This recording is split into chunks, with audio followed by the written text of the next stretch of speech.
A girl bought a cheap glass ball from you, but you didn't take the gold and money she offered, only wanting the trembling eyeballs in her eye sockets. However, this is the price passed on to you by the grocery store in your mind. This is a grocery store with 4 rows of shelves. Mysterious. The goods on the second row are old objects from the past, only sold to people from the past. The third row of shelves is for modern goods, only sold to modern people, not to people from the past. Remembering the words left by your grandfather, you are full of doubts. Clearly, you have lived in the grocery store for 20 years, but you are told that there are so many mysterious rules. At this moment, the investigator Su Fangfang's face turned pale in an instant. A drop of cold sweat slid down her forehead. Store manager, may I put this on credit? Of course you can, guest, but the maximum limit is 1 week. Please come back to settle the bill as soon as possible. The rain stopped, and the dark clouds gradually dispersed. Guest, take care and welcome back next time. You stood at the door, smiling and seeing off the guest. I won't come to this ghostly place a second time. As for repaying the credit, After seeing off Su Fangfang and the two of them, you walked to the cashier, fiddling with the old-fashioned cash register. The grocery store only accepts ancient coins and barter, and does not accept any other currency. With a crisp sound, the drawer below the cash register automatically popped out. This is an ancient coin, $20, printed by the Utopian Bank, issued in the year 1433 of the Tianqi calendar. No, I have never seen this kind of writing before. How do I know what it means? Grandpa, can't you say a few more words in your will? You rubbed your temples irritably. You dare to be sure that Grandpa knows about this situation. Grandpa is a very meticulous person and would not say anything useless. Since the will only mentions the operation of the store and does not mention anything about currency and trading rules, it means that this will not have any impact on me. Thinking of this, you decisively turn and walk up to the second floor, and when you just walked up the stairs, under the dim yellow light, a shadow suddenly appeared at the entrance of the grocery store, the headquarters of the Anomaly Investigation Bureau. Upon entry, will lose all anomalous abilities. There is actually such an anomaly living right under our noses in the old city. The archivist in charge of recording frowned. So let's quickly arrange for a C-class investigator to handle it. Anyway, Zhao Yang and I, as D-class investigators, are powerless at the grocery store. It's a pity for you too. But there seems to be a suspected S-class anomaly invasion incident in the South China Sea. 99% of the headquarters investigators have gone there to provide support, so they won't be back to deal with these trivial matters for a short time. The archivist sighed helplessly. At this time, the phone on the archivist's desk suddenly rang. This is the archives. Oh, I see. Understood. After hanging up the phone, the archivist looked at Su Fangfang and the two of them. There is a new abnormal event. A van sped along the deserted country road. Can you turn off the music? It's so noisy. How am I supposed to focus on analyzing the intelligence? Sorry, there's not a single car on this road. I'm just playing music to fill the void. Ha ha. Zhao Yang quickly turned off the music. On the passenger seat next to her, Su Fangfang held a stack of documents, which contained information about this mission. Location, Lihua Village. Preliminary classification, Grade E anomaly. This intelligence is too scarce. Su Fangfang furrowed her brows. Cheer up. The first batch of investigators dealing with new abnormal events generally don't have it easy. The van parked at the entrance of Lihua Village. Didn't the person on the phone just say that the village chief would meet us at the village entrance? It's already completely dark now. Looking around, only a few houses in the village have lights on. The rest are all pitch black. Not good. Something might have happened in the village. 44 Chang'an Old Street. The address where the grocery store is located. Suddenly heard a rhythmic knocking sound downstairs.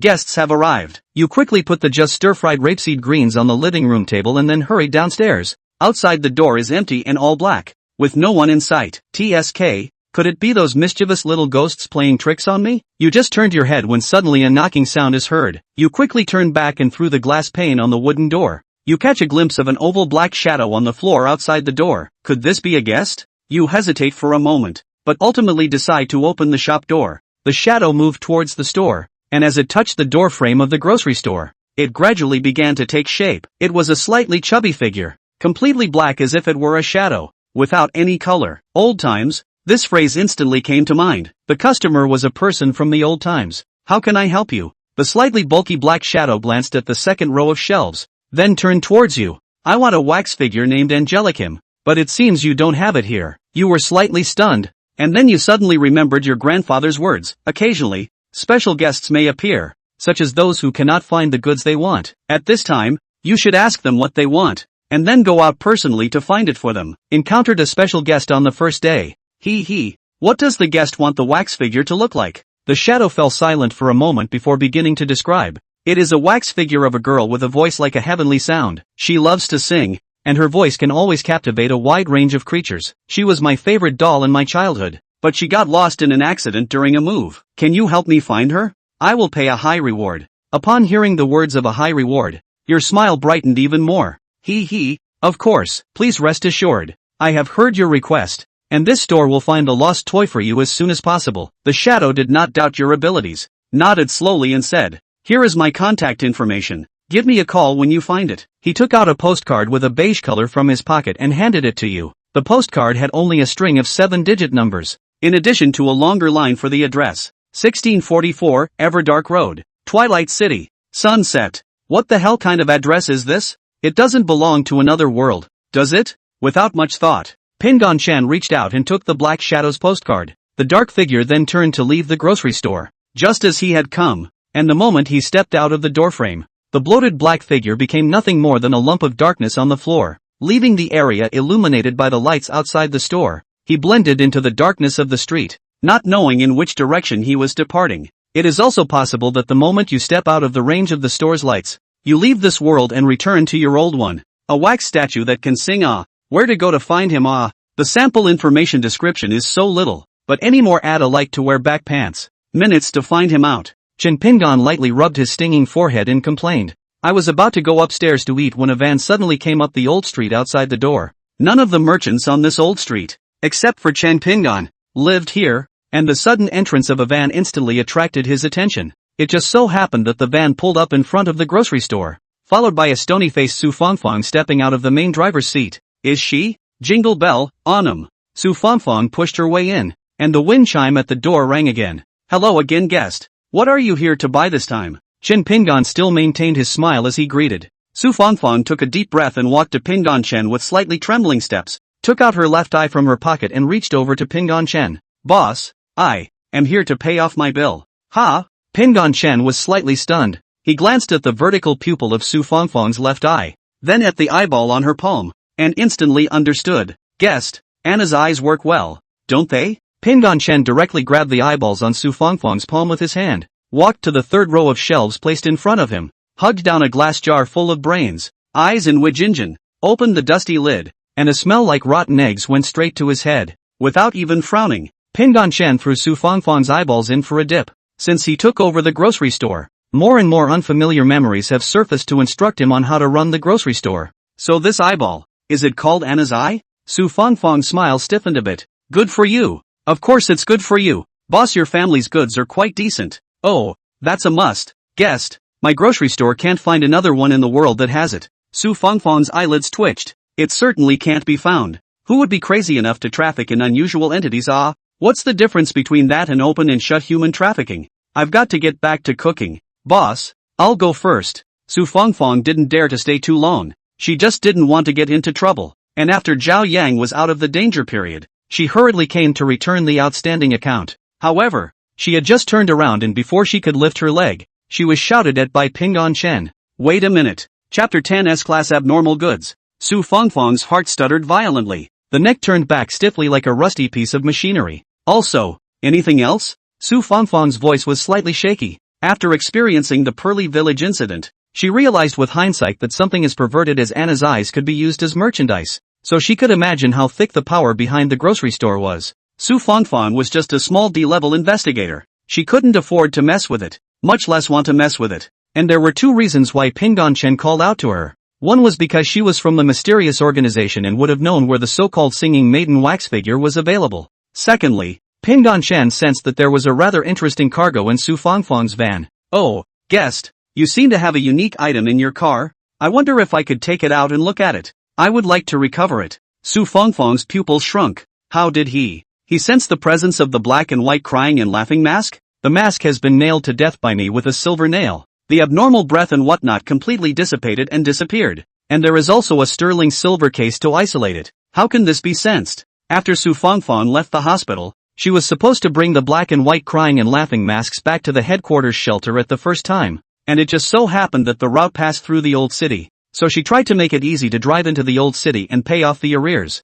Who had thought that it would be Pingdong Chen who discovered the existence of the black and white mask? At this moment, Su Fangfang, sweat-stained, thinking for a moment, finally decided to follow Chen Pinggan's request. Please wait a moment. Boss, I will go to take out that thing. She dared not disobey. The existence of this being called the relief grocery store was far more terrifying than she had ever imagined. Fear that if you reject the other person, you will end up in the shelves as a commodity. Soon, Su Fang walked inside the grocery store with a silver suitcase and placed it on the floor to open it up. Inside the box, a pair of black and white crying and laughing masks pierced by silver nails lay silently. TSK, the color is fine. Would the guest be willing to sell it to me? I can offer 6 ancient coins to recover it. Pingdong Chen smiled and put up a gesture indicating 6. How could Su Fangfang dare to refuse? She immediately nodded her head and agreed. Of course I'm willing. Ha ha, it's better that you can recycle this thing, boss. Well, then I'll take it with pleasure. After saying that, in Su Fangfang's horrified gaze,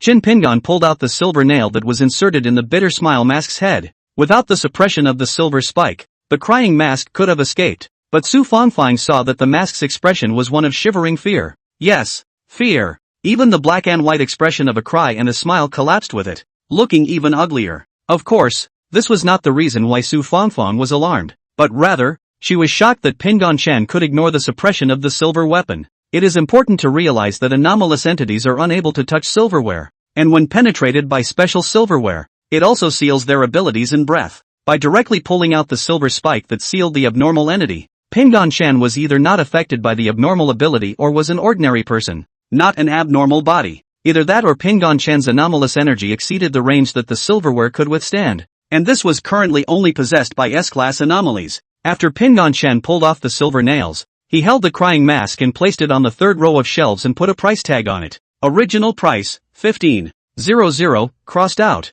Jumping price, 15. New awe. Here are 6 ancient coins. Keep it. Pingdong Chen returned to the cashier and took out 2 3-denomination ancient coins and handed them to Su Fangfang. She looked at the ancient coins imprinted with strange words and designs in her hand, not knowing what they were for the time being, but the heart instinctively felt that it was a very valuable currency. After receiving it, he put it into his pocket, and just when he was about to say goodbye, he was preempted by Pingdong Chen. Oh yes, guest, there's one more thing I'd like to ask you for help with. Seek help from me? Su Fangfang was somewhat flattered, completely unable to figure out Pingdong Chen's routine. Yes, guessed you should be working for some mysterious organization. I would like to learn one thing from you. Pingdong Chen did not wait for the other party to reply before continuing. That is a wax figure of a young girl who can sing. Her singing voice is very melodious, and every time she sings, she is a bit shy and likes to cover her head with a thin veil. And when Su Fangfang heard Qin Pinggan's description of the wax figure of the singing girl, her eyes suddenly shrunk and her face went pale in a flash.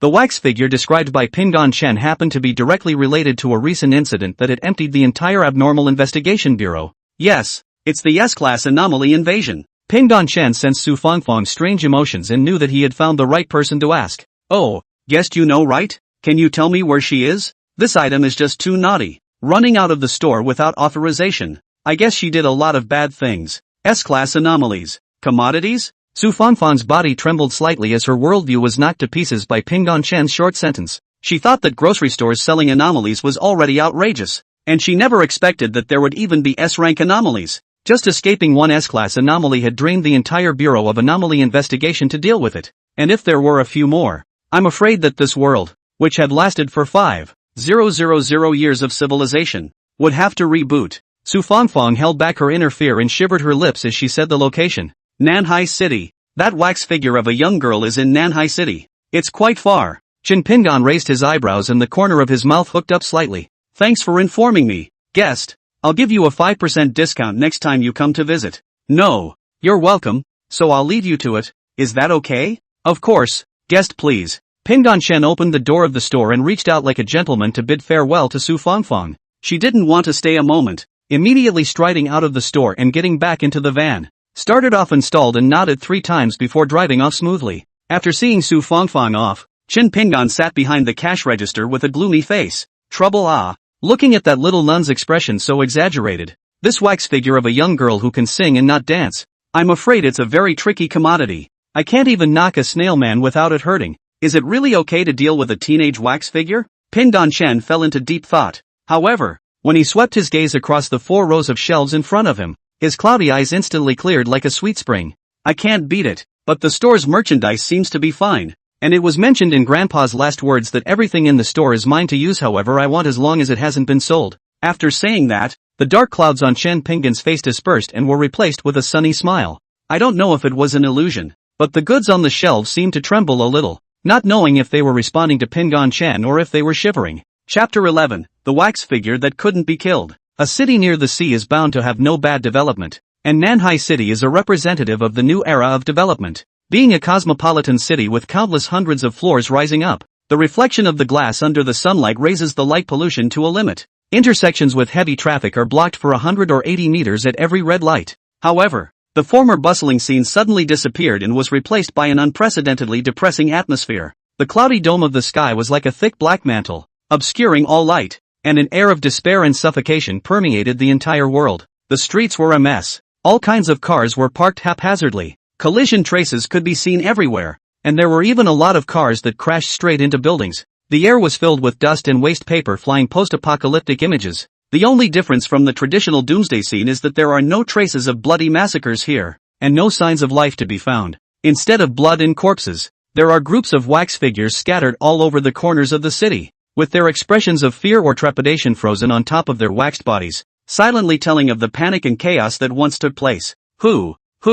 A sharp intake of breath sounded suddenly in the street. All that could be seen was a white-collar man limping and running, and every now and then looking back to the rear, where a group of slow-moving wax figures were chasing him, and his left leg only became wax from the calf down because it was accidentally touched by a wax figure, which led to the limp running look. Ho ho ho! Help! Someone! Anyone! Save me! The white-collar man, who was at the bottom of his physical strength, made his last breath and shouted for help with all his might. And also in the moment he finished speaking, the soft right leg, an inattentive knocked into a piece of broken slate. On the spot fell a dog gnawing mud. The white-collar man was still thinking about struggling to get up, but his exhausted arms didn't give him a chance. It didn't last halfway before it continued to fall. Tap, tap. The sound of stiff footsteps behind him grew closer, and he turned his head to see that the wax figures were only 5 meters away. Mud! The white-collar man cursed and lay down on the hard concrete floor, staring at the gray sky full of despair, and couldn't help but shed a line of unwilling tears.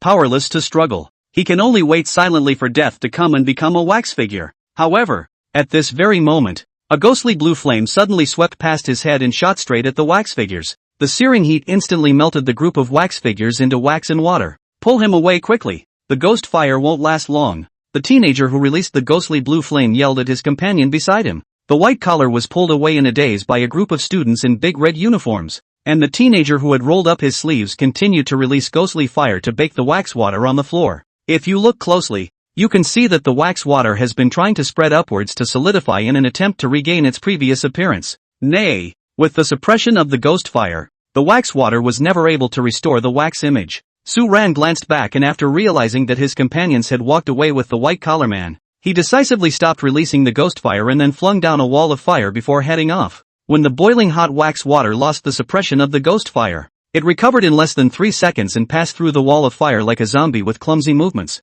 attempting to catch up with Su Ran and the others who were running far away. The body is still burning with the ghostly blue fire that never goes out, just lasts for a while, and then it is engulfed within the wax statue, and in this way it is extinguished. In the underground warehouse of a certain cafe building, Su Ran and the others sat panting and paralyzed on the floor. The white-collar man who had just been rescued had fainted from exhaustion, and a couple of attentive girls were feeding him water. A teenager wearing black-rimmed glasses checked the food in the basement and looked at the crowd with a heavy face. The reserve food is only enough for us to use for 3 days, and after we use up this batch, I'm afraid we'll have to walk 10 kilometers over to the business district to get food. A certain young girl with colorful makeup made a scene and stirred her legs. It's been 5 days. Why hasn't anyone been sent in to save us? That's right, Su Ran. Didn't you say that what's-his-name Bureau of Anomalous Investigations would send someone over? And don't you have superpowers? Why don't you just take us skinny girls out first, then come back and take the others, and that'll get us out of harm's way? Facing the 3 pampered girls questioning him, Su Ran huddled in the corner and slowly clenched his fists. Ordinary people don't know that anomalies exist, much less that there are inhumans who harness them. They had overestimated Su Ran and underestimated the abnormal and terrifying. The moment the anomaly field covered the entire southern city, Su Ran understood that this was not an anomaly he could deal with. so he gathered the students who had come here to participate in the fall tour at the first opportunity. Despite his efforts, he was ultimately only able to shield 7 of his classmates. The others either wandered off or turned into wax figures. Almost got it. If Su Ran had a way to get out, he would have done it a long time ago. What's the need for you guys to mention it? The squad leader pushed down his black-rimmed glasses and said, Che, isn't it just superpowers? If I had superpowers, I would take you guys to escape in minutes. A certain curly-haired girl muttered disdainfully. The class president, who couldn't stand to watch them, was about to speak up when suddenly a lilting song came into the basement from outside. For a moment, their eyes were misty and their consciousness seemed to be in a world of bliss where there was everything but homework. No good. Only Su Ran's face paled the moment he heard the song, immediately waving his big hand to raise the ghost fire, attaching to the walls and ceiling, forming an encircling circle attempting to block the song out. It did in fact work, and the briefly disoriented students once again regained their clear eyes, but the song was still there, just not as loud as it seemed to be ringing in their ears earlier. Su Ran wasn't sure where the singing was coming from. He only knew that this kind of singing could only be blocked with abnormal abilities. Covering his ears and hiding anywhere was useless. Damn! The source of the song is too close. Su Ran's forehead clamored with sweat as he tried his best to maintain the ghost fire boundary. At this intensity of consumption, in 30 minutes tops, the fused abnormality in the body could potentially awaken and backfire. Please, come to someone's rescue. I haven't repaid my sister who has worked hard for more than 10 years. Su Ran recalled her sister who was always standing in front of her to shield her from the wind and rain, and reluctantly clenched her teeth in prayer. Meanwhile, the outside world of Nanhai City, which was covered by a thick fog, 100 meters away from the fog, a yellow cordon was drawn, and a middle-aged man with half-white hair stood on the temporary command post at the entrance, the director of the Anomaly Investigation Bureau. At the moment, his eyes were red and swollen as he stared intently at the 7 disappearing life signals on the screen. Failed. Chief, they died heroically. The liaison hung her head low and rasped. She had used all of her contacts and had failed to make contact with the rescue team that had just gone in shortly afterward, and with the loss of their life signals, the outcome for them was self-evident. Bang! The director slammed his fist down on the table in anger. In fact, it was the 3rd time he had done so. Posterity will remember their contributions, the director said, as if the whole person had aged dozens of years. At that moment, a messenger hurried in. Chief, the idle inhumans from all over the world who volunteered to come here for support have already arrived outside the bridge and are waiting for you to make arrangements. The director sighed and walked out of the makeshift command post. I see. Chapter 12. At that moment, I saw 100 ghosts walking at night. Bishop of the Church of the Divine Wind, Mr. Werewolf of the Beast Faction, and Star of Heavenly Power of the Northern Dipper Guild, TSK. I thought only a small number of people would come, but it turns out that a whole bunch of senior bigwigs are here. A man who looked like a mummy and was wrapped in white cloth tape looked at the supernumerary inhumans who had rushed to support him inside. At that moment, Fong Wanquan, the director of the Bureau of Abnormal Investigations, stepped into the front of the crowd with a grim expression on his face. Gentlemen, thank you from the bottom of my heart for coming all the way here to support Nanhai City. Fong Wanquan bowed his head slightly towards the crowd to thank them, and most of them did not remain condescending, following which they bent down together to return the salute. He, the director is joking, although we don't like to be tied down. The southern city is an important place in my China, and we can't tolerate evil spirits like abnormal entity to mess around. The young man in a white suit with a handsome face was the first to take a stand. He was Tian Quan, one of the 7 stars of the Big Dipper. The old man came just to wonder what the S-class abnormal entity was capable of, and the support was only incidental. The kamikaze sect master, who was cloaked in yellow robes to cover his face, wiped a sterling silver Zen staff that had coagulated bloodstains stuck to it. The werewolf, who was about 3 meters tall, flashed his sharp curved moon nails, picking at the seeping fong slits, and said indifferently, couldn't catch any prey in the wild, and came to earn some extra money to buy meat. Looking at the inhumans who had come to support him, all of whom were famous bigwigs, Feng Wanquan's tense muscles loosened a little. Gentlemen, there's no time to lose. Let's instantly prepare a raid to rescue the southern city. Until then, please also form a line so that my investigators can appraise your abilities and thus make better adjustments. The crowd nodded silently and quickly formed a line to slowly walk through the gates, and to the right of the gate stood an investigator with inspection powers, who had the nickname Peeping Tom that rang true in the circle. It could be seen that the other party had fused a few xenoblasts, which couldn't be used for combat, but were still useful in terms of intelligence theft. Those who came here were aware of the power of prying eyes, and came only after being mentally prepared to show their bottom line early on. As the first kamikaze bishop passed by, a drop of cold sweat slipped from his forehead when his peering eyes saw 5 abnormally shaped bodies hidden inside his opponent. 5. 5 anomalies. He couldn't help but say it. And the people in the team's faces suddenly changed when they heard it. It set off an uproar. The Divine Wind Sect Master is actually this terrifying? And I've been stupid enough to think he's only fused 3 anomalies. When it was the turn of the beaming Tenkatsu, Peep took 2 steps backwards in horror. Another 5? The crowd, which had hardly quieted down, once again boiled. Even the director on the sidelines couldn't help but frown in worry. The supernumerary Inhumans are growing faster and faster. Let's hope they don't turn their guns on their own people. After Heaven's Right, the clears were all 2 to 3, with only one werewolf being a fusion of 4 anomalies, 2 level 5s, 1 level 4, 38 level 3s and 75 level 2s. After everyone had passed through the gate, Peep drew up a brief message to report to the director. Director, that's everyone who came to support us this time. He was about to pick it up and check it out when there was a sudden sharp cry in the distance. Wait a minute, I'm here for backup too. Feng Wanquan and the alien who peered as well as passed through the gate curiously followed the sound. A figure dressed more colorful and eye-catching than a clown came into everyone's eyes. He wore a big-headed doll head covering with a weird smiley face. His body was dressed in a birthday suit hung with all kinds of strange and weird hangings. His arms wore strings of bracelets and rings. His legs were covered with two-tone socks. And even his shoes were different. One scarlet embroidered shoe and the other blood-stained spiked shoe. Pingon Shan ran towards the bridge at a fast pace with a comical stride. It's no exaggeration to say that if he falls on this, the pop rate is higher than even a legend. What the hell? This couldn't have escaped from some mental institution, could it? I think it's possible. Who goes out with such a big pile of weird little Iwu toys? And it's even if a big man wears a woman's embroidered shoes, but also paints nail polish. The color is the same as ing ashes. The foreigners behind the gates murmured at Pingon Shen, who was running over. Peep's brow furrowed slightly. As the one who had the most complete information about the Inhumans, he hadn't seen such a strange number one. Immediately, he unfolded his ability to glance at how many abnormal bodies Pingon Shen had fused. However, with this glance, he saw 100 ghosts. The ability to withstand exceeded the maximum threshold. His eyes suddenly protruded. White foam rolled out of his mouth, and the whole person straightened up and collapsed without stopping twitching. Xiao Zhang. Feng Wanquan rushed forward to support the Peep who was foaming at the mouth and his body was convulsing non-stop. Medic! Where's the medic? The alien in the back of the room didn't know what was going on. His head slowly popping up with questions. 100.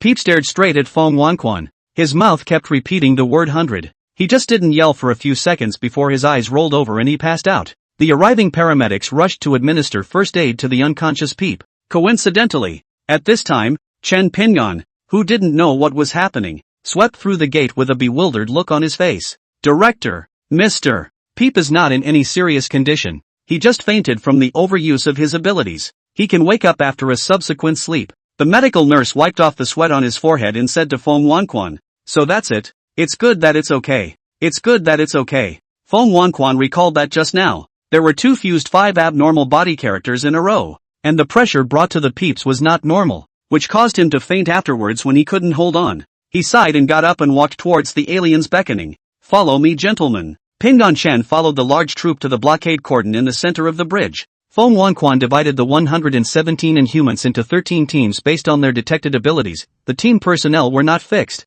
Some were more and some were less. Lesser is the team with the heavenly powers in kamikaze sectors, with only 2 or 3 level 3 to 4 Inhumans. As for Chen Pingon, a person of unknown strength, he was organized into the team with the largest number of people. They were curious about Pingon Shen's disguise, but even more curious was the fact that they couldn't sense any abnormal energy fluctuations in Pingon Shen at all, completely like an ordinary person. Soon after the team was compiled, they put on their life-detecting bracelets as well as special communication devices and stepped into the misty range. However, just at the moment when Pingon Shen passed through the mist, his teammates, who were densely packed around him, had disappeared, leaving him standing alone on the empty asphalt road.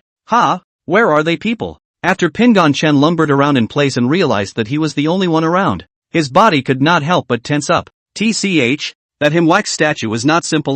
Will also play separate sets? Catchback not afford a high price to sell. Are sorry him wax statue. Never mind. It's better to separate. Lest I be in a bad position to unfurl my full strength to seize the wax figure in the presence of idle men. Pingon Shen corrected the big-headed doll headgear on his head and walked by himself towards the iconic building in the center of Nanhai City. In contrast, the other separated Inhumans were not so lucky. Chapter 13, Shocking Sue ran for 10,000 years. A large group of wax figures walk on one of the city streets that is heavily clogged with cars. Is this the wax statue that the intel said couldn't be killed? Ha! I'd like to see if a bunch of crunchy wax figures are as scary as the rumors. The bandaged man stepped back as he unwrapped the bandage from his arm. In an instant, countless nail-cap-sized holy beetles rolled out within the gaping hole on his wrist, and if there were people with dense phobia present, it was estimated that they would immediately die violently just by looking at them. Click here for. The hardened tentacles of countless saint beetles stepped on the concrete floor, emitting gusts of goosebumps. It soon spread to the slow-moving wax statue,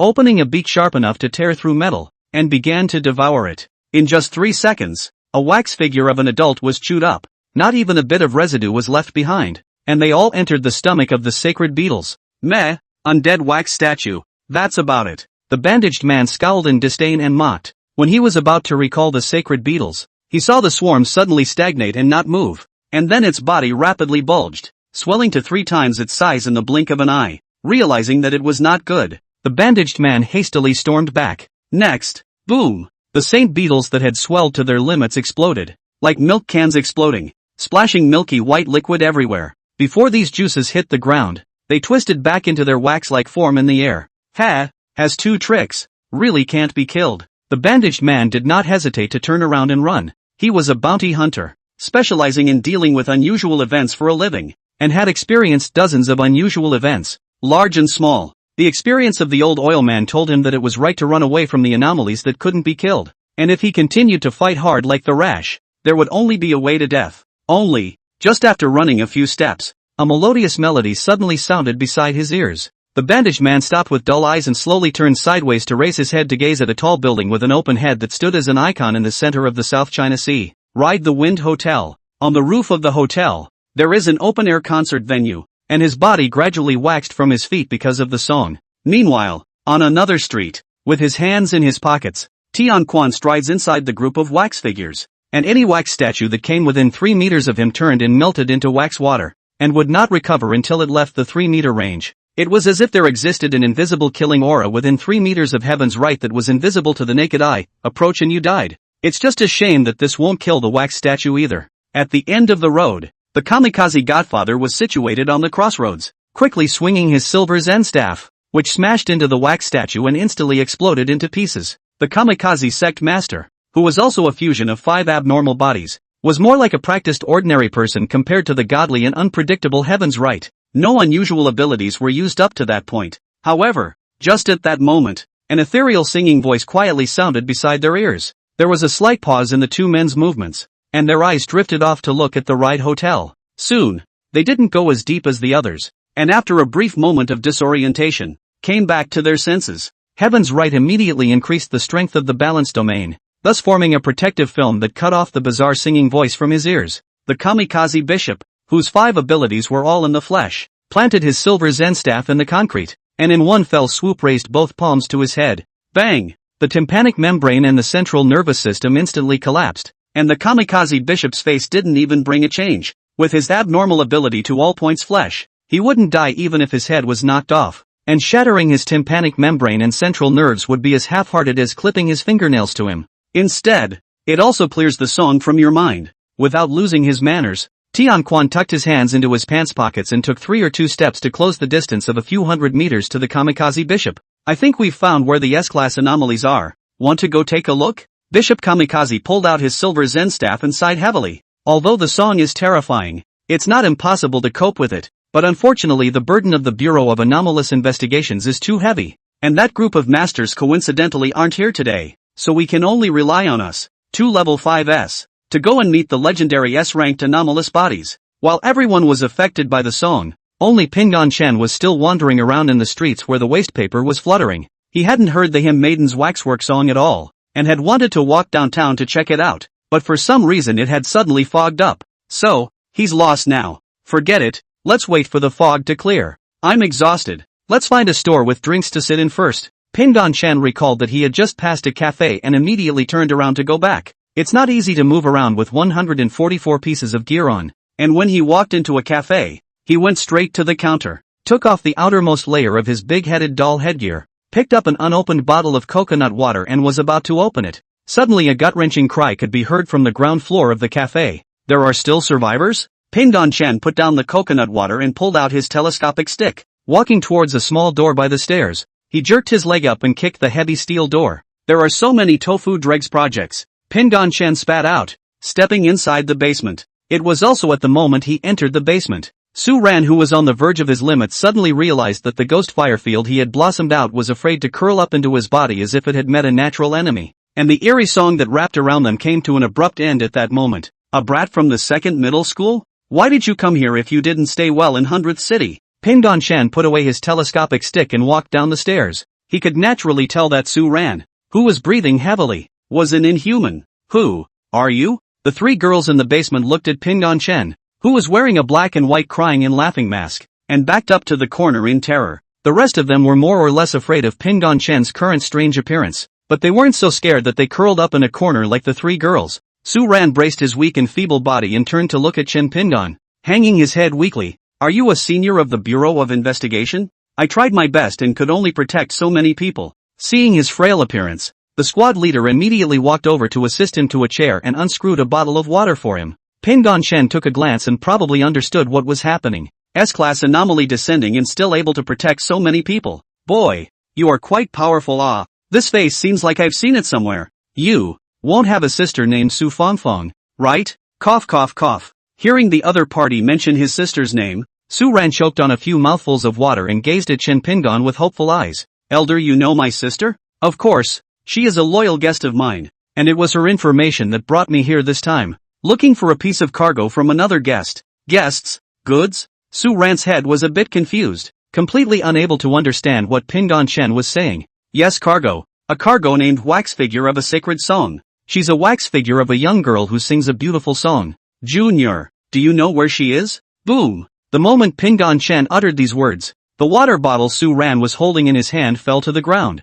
His head flashed with a bolt of thunder and lightning, and his arms couldn't help but tremble slightly. Of course he knew it, and had nearly died to the song more than once. The song. The wax statue is goods? Elder. You? Who exactly are you? Su Ran's voice trembled slightly. An S-class abnormal disaster that enveloped an entire city was said to be just a piece of cargo by the fancy-dressed black and white masked man in front of him. Su Ran's worldview suffered an unprecedentedly heavy blow. What man? Just a small grocery store owner. Chen Pingon introduced lightly. Chapter 14, Want Power? Just wear it. That is to say, the junior high school students of the second middle school all came over here for an autumn trip in order to relax before the midterm exams. And after they encountered the unusual invasion, only this number of you were left? Chen Pingon asked Su Ran about the general situation. Yes, Brother Chen, the survivors of the second high school are probably left with just this many of us. Su Ran clenched his fists and lowered his head. At this time, those three girls who were afraid of Chen Pingon gathered the courage to walk up and said in a tone that could not be refused. Hey, you're from that whatever Bureau of Investigation, right? Quickly send us out of this hellish place.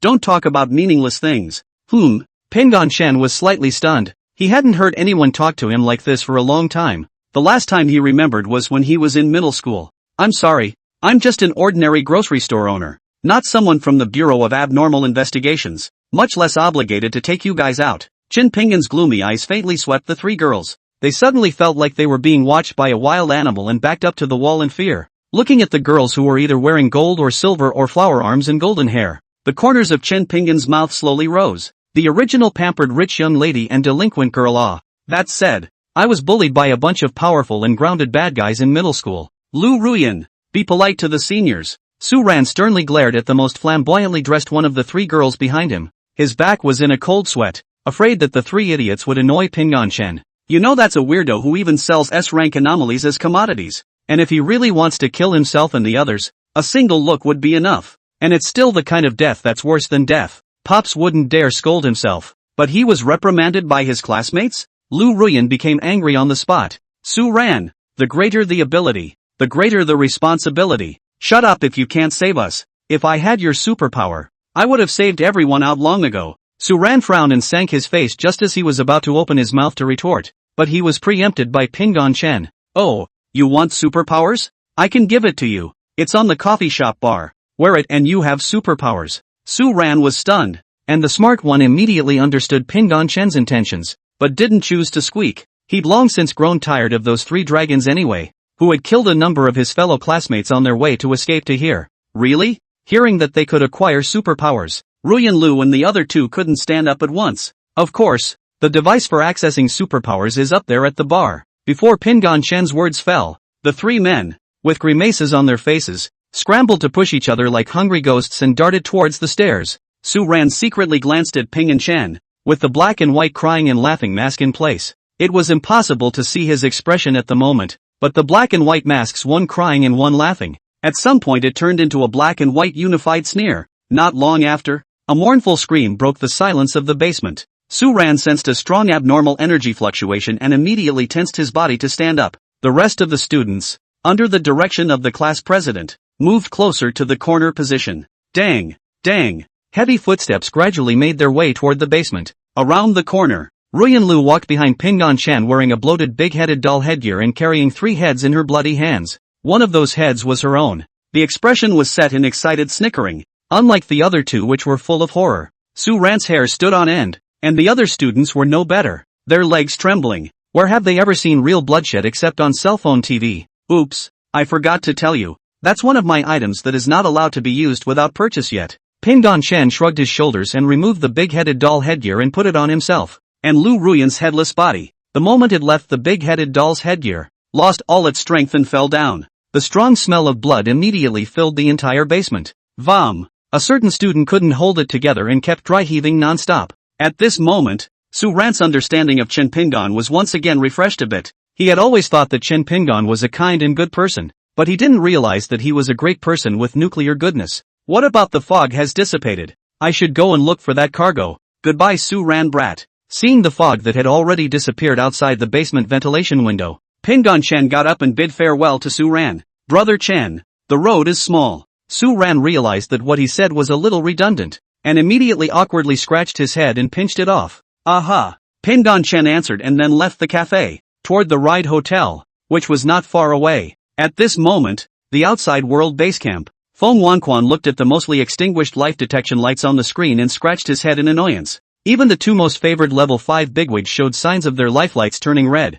which meant that they had suffered heavy damage and were in a state of near death. Bang! Even 2 level 5 inhumans who are also A-rank investigators cannot handle S-rank anomalies? Feng Wanquan pounded the table in anger. This wasn't the first S-rank anomaly, there had been many encountered throughout history, but usually 3 experienced A-rank investigators were able to set things right. As of now, the investigators that had been put in, with a combined ability of almost more than 8 A-ranked investigators, still couldn't do anything about this S-ranked anomaly. How many people are left? Feng Wanquan asked in a deep voice. Chief, there are still 14 people with green life indicators, 18 with yellow, and 6 with red. There are only 32 inhumans left with combat power? Feng Wanquan clenched his fists. His bloodshot eyes flashed with a touch of grey despair, for legends have disappeared for 1,000 years without a trace, and all the other S-class investigators cannot be contacted. Alas, let's hope that they can survive without any problems. Ride the Wind Hotel. The gilded decorations covered with a thick layer of wax.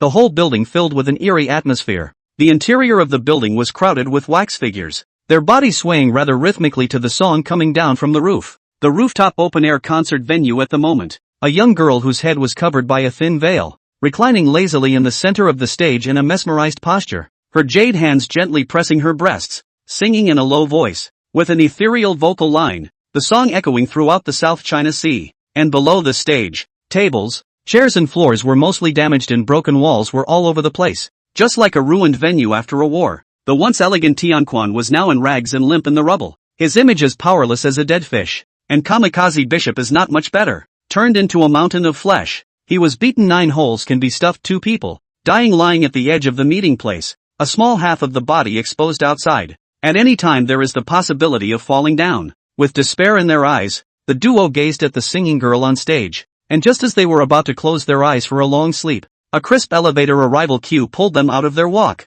Stick to a point. This damn elevator goes up too slowly, doesn't it? It took 2.5 minutes to get to the top floor. Pingon Chen muttered under his breath and stepped out of the wax-stained elevator. When he stepped into the Wind Rider Hotel, there were indeed quite a number of wax statues blocking the way, but as long as he was close to the 5-meter range, those wax statues blocking the way would not break down and melt into wax water by themselves, the kind that would not recover yet. Chapter 15. S rank is strong? 1 second with a stick. Nothing more to say. It's him? That weirdo in the odd costume. Tian Quan moved the only eyeball that could move in his entire body and looked at Pingon Chen, who walked out of the elevator in surprise. He didn't know what rank Pingon Chen belonged to, but that didn't stop the extinguished hope within his heart from rekindling. The opposite side of the Divine Wind Bishop also noticed the arrival of Pingon Chen and did all he could to get his deformed head from the outside, without entering the mountain of flesh, to move inside the venue to check out the situation. It's simple for this guy to get through thousands of wax figures to get here. Maybe there's a play to fix the songbird waxing.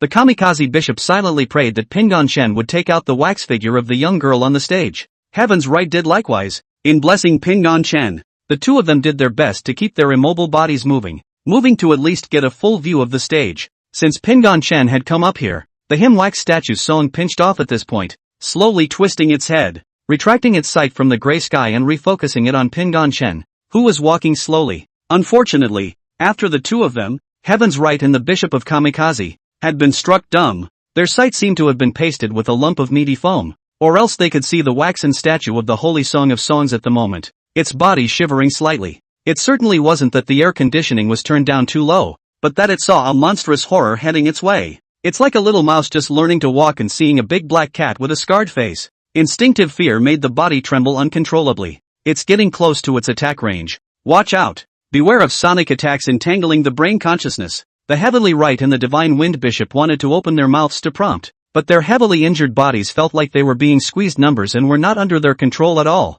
so they could only yell within themselves. Both of them cried out in their hearts that they were tired, and Pingon Chen's pace did not pause for half a second. However, when Pingon Chen walked into the attack range of the sacred song wax statue and it did not attack Pingon Chen, the two were dumbfounded, not sure where this is playing out with the him waxing. In a trance, Pingon Chen had already arrived in front of the wax statue of the Holy Song, not even a meter away, and the hearts of the Heavenly Right and the Divine Wind Bishop were in their throats. What's going on? The Gogi wax figure died? Or does that oddly dressed kid have some kind of special suppression that holds the songbird wax figure down? The knowledgeable Tianquan couldn't even figure out what was going on even if he thought about it at this moment. The kamikaze bishop, a muscular strong man who specialized in physical arts, had even less to think about, his head completely blank. It's good to sing with a tool on your head. I don't think I've heard you sing, but it doesn't matter. You should be the him wax statue that the guests want. Pingon Chen raised his hand and lifted the pure white tool on the head of the Holy Song wax image. The texture is hard and soft like wax. Just the moment he lifted the tool, what he saw was not the image of a coy young girl that he had pictured in his mind. Instead, it was a green-skinned siren with an almost concave nose, pointed short ears, and a mouth full of fangs and fish scales. Asterisk.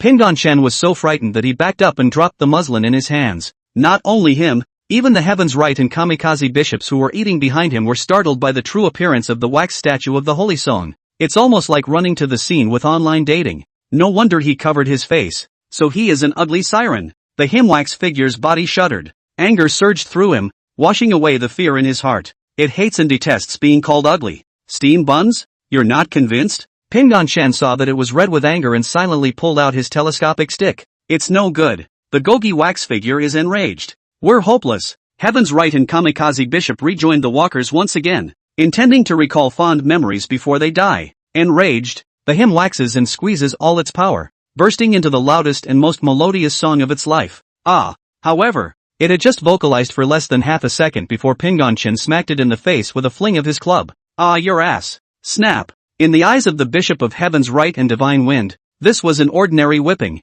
but in the eyes of the wax statue of the Holy Song that had personally experienced it, this star-shattering blow crushed all its strength and energy, and its consciousness fainted instantly after taking this blow. Chin Pingon exerted a lot of force, and the wax statue of the him was hit and flipped 2.5 times in midair on the spot, and then landed on the ground in the position of a backhanded fall. The city of Nanhai, which was unusually blocked off by a gray fog, cleared up the moment the wax statue of the him hit the ground. People who have been transformed into wax figures have melted into wax and water, and have never been able to change back into their wax figures or regain the physical mortal bodies they had before they were born. It's over. It didn't break the goods, did it? Chin Pingon's heart stuttered as he hurriedly flipped the wax statue of the Holy Song over, and apart from the mouth being a little askew, the body parts were intact. Luckily, it's not broken, and it'll fetch a good price. At this moment, the heads of the Heavenly Right and the Divine Wind Bishop were dumbfounded. The two men looked at Pingon Chen, who had knocked the wax statue of the him to death with a stick, and listened to him talking to himself just now.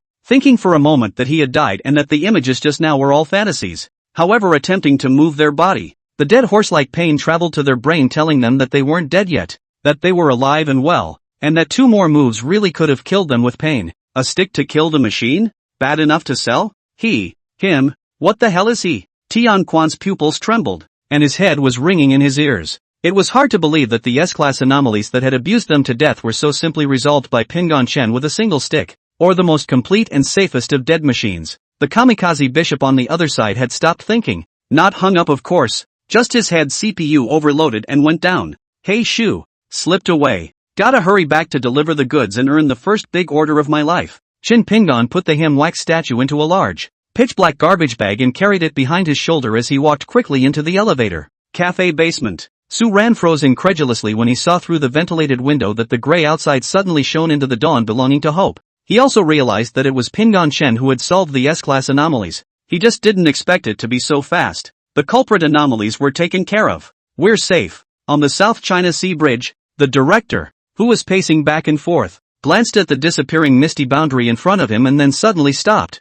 frozen in place. Solved. Resolved? It's the Bishop of Heavenly Power and Divine Wind holding his last breath to strike? The director walked quickly to glance at the life direct meter and immediately picked up the intercom after realizing that the 2 level 5 powerhouses were still flashing red lights. All medics on command. Head to Nanhai City immediately and rescue all survivors and Inhumans. Woohoo! An ambulance wailed away with sirens blaring. Pingon Chen mixed in with the crowd of people trekking to the other side of the bridge and left Nanhai City, and the busy Bureau of Investigation personnel completely failed to notice him carrying a garbage bag. Chapter 16, Is this Chinese? Big Brother? Rumble. The cab drove into the old Chang'an Street with its rugged floorboards and stopped in front of the unwrapped grocery store. Thank you, master. Chen Pingon paid 300 yuan to get off the bus, in order to get back as soon as possible to open for business. He rented a super-fast black car and took just 2 hours to travel over 100 kilometers across the country, back to his hometown of Bays City. Sleepy, looking for this goods throughout the early hours of the morning. No wonder grandpa he often goes out at night. Dare I say he's also there to pick up special commissions. Qin Pingon let out a long yawn and dragged the black garbage bag into the store, casually skimming it in a corner, flipping the business sign to the front open for business. He then walked behind the cash register, sat down in the padded wooden chair, picked up the old roller telephone, pulled the star piece the dark shadow man had given him last night out of the drawer, and dialed the number on it. Do, honk. However, after half a day of ringing, no one answered on the other side.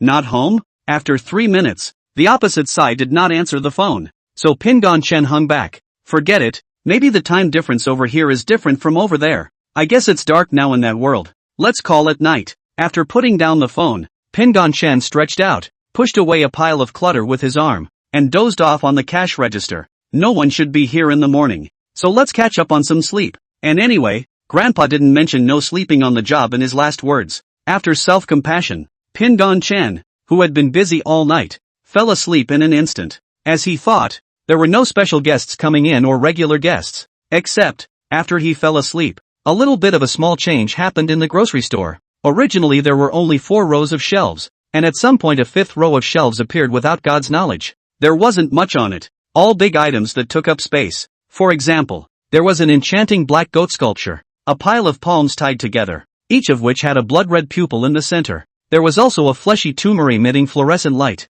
a dry monkey paw as big as a head, and a handheld old-fashioned oil lamp, among other goods. The appearance of the 5th row of shelves caused the entire grocery store to tremble slightly, as if desperately trying to repel the presence of the 5th row of shelves. The commotion made by the grocery store was not small, but it wasn't enough to wake up the sleeping Pingon Chen. Perhaps it was because Qin Pingon had fallen asleep, or perhaps it was the repelling effect of the grocery store. The 5th row of shelves didn't stay long before disappearing. The grocery store was once again calm, as if nothing had happened. The other end of town. After Su Ran got off the plane, he returned home in flames. The moment you open the door, the smell of fresh tarts coming out of the oven hits you.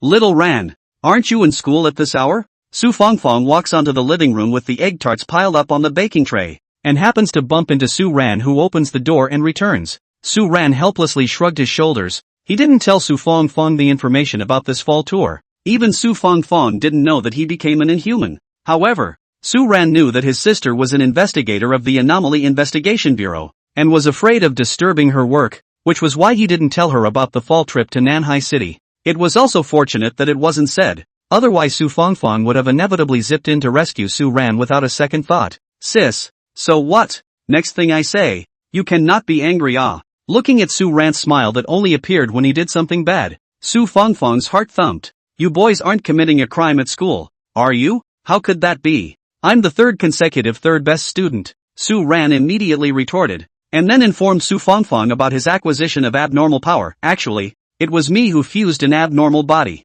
With that, he raised his palm and a ghostly blue flame emerged from it. Under the close distance, Su Fongfong did not feel the burning heat, but instead, it was as cold as falling into an ice cave. You. Su Fongfong's eyes widened, so shocked that she couldn't speak. It was just an accident, and it's not the point. Su Ran waved his hand to extinguish the ghost fire, stared at Su Fongfong's eyes and said seriously, Sister, I encountered a strange man in strange clothes in Nanhai City. His surname is Chen. He claims to be a grocery store owner. His strength is terrifyingly strong. I'm afraid that the S-class anomalous body was extinguished by him. Moreover, he said that he knows you. Sis, who on earth is it? Su Ran blinked his eyes, filled with curiosity, and Su Fongfong had already had her head CPU overloaded by his bunch of words containing explosive information. You saw the Lord? Nope. How did you end up in Nanhai City, the city of S-rank anomalies? Well. Su Ran scratched his face, his sight subconsciously avoiding the angry Su Fongfong. 300 meters underneath 100 World City, on the first floor of the headquarters of the Bureau of Anomalous Investigations. Inside the conference room, not only were the top brass of the Bureau of Investigation gathered, but also the heads of many civic organizations. Among them are the heavenly pivot of the 7 stars of the Big Dipper, the president of the Bounty Society, the 7-star hunter, Slaughter, the master of the 10,000 Elements sect, returning to the past, and Bishop Grace of the Hermitage Society. There was also the Bishop of Kamikaze, who was in a wheelchair, covered in a thick layer of bandages. The current one couldn't move yet, but talking was possible, thanks to the benefits of specializing in the physical body. Unlike Tian Quan, who was still lying like a dead fish in the intensive care unit, Feng Wanquan looked around the crowd, looking solemn and enlightened. Gentlemen, since 5 years ago, the abnormal events that originally did not occur 3 or 4 times a year are now occurring frequently all over the place.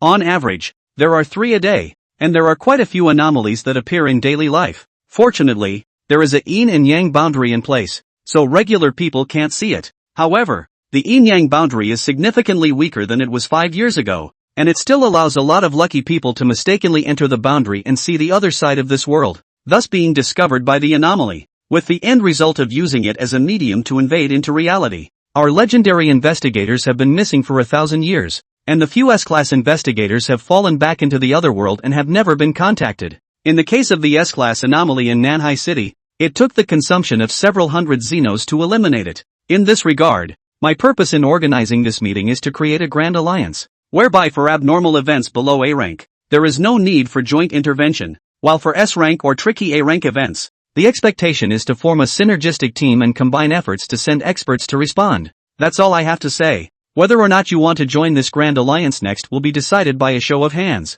After saying that, Feng Wanquan took a long breath and picked up his teacup to take a sip of poor tea. The body relaxes, but the mind remains tense. He was afraid that only 3 or 2 organizations would join this grand coalition, and he was even more afraid that none of them would come for their own interests. After all, it's considered a public service, and there's no profit to be made. Soon, his worries dissipated with the signs raised by the representatives of the major powers below. At the round table, the representatives of the major powers barely thought about it, picking up the cards on the table and facing Feng Wanquan with the green side of the card, a look like an old Taoist priest. Tian Shu, smilingly stroking his beard. Oh, old Feng the world has a country and country, but we righteous foreigners have no boundaries. We are all family. Why should there be a mustache? The master of the Wanxiang sect nodded. Anomalous invasion of our homeland. How can we foreigners stand idly by? The Western cowboy-dressed bounty club president, Tu Mu, fiddled with his silver dagger and said, although my bounty club was born for money,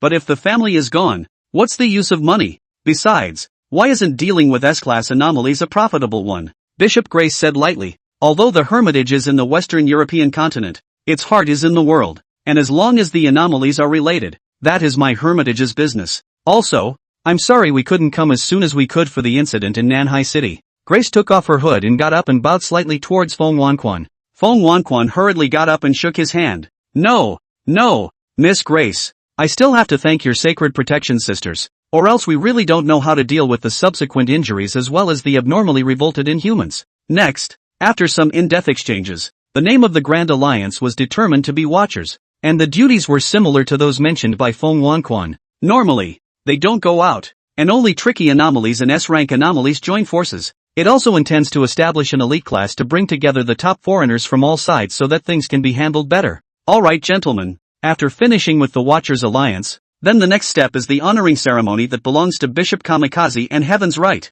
Feng Wanquan smiled as he looked toward the wheelchair-bound Kamikaze Bishop and applauded. Thanks to the two of you who fought to the death, we were able to quell this S-class anomaly invasion. The Divine Wind Bishop was slightly stunned, and when he was about to open his mouth to say something, he was preempted by the Heavenly Pivot. Your Excellency Kamikaze, is the institutionalized singing wax figure with you? Let's get it into the shelter as soon as possible. That's the first S-class anomaly in recent years, and big research awaits. The Heavenly Hub stated the question that everyone here wanted to ask, and the eyes focused on the Kamikaze Bishop at once. The Kamikaze Bishop revealed a bitter smile. The Songstress wax statue was not defeated by me and Tianquan. It was a strange man with a big-headed doll's headgear who clubbed the wax statue of the songbird to death machine, then put it in a black garbage bag and took it away. Says it's for sale. Before the words left his mouth, the conference room fell into a dead silence. Everyone stared at Bishop Kamikaze with wide eyes, as if what they had just heard was not Chinese.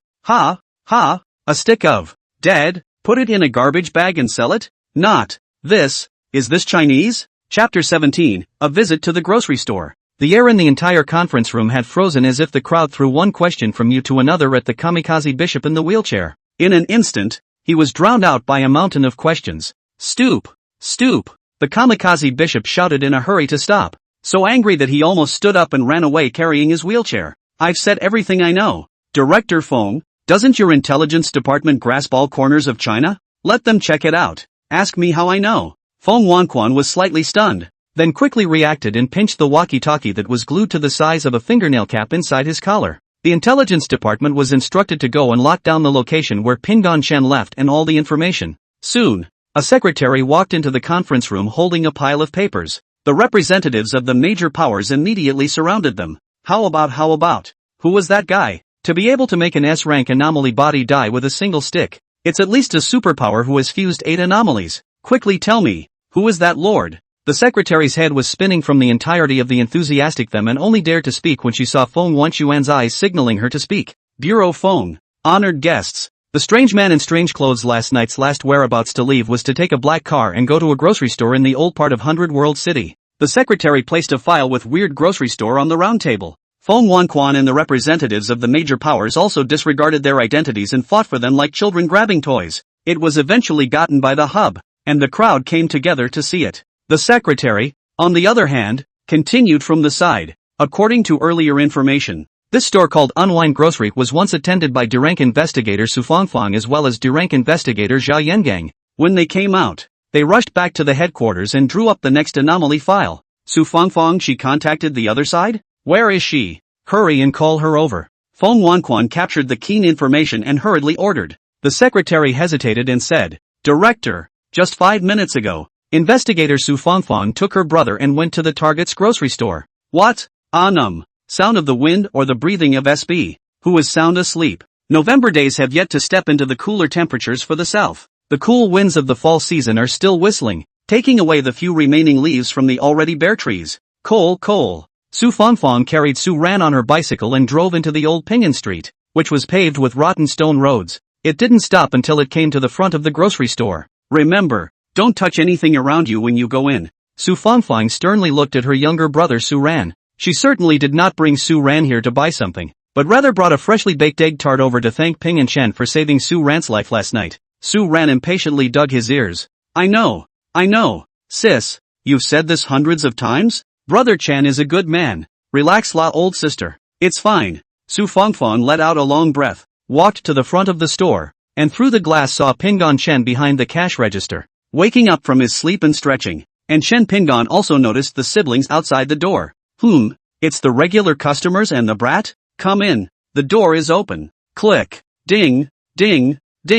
With Chen Pingon's permission, Su Fangfang dared to open the door and enter. Disturbing your sleep, Your Excellency the shopkeeper. This is an egg tart just made this morning, and I have to thank you for saving this boy's life last night. Su Fangfang smiled and placed the warm transparent box in her hand on the cash register. Egg tarts? Hey, I'll be polite then. It just so happens that I haven't eaten breakfast yet. Chen Pingon nonchalantly opened the lid and picked up a steaming egg tart and sent it into his mouth. Brother Chen, are all these things anomalies? So cool. Su Ran had long since thrown Su Fangfang's admonition to the back of his mind and ran to the first row of shelves, his face full of curiosity as he surveyed the various commodities above. Su Fangfang clenched her back teeth in anger. She had wandered around blindly like this last time and then was forced to buy an item at the cost of her eyes. Anomalies? I'm a proper grocery store. How could I have such strange things? Chen Pingon blankly glanced at Su Ran without any good reason. He did not want to be noticed by the mysterious organization for his existence. And that row of shelves you're looking at is just normal household items,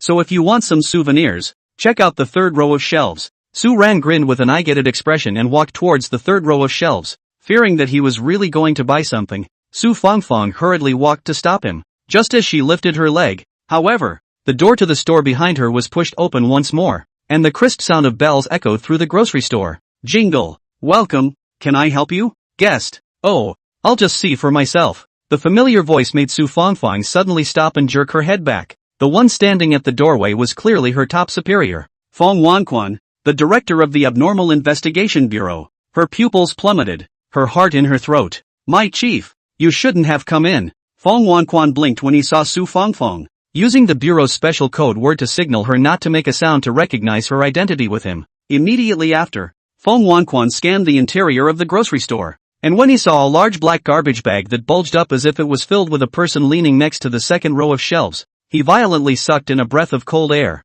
Sure enough, the seemingly harmless youth in front of him was the big man who had taken out the S-class anomalies in seconds last night. Feng Wanquan tried to calm his inner shock and silently walked towards the second row of shelves. However, at this time, Pingon Shan suddenly spoke up to stop him. Guest, the items in the second row of shelves are not for sale. First and third rows at your leisure.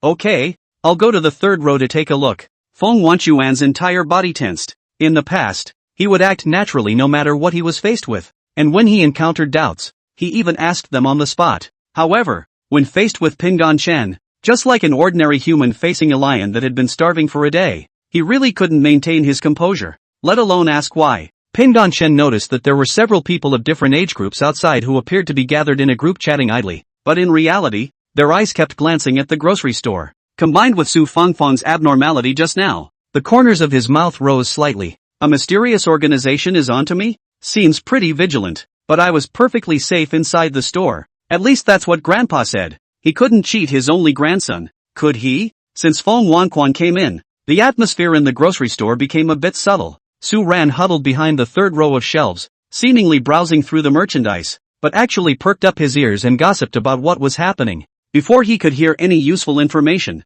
he caught a glimpse of Feng Wanquan walking into the narrow passageway. Feng Wanquan picked up one of the iron sand pots with a few women's hair entangled in it and scrutinized it for a few moments. Not finding anything unusual, he didn't have anomalous powers, but he knew the creepy backchill touch that came with proximity to anomalies. The iron sand pot in his hand didn't feel this way, and he wasn't sure if it was an ordinary iron sand pot or if the anomaly had intentionally hidden its scent. It doesn't look like an anomaly. Are the real ones being hidden in the shadows? Or maybe, that second and fourth row of shelves that won't let me go, with the anomalous carriers on top? Feng Wanquan secretly speculated. After placing the ironclad pot back, he casually grabbed a cheaper-looking rusty keychain and walked to the register to check out. Boss, how much for this? When Su Fangfang heard Feng Wanquan shout out the word checkout, her entire face turned white. It's over. There's going to be a new director. So won't the newbie vacation benefits he promised me be gone? No way. We can't let phone bureaus be wasted. Thinking of this, Su Fangfang immediately shouted, Boss Chen, he's my boss. Let this keychain be mine. Chen Pingon, who was just about to open his mouth, paused as Feng Wanquan blared at Su Fangfang. What is this girl up to? Didn't I imply with my eyes that she shouldn't reveal her identity? Oh, so it's the boss. You're quite generous. Guest, counting the discounted price I promised you before, I'll ask you for 3 ancient coins for this fate interlocking. Ancient coins? What's that? Feng Wanquan was slightly stunned. Su Fangfang pulled out an ancient coin with a face value of 3 and placed it on the cash register, signaling Feng Wanquan to take the keychain before calling out to Su Ran inside the shelves and leaving the grocery store. After seeing the trio leave, Chen Pinggan smiled and put the ancient coins into the old-fashioned cash register. A consumable item with a price tag of 1 guru coin. Bought 3 guru coins. I'm such a genius. If Grandpa had half my IQ, he'd probably be able to have a meal of lobster and black abalone by now. Chapter 18, Big Fish as Whale Slaughter. Feng Wanquan walked out of the grocery store within a few steps. Then he couldn't help but be curious and asked Su Fengfeng, "What is an ancient coin? This keychain doesn't seem to be an anomaly, right?" Su Ran on the side also curiously perked up his ears. Su Fengfang sighed and said, "That's a special currency. I'm not sure of its specific use other than trading at the grocery store. In addition, I used the black and white weeping mask that I took in at Pear Blossom Village before I exchanged it for the 6 ancient coins. The keychain you're holding, called the Destiny Lockpick, is definitely an anomaly. It's just not ready for it to activate yet, as evidenced by the eyes I bought in there." Saying that, Su Fengfang unfolded Anna's eyes, and scarlet vertical pupils were presented in front of the two. "Holy, sis, is that cool? What if I want a new eye too?" Scram! Su Fengfang glared at Su Ran. Anna's eyes emitted a pressure that instantly suppressed the ghost fire within Su Ran's body. His neck snapped and he muttered in a small voice, "Well, actually, I didn't want it that bad. Did you exchange it for ancient coins, Comrade Su Fengfang? I remember that the rules of the Bureau are written clearly that the internment must be approved by me before it can be used in other areas, right?" Su Fengfang retracted Anna's eyes and glanced at Feng Wanquan. "This is what I exchanged before I went to Pear Blossom Village. I don't have any ancient coins, and I used my eyeballs to get credit. Then I went back. I gave the eyeball to shopkeeper Chan. As for the mask, he wanted to recycle it. I had no choice." Feng Wanquan and Su Ran were stunned. "So, just now Xiao Feng, you were saving me, ah? Sorry, it is my recklessness." Su Fengfang seized the opportunity to grin. Feng Wanquan saw her lost expression instantly become wry, and suddenly had a bad feeling. He. Bureau Feng, ancient coins can be worth a lot of money. You cost me 3 ancient coins. Shouldn't you make up for it? Should. What are the requirements? Just say it." Feng Wanquan clenched his teeth and gave up. Su Fengfang put up 3 fingers. 3 ancient coins, let's say a 300,000, plus a month of discretionary vacation. Feng Wanquan's eyelids twitched, and after a moment of silence, he finally agreed to Su Fengfang's request. "Okay, but vacation here. Still have to come back to work if there is an emergency." "No problem." With that said, the 3 walked up to the crowd that had gathered around to gossip. "How's it going, old Vaughn? What's going on at the grocery store? Are there tons of anomalies in there as merchandise?" Feng Wanquan raised his hand to signal the crowd to be quiet. "Shoo, it's still in someone else's territory. Go back." "Makes sense. Go." The group got into a black Alpha and quickly drove away from the old Longacre Street. Just as Pinggan Shen had thought, after the afternoon had passed until the sun set, not a single customer had come into the grocery store, even if it's a regular guest. Ugh, not a single person all day. How did Grandpa make it through before? I have to eat too. I can't just resell the ancient coins as antiques, right? Chen Pinggan sighed and picked up the old roller phone, dialing the number left by the black shadow again. Unlike the morning, this time it was answered in less than 3 seconds. A rather magnetic voice came from the microphone. "Is this the owner of the relief store? Did you find my lost doll? The relief store? Not a grocery store? What's with the search?" Chen Pinggan inexplicably scratched his head without thinking too much and immediately responded to the other party. "Yes, guest, it has been found. When is convenient for you to come over to get it?" "That's great. I'll be there now." "Just a moment, boss." "Da." The dark shadow man hung up eagerly. "It should take quite a while for the other world to get over here, so let's go make a meal first." Pinggan Shan left a light on and walked towards the second floor to get down to the kitchen. However, the moment he had stepped onto the stairs, a round black shadow appeared at the door and knocked on the store door. "Dong Dong, cheerleading mascot of 2008 Beijing Olympics. This is it?" Pinggan Shan turned around and went back, just in time to see a mass of dark shadows outside the doorway. "Ha, that black shadow person is thin? How come the circle seems to be mostly smaller?" Pinggan Shan walked to open the door with vigilance. The dark mass at the door slowly walked into the store, revealing its bloated physique the moment it stepped into the doorframe. "Welcome, guest. The wax statue of a him angel you wanted. Is it this one?" Pinggan Shen smiled as he ripped open the black garbage bag leaning under the second row of shelves, revealing a wax statue of a young girl curled up with her head covered by a muslin. "It is it." Without uttering too many words, the dark shadowy figure walked straight to the wax statue of the chanting angel. Pinggan Shen squinted his eyes and noticed that the black shadow man had some incongruity in his trench coat jacket, as if it was fused with itself rather than set on. In addition, his tone of voice is also very problematic. obviously on the phone to show all the excitement. How did the scene to see his long-lost doll, but not move? Wait. The man in black was about to reach out and touch the wax statue of the holy song when Ping An Chen suddenly shouted. The black shadow stopped his hand movements and turned his head to look at Ping An Chen. Shopkeeper, I'll pay the money. It's not too much to ask that I see if this is my lost doll first, is it? The corners of Chen Pingan's mouth rose slightly. He still had some doubts about the other party just now, but as a result of the other party uttering such a sentence, the conjecture in Chen Pingan's mind could be perfectly confirmed. Oh, gutter rats aren't allowed to touch the guests' belongings. The black shadow man stumbled. An invisible pressure suddenly rose in the grocery store, and the black shadow man twisted and turned, emitting an ear-piercing whine. Immediately after that, it appeared in its original form, which was a rat man covered in black, no more than 1 meter 2 in height, and was overwhelmed by the will of the grocery store and could not move. No wonder Grandpa said that those disguised as guests were rats. So the looks are really rats in disguise. Die. Snap. The moment Ping An Chen faintly spat out these 2 words, the rat man violently exploded, and the splattering black mud rested in mid-air, blocked by an invisible force, then slowly seeped under the floor. Coincidentally, at that moment, an oval shadow appeared outside the doorway. Step into the doorframe and form a Humpty Dumpty look-alike. Shopkeeper, where is my long-lost doll? The man in black shouted anxiously as soon as he entered. Ping An Chen could be sure that he was the real guest. Oh, here it is, guest. There was a mouse that tried to get its hands on your doll just now. I chased it away. Many thanks to the shopkeeper. The dark shadow man rushed over and picked up the him wax figure. Charming little wings, delicate little face. That's it. That's it. My childhood doll.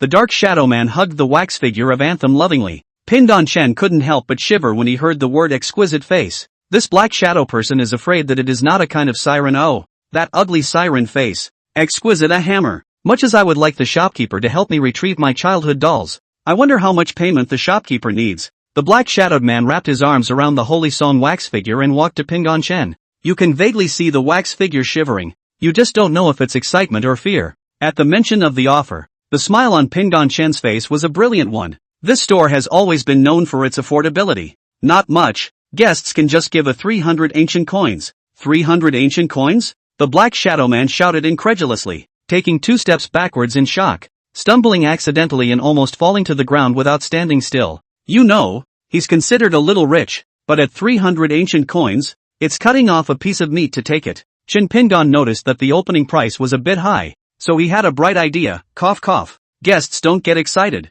Between you are the first guest to find something this month. Here can give you a discount. Just charge you 298 ancient coins. Although the black shadow man's entire body was black, at this moment, one could clearly see the twitching of his face. It didn't take long for him to pull 3 ancient coins with the word 100 printed on them out of his inside pocket. Here are 300 ancient coins. No need to look for them, shopkeeper. Thanks again for finding my childhood doll. Chen Pingan's eyes were worth it when he saw the ancient coin with the character 100. Immediately nonchalantly accepted. This is the guest's commission. As soon as possible to find is supposed to go guests. The next time there is a search commission, remember to look for the store. Oh, the old customers have 98% off discounts can be enjoyed. Without replying, the dark shadow man left the grocery store without looking back, clutching the wax figure of the him. It's as if staying another second will result in a vicious slaughter of the wallet. That brings the total amount in the store to 353 ancient coins. Really? Grandpa must have made a lot of ancient coins before. How come there are only 53 left?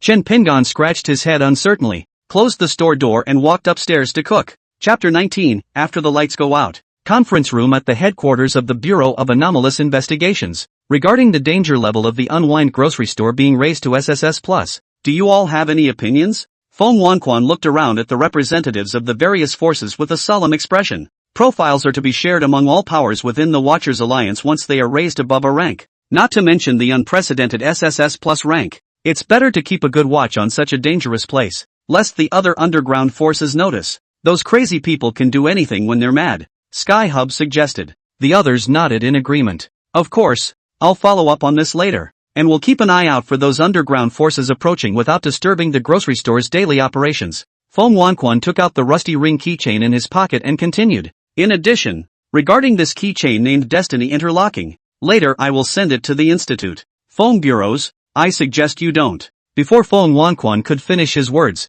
he was interrupted by the grim-faced Su Fangfeng. Shopkeeper Chen's strength is unfathomable, and he's also an extremely rule-following person. And the items bought in the grocery store only belong to the individual. If it were used in other areas, there's no guarantee that something bad would happen. After Su Fangfang reminded him of this, Feng Wanquan then reacted, remembering the other party's ability to dry out the S-class abnormality with a single stick. Careless, as an ordinary person, I still have quite a few oversights in thinking about abnormalities. Feng Wanquan held his forehead in guilt. He almost did something wrong. As a close to the Anomaly Investigation Bureau, Tianshu smiled and stroked his beard to comfort. Oh, old Feng, there is no need to be discouraged, even though you are an ordinary person. The old president's gaze can never look at the wrong person. The Anomaly Investigation Bureau also has your leadership to be among the steel flood today. Fallacious, old hub. Let's end today's meeting here. Adjourned. It's night. The night sky was covered with a thick layer of clouds that blocked the light of the moon. The buildings around the outskirts of the city were dimly lit, except for the 13th floor within a commercial building, which still retained a faint light. Finally busy. There was only one place in the large office where the lights were on, and the female cowhorse, Zhao Ye, stretched and saved the file and turned off the computer. Every day I'm the one working overtime until 11 o'clock. Dead family company. I'll run away after this month. Spoiled you. Zoya grumbled twice and left the office with her satchel on her back. Clatter of horses' hoofs. She walked to the door and turned off the last light. I don't know if it was an illusion, but she vaguely saw a slender figure standing in front of the window. Ta-da! Zoya turned on the light again and the figure all but disappeared. Hallucinating from fatigue? She frowned and rubbed her eyes. After turning off the light, the figure in front of the window was no longer visible. Joa didn't take it seriously and turned her head towards the elevator. During this time, you have to step through a corridor that is tens of meters long to get to the elevator at the end of the corridor. The stingy building owner, in the corridor, installed all the voice-activated lights, and voice-activated range is extremely small. Basically, walk a step in front of the lights will only light up a light. Ta-da-da-da. The only sound in the empty corridor was the sound of Zhaoya's high heels stepping down. However, without walking for long, she suddenly stopped, her eyes gazing straight ahead at the dark area, emerging from the slender silhouette. Through the green light emanating from the corridor's safety exit sign, Zhaoya clearly saw a silhouette about 2 meters tall, standing hunched over in the darkness, with hands as thin as steel wires, not at all like the palms of normal humans. Who's there? Zoya gathered her courage to call out. The slender silhouette slowly raised its head, and Zhaoya subconsciously took a step back. Then, the slender silhouette rushed towards Zhaoya without warning, scaring her so much that she hurriedly turned her head and screamed. Ah-ha-ha! It was also the loud scream that woke up all the sound-activated lights in the hallway. When she turned back to look behind her, she suddenly realized that the slender silhouette rushing towards her had vanished in a blur the moment the sound-activated lights came on. Her fleeing steps slowed to a halt with it. Gone? Could it be that I have a mental problem? Zhaoya frowned tightly. She is an atheist and firmly believes in the absence of the supernatural. Until 5 years ago, when she happened to see a headless man wandering the streets, oblivious to those around him as if he was the only one who saw it. If it wasn't for the fact that the headless man had splattered a few drops of blood on Showa as he moved, and the unique rusty smell of blood rushed straight to her head, she would have been under the impression that her opponent was cosplaying. Thinking about what happened 5 years ago, Zhaoya inwardly panicked. No, I guess I've encountered something strange. Let's call the police first. She panicked and pulled out her cell phone, which was the very sign that she hadn't moved for a long time, and the voice-activated lights went out on that. Pust. Snap. The sound of a sharp blade ripping through flesh fell, followed closely by the sound of something heavy slamming down. Wake up. The voice-activated light again, hitting the ground where Zoya was originally located, only to see a pile of bloody chunks of broken flesh lying on the ground, as well as a dialed cell phone. This is the 100th City Police Station. Have you encountered anything? Hello? Anyone? The voice belonging to the operator inside the phone echoed through the empty hallway. When the voice-activated light went out, a footprint was stained in the blood, all the way to the stairway exit. Meanwhile, the streets of the neighboring building. A young girl with a lollipop in her mouth suddenly stops and looks up at the building. Abnormal fluctuations. Disappeared? No, it's lurking. Wang Dongling's eyes narrowed slightly, and his normal human pupils instantly transformed into yellow vertical pupils, just like a cat's eyes. Coming towards me? The corners of Wang Dongling's mouth grinned slightly. Ha! Rushing towards hell. You're still the first. She stood in the darkness, and with the vision of her soul's cat's eyes, she clearly saw a slender figure rapidly rushing towards her. Seeing the right time, at the moment when the slender silhouette swung at him, Wang Dongling took a step ahead of him and bent down, dodging the attack while raising his claws to grab at the other party's heart position. Snort! The sound of cloth tearing suddenly rose. The slender silhouette was fixed in place. sharp claws grasping at Wang Dongling's position, but her person appeared behind the slender silhouette. There was also a dark object in his hand. Phew! Wang Dongling gently blew away the black mist, and the slender silhouette that was framed behind him then dissipated, while the object in his palm was also revealed at this moment. It was a star-shaped nightlight only the size of Lori's palm, and it had lost its color very badly, peeling off from its original yellow casing to the ghastly white it was to this day, with quite a bit of blood on it that had been drying for decades.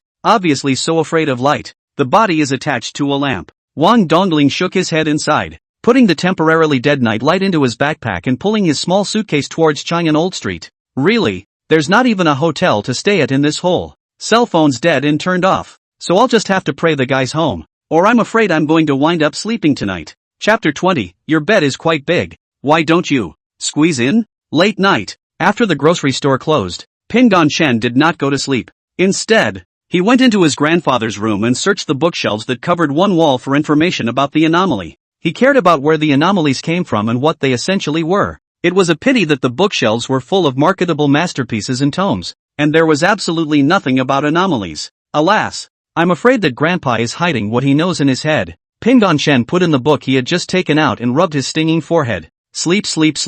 It's not like knowing the truth can do anything now anyway. It's better to run the grocery store honestly and make more money. Chen Pingon let out a long yawn and walked out of his grandfather's room to his own room door, and was about to open the door when a sharp knock suddenly came from downstairs. Dun. I remember flipping the card to close, right?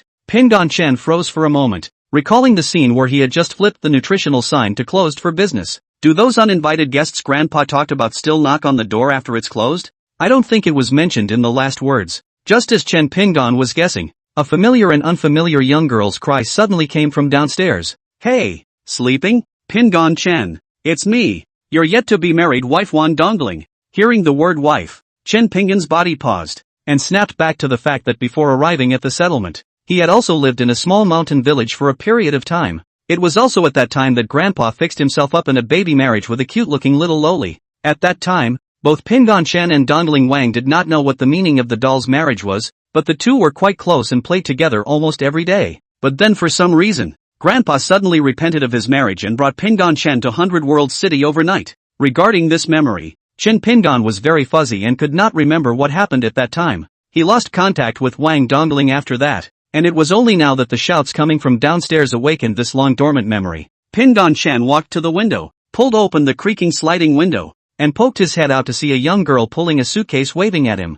She wore a black and white JK and her hair was tied up in two pom-poms that hung down a strand of hair, and with every swing of her arms, 2 strands of green silk flew with it. Hi, Pingon Chen, long time no see. It's actually, really you. Chen Pingon looked at the lively young girl below, silently overlapping with the figure of his former playmate in his mind. Out of caution, Chen Pingon surveyed Wang Dongling below 3 times, confirming that she was a human being and not an uninvited guest in a skin, before going down to open the door for her. Click. Hey, it's been a long time. How has Pingon Chen been doing? Wang Dongling smiled and revealed a mouthful of white teeth. Wang Dongling? How did you come over to me so late? And how did you know I lived here? Pingon Chen threw out a series of questions. Ouch. Starving me to death. At least it's a childhood friend who hasn't been contacted for more than a decade. Chen Pingon, you just leave me at the door to ask questions? Wang Dongling puffed up her mouth. Chen Pingon scratched his head in some embarrassment. He really wasn't good at all at socializing.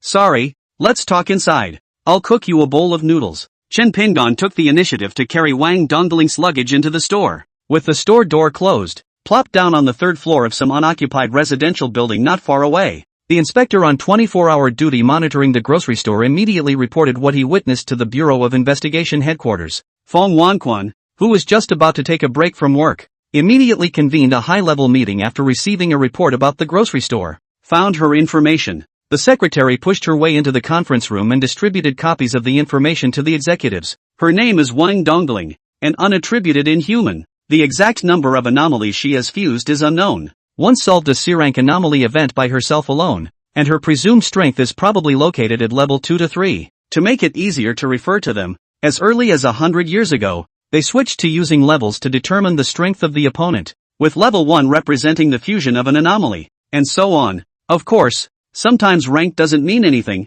and certain level 5 fusion anomalies are not even as good as individual level ones. Self-tolerance is limited, and generally speaking the first fused anomaly is the future mainstay, with subsequent actively fused anomalies basically born as aids. It's like playing a game where one main C and the rest are all support stacking buffs. With all main anomalies, you end up with 1 plus 1 is equal to 2, and a primary anomaly that stacks at a multiplier if the rest are all secondary anomalies. Wang Dongling? There's actually such a number 1 in human. What is her relationship with Boss Chen? Can we find out? Feng Wanquan looked at his secretary and asked. The secretary shook his head. The intelligence department has already conducted a thorough investigation, and was unable to find any relevant information at all, especially Boss Chen, who has no record at all in the information database, as if he is not a person from this world. Feng Wanquan nodded gruffly and scanned the executives on the table. Regarding Wang Dongling's nighttime contact with Boss Chen, let's observe it for a while. Don't be in a hurry to scare the snakes yet. Understood. So, you wanted to come to this side of Centennial City to look for a job, took the wrong bus to this side of the old town on the outskirts of the city, and your cell phone happened to be dead, so you came to me for an emergency night? Wang Dongling said a whole lot of words that were summarized by Pinggan Chen. That's probably it. Wang Dongling smiled and scratched her head. She looked at the empty living room and suddenly felt that there was someone missing. Ah, where's Grandpa Chen? Over there. Pinggan Chen pointed down to the spirit platform. Wang Dongling followed the line of sight and stood up in horror after realizing the black and white photo on the spirit platform with a serious face. Woohoo! Grandpa Chen is sealed in the photo? Don't be afraid. Grandpa, your future granddaughter-in-law is here to save. Knock. Wang Dongling was about to run over, when Shin Pinggan raised his hard fist and landed on her head, slapping her down in one go, just like a gopher. Seal your ass, hang on, old man. He hit the big time and hung up. Pinggan Chen explained without a trace of humor. This girl is really still the same as when she was a child. The brain circuit is stupid. He was powerless to spit in his heart and was inexplicably worried about whether Wang Dongling would be abducted. Grandpa, he is gone? Seemingly knocked out of her head, Wang Dongling seemed like a different person, silently hugging her legs and curling up into a ball. Well, a few days ago, that driver got a DUI. It was a traffic accident. Shin Pinggan sat on the cool icy floor, looking at his grandfather's effigy, faintly said, "Don't always hang on to your future daughter-in-law. That's just a doll's marriage that the old man once drank too much and messed up, and later cancelled it anyway." Wang Dongling went silent without replying. She vaguely remembered that back then, before Elder Chen repented of his marriage and left with Pinggan Chen, he had privately approached himself and said a bunch of inexplicable things. Dongling, it's Grandpa Chen's fault for making you guys miss your destiny. Remember, Winter Spirit, you'll have another chance in the future, but not until you've reached adulthood. And you mustn't go looking for peace until you've reached adulthood. In the future, if you find that kid, you'll pester him. That kid has a hard mouth and a soft heart. If you can't, you'll directly counterattack him. You won't get used to it. Grandpa Chen only hopes that you, Dongling, will be able to give him a hand at a critical time. Thinking back to Elder Chen's instructions to himself, it seemed like it happened yesterday. Wang Dongling squeezed out a smile that was just like a spring breeze, and pressed her finger against her lips. Humph. Don't think about escaping. You'll be staying at your house tonight. There are only 2 rooms yet. Grandpa just left. I will not disturb his old man's room. Or, we squeeze tonight? Chen Pinggan's old face blushed slightly. In the end, Wang Dongling slept in Chen Pinggan's room while Chen Pinggan slept in the living room. Grandpa was right. Pinggan Chen is just an elm brain. Wang Dongling muttered as she lay on Chen Pinggan's bed, looking at the unfamiliar ceiling. Chapter 21 Additional positions in grocery stores. Salespersons. Pattering sound. Pattering sound. Early the next morning, Pinggan Chen was awakened by his cell phone alarm. Morning, breakfast is on me later. Consider it a lodging fee. Ha ha. Wang Dongling stretched out of the room, and Chen Pinggan, who walked to the toilet to wash up, just happened to see a touch of whiteness under her pulled-up clothes as she stretched out. At just one glance, he instantly averted his head and misplaced his eyes. Ahem. Whatever. Just to be clear, my breakfast is expensive. Wang Dongling looked at Chen Pinggan's slightly flushed cheeks and revealed a meaningful smile. Well, my wallet is still quite sufficient. Pinggan Chen did not reply and fled into the restroom. Wang Dongling slowly shifted his sight from the closed toilet door to the hearth. The majestic posthumous photo of Elder Chen. Don't worry, Grandpa. I'll protect this guy. He's my future husband. Wang Dongling muttered in a small voice. She glanced at the spirit cat totem that loomed on the back of her hand and silently clenched her fist as the spirit cat totem sank with it. Early in the morning, Chang'an Old Street is still relatively lively. and the crowd is quite a bit more than the new street. After Pingon Shan and Wang Dongling walked out of the grocery store, they went straight across the street to a frequently patronized breakfast store. At the same time, it was also a breakfast store that Pingon Shan had encountered before, which would be open for business even if no one was there at night. On the third floor of a certain residential house, the watcher hid behind a gap in the curtains and reported what he saw through the binoculars. Chief, the subject has entered a breakfast restaurant. Continue to monitor and pay attention to Wang Dongling's attitude towards Boss Chen. Over the intercom, Feng Wanchuan's voice came. Yes. As soon as the watcher's words fell, Wang Dongling in the crowd suddenly looked his way. Not good. He hurriedly ducked away from the curtain gap. Nonetheless, it was still captured by Wang Dongling, who possessed supernatural eyesight. I noticed what appeared to be eyes looking at me nearby last night and thought it was a curious neighbor, but now it looks like a voyeuristic pervert. Wang Dongling narrowed her eyes and was thinking about how to poke the other party's nest when the sound of Chen Pingon shouting brought her back to reality. Boss, 3 shredded fried noodles and 1 fragrant pancake bun. Chen Pingon poked Wang Dongling's shoulder. The touch seemed as soft as a sponge. What do you like to eat? Hey, same as you. Entering the store and sitting down, Wang Dongling's brows knitted slightly as she looked around the breakfast store. Instinctively, he felt that there was an abnormality hidden deep here, but he didn't catch half of the abnormal aura fluctuations. She was still fixated on watching until breakfast was on the table. What are you looking around for? Eat while it's hot. Pingon Shen called her back from her concentration. Since taking over the grocery store, Chen Pingon could feel himself being strengthened every moment, and could sense the abnormalities that lurked in the shadows without even having to look at them. Naturally, he was also clear about Wang Dongling's identity as an inhuman, and he was also a level 5 inhuman who had fused 5 abnormal bodies. Oh, nothing, it just seems like I saw a beetle. Wang Dongling casually found an excuse to put it off. Really? Pingon Shen took a bite of the pan-fried bun and grinned. I've heard that loved ones who have passed away will return to their homeland in the form of small animals to remember their loved ones on Earth. Maybe that beetle is the boss's loved one. Don't bother it. Let it be. After fusing the power of the grocery store, Pingon Shen could certainly see why this breakfast store was open at night. That's just the deceased daughter of the shopkeeper trying to share her parents' burden by opening a store in the netherworld after dark to earn some mean virtue to return to her parents. Of course, the average person couldn't see that the store was in operation. It was separated by a yin and yang boundary that even weaker inhumans couldn't detect. Being reminded of this by Pingon Shen, Wang Dongling froze and silently responded. Aha! The anomaly lurking in the store doesn't smell like blood, which means it hasn't harmed anyone yet. In that case, let her be. Wang Dongling spared the breakfast store's abnormality and didn't bother with her anymore. Right. Wang Dongling, you don't have a job now, right? After finishing his breakfast, Chen Pingon wiped his mouth and looked at Wang Dongling, who was still burying his head in dry rice. She nodded her head like a chicken pecking at rice. Well, yeah, haven't started looking yet. I'm afraid I'll have to borrow your house for a month or so. Ha. Upon hearing this, the corner of Chen Pingon's mouth curled up triumphantly. In that case, lending is fine. But I have a more dangerous job here. Are you willing to come? Ha! The movement of Wang Dongling's mouth stopped, and she looked down like a thief and scanned the neighborhood, then swallowed the raw fried bun in her mouth and put her head in front of Chen Pingon. It's not the abduction and sale of a little loli, is it? This is against the law. Pingon Chen, you've gotten bad, and Grandpa will surely know it. Well, before Wang Dongling could finish her sentence, she was gagged by the quick-eyed Pingon Chen, who picked up a pan-fried dumpling and gagged her mouth. Boss, check out. No need to look for it. Chen Pingon threw down $100 bill, pulled the blushing Wang Dongling,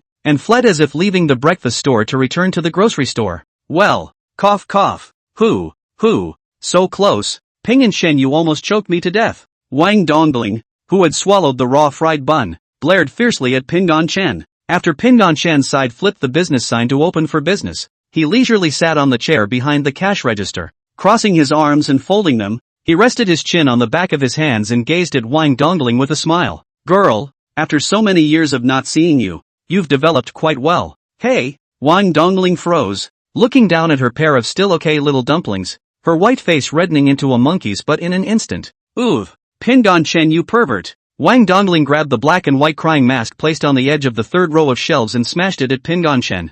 Ha? No, it's not. Pingon Chen waved his hand to knock away the flying black and white weeping masks and hurriedly explained. I'm talking about your inhuman rank, not your physical development. Hey, Wang Dongling seemed to be splashed with cold water and instantly calmed down, pupils slightly seismic, unbelievably looking at Chen Pingon. How do you know that I'm an inhuman? Could it be Wang Dongling, who thought of the truth, suddenly opened his eyes wide. Alright, sit down and talk about it. Pingon Chen dragged out a folding chair and gestured for her to sit down. Pingon Chen roughly explained his situation to her, only making up that he was also an inhuman, and not explaining the special nature of the grocery store. You're actually an inhuman too? It's not right. Why can't I feel that you have an abnormally fluctuating breath? Wang Dongling frowned in confusion. Her main abnormal body was very sensitive to scent. It was impossible for even an abnormal body that was more adept at concealment to fail to detect even a single fluctuation. There are a lot of things you don't know in this world. Pingon Chen did not answer her and turned to ask about work. Back to business. Do you want to work for me? It's related to anomalies, and the pay is ridiculously high. In fact, Wang Dongling came to 100 World City because she wanted to apply for a job at the Bureau of Anomalous Investigations and earn some money. That kind of big power. A lot of salary fixed, which is not as comfortable as Chen Pingon here. She did not even think about it and accepted. Well, what type? To shelter anomalies or to free people trapped in anomalous events? Shelter? Rescue? Pingon Chen wagged his finger in negation. No, none of them. It's abducting the anomalies back here at the grocery store. Ha? Chen Pingon, you're still really doing trafficking illegal things? Wang Dongling stood up excitedly. Snap! Pingon Chen slapped his speechless forehead, and for a moment, he actually did not know how to retort. Chapter 22. The girl knitted from wool. So, the position I hold is that of a salesman, specializing in going out and running commissions, then bringing back the anomalies that are housed, and then having you, Ping and Chen, sell them secondarily to organizations like the Anomaly Investigation Bureau? Wang Dongling summarized the content of the work outlined by Chen Pingon and uttered it once. Well, it's not far off. Pingon Chen nodded. I'll open a special website later on, specializing in receiving missions about anomalies, and then you'll be the one to run the mission when you receive it. Wang Dongling, amazing. You know such complicated stuff. Wang Dongling's eyes twinkled with stars as she looked adoringly at Pingon Chen. Opening a website wasn't complicated. Dealing with information that really had anomalies was. But Pingon Chen wasn't worried about that. Part of his power comes from the merchandise in the grocery store. And it just so happens that there is a merchandise that recognizes the authenticity of the information through the internet, thus picking out the valid anomalous commissions. The salary is drawn at 10%, with a guaranteed base of 1,000, and additional ancient coins for good performance. How about it? Have you considered it? Wang Dongling almost did not think. Look firm that answer. Well, after considering, I will follow you to do a big job. Chen Pingon's speechless twitching corners of the mouth, obviously is a legitimate business. From Wang Dongling out of the mouth to make it look like illegal transactions. Alright, it's settled. You're the first salesman for my unwrapped grocery store. Pingon Chen patted Wang Dongling's shoulder. Now here comes your first task. Help me look after the store. I'll go upstairs to muck around with the website. Call me if any guests come. Don't let them touch the merchandise. Hey, don't worry, leave it to me. Chen Pingon walked towards the second floor with a slight nod. Anyway, there were almost no special guests in the morning, and he was not afraid of Wang Dongling messing up. When Chen Pingon left, Wang Dongling sat on a chair behind the cash register. The sunlight from the window only irradiated half of her body. Above her neck was in the shadow zone, and her expression without a smile looked particularly heavy. Grandpa, Chen Pingon, he's contacting anomalies. It's dangerous, but I'm strong. Stronger than anyone, and I'll protect him absolutely. Wang Dongling murmured in a deep voice, silently clenching her two small pink fists. Expansive. At this moment, a crisp voice suddenly rang out from outside the cash register, pulling Wang Dongling back from his contemplation. She rounded the register and saw the black and white crying face mask, face down, fall to the floor. Strange, didn't I just put it on top of the box? How did it fall off? Wang Dongling picked up the mask and wiped the dust stained on it, and stumbled upon the expression on it that seemed to be out of place.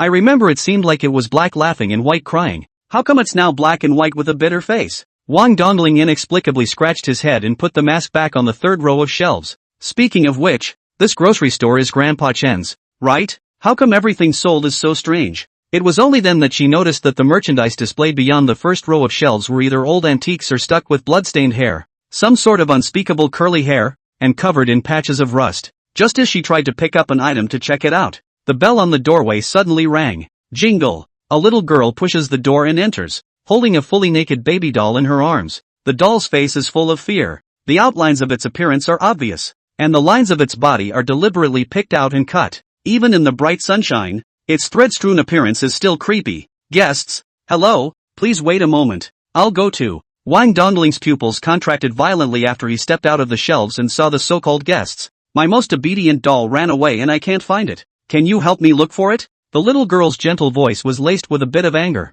However, in Wang Dongling's trembling pupils, the little girl standing in front of the doorway was not human at all. Instead, it was a girl whose entire body was made up of lines, whose eyes were still a 4-hole black button, and whose mouth was just a wavy line that clearly prevented her from opening her mouth, but made sound. What the hell is this? Wang Dongling's body couldn't help but tremble slightly. This was an early warning of danger originating from human instincts, and at the same time, it also made the spirit cat in his body abnormal, so scared that he curled up in the corner of the shadows. It made Wang Dongling unable to use half of his abilities. S-class. No, it's above that. Wang Dongling's legs were scared by her inner thoughts. She hadn't seen an S-class anomaly, but she could surmise it through the spirit cat's ability. Only the line girl in front of her, who was holding a naked doll, had the idea that she was already dead just by looking at it, and she didn't even dare to move the abnormal ability in her body. This is by no means something an S-rank anomaly can do. You're not the boss. Where's the boss? I want the runaway little bad boy back. Seeing that Wang Dongling didn't say anything, the line girl stepped away and wandered around the store, trying to find Chen Pingan. Wang Dongling forcibly overcame his instinctive fear with his strong willpower and took a step to stop the other party. Guest, please don't wander off. Wait a moment, I'll go shout at the boss. As soon as Wang Dongling's words fell, there was a sound of footsteps coming from the stairs, accompanied by Pingan Chen's inquiry. Are there any guests coming? Wang Dongling was slightly stunned, just about to open her mouth and yell run, when Pingan Chen saw the lines of young girls, but revealed a full smile and rushed over quickly. Oh, long-awaited guest, how may I help you? Hey, Wang Dongling was confused. Ah, it's over. This guy, Pingan Chen, is too weak to know how terrifying the hairy girl is. When Wang Dongji could not detect the abnormal fluctuations in Pingan Chen's body, he categorized it as being so weak as to be almost non-existent, which was why he could not sense it. Fairy tale. Bad. I'm going to get it back and beat it up, the woolly girl said angrily, while tightening her arms and strangling the baby doll in her arms until she was blue in the face. Seeking things, right, guest? The woolen girl nodded slowly, letting go of her right hand, which was about to strangle the baby doll, and reached into her own head, from which she pulled out a card made of lines woven together. It has my contact information on it, and I will pay a handsome sum of money when I find it. When Pingan Chen heard about the abundance of money, his two eyes immediately glowed and shone. Hiss, it's a whale of a guest. Small fish as big fish as whale. That whale. Never mind, just slaughter hard anyway. He took the line card, similar to the last postcard from the man in black. Address plus phone number. 233 Woolly Wizard Village in Storybrooke? Is this hairy girl and the man in black two places or two worlds? Pingan Chen guessed so. After handing him the card, the woolly girl turned and left the grocery store, holding the baby doll that was about to cry. Wang Dongling clearly saw that the moment she stepped out of the store,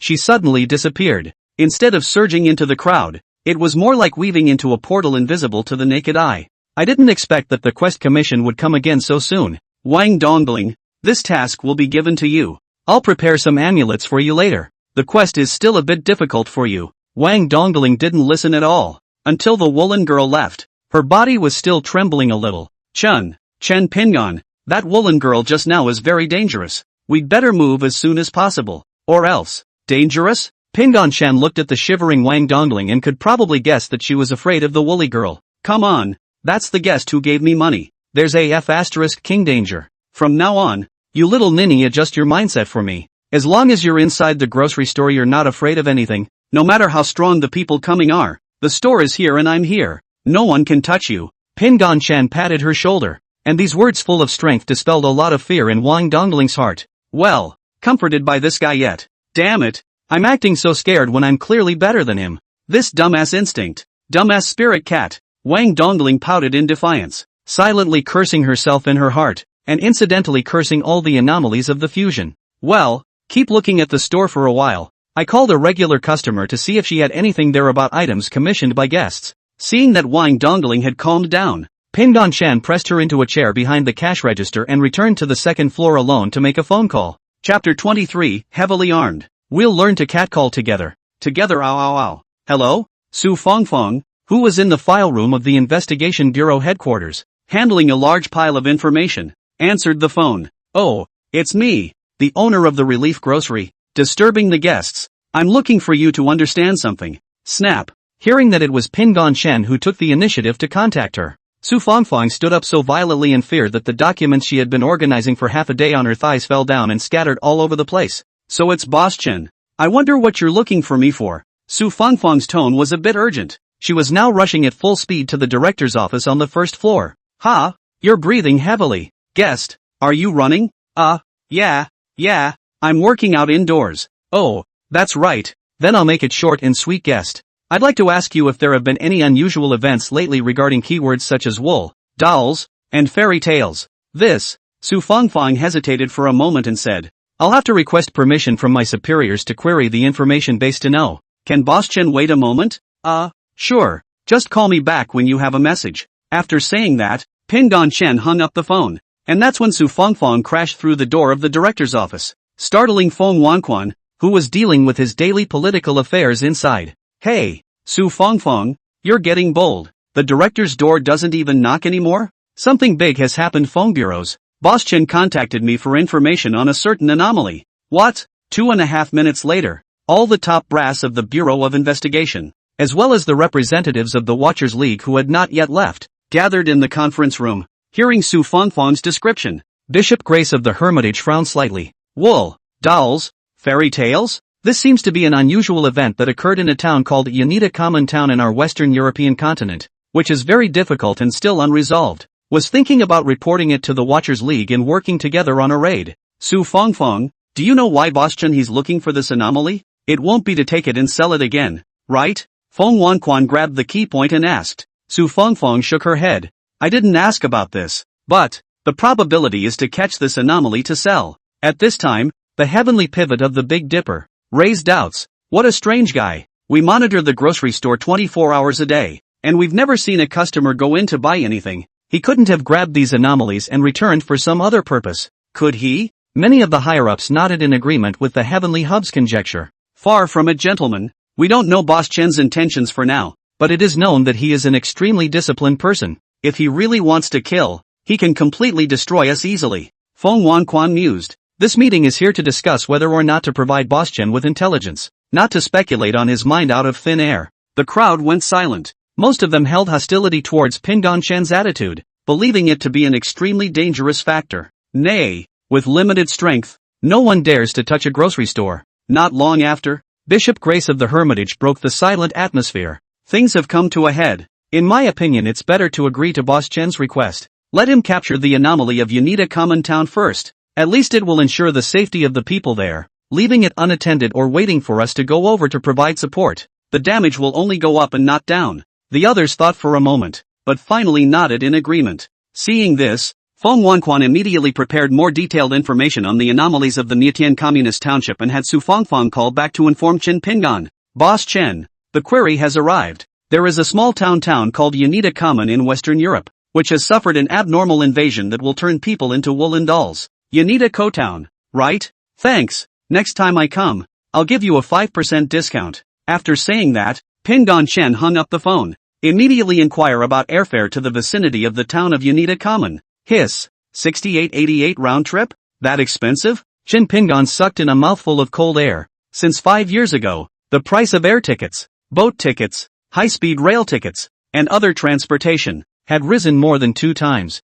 Unlike in the past, the price increase is due to the fact that these transportation vehicles are equipped with inhumans to guard the safety of the passengers. Nowadays, anomalies are all over the place, and crossing multiple places is often the most dangerous, which is why it is required that some of the cross-city transnational transportation be equipped with at least one inhuman, and there are only 1,000 or so inhumans in the sky, which has led to an extreme rise in transportation fares. This airfare can empty my pockets, and the ancient coins I earn can't be exchanged for cash. If this continues, I shall not go bankrupt? Chen Pingon thought about selling the ancient coins to the Bureau of Abnormal Investigations in exchange for a large amount of cash, but the thought existed only for a moment and then disappeared. He had no memory of the use of the ancient coins for the moment, but instinct told him he was losing money to his grandma's house by doing so. That said, there should be a bounty in the dark for an anomaly that's been delayed and unresolved, right? Go ask Wang Dongling and see if she knows. Saying that, Chen Pingon walked downstairs. A reward?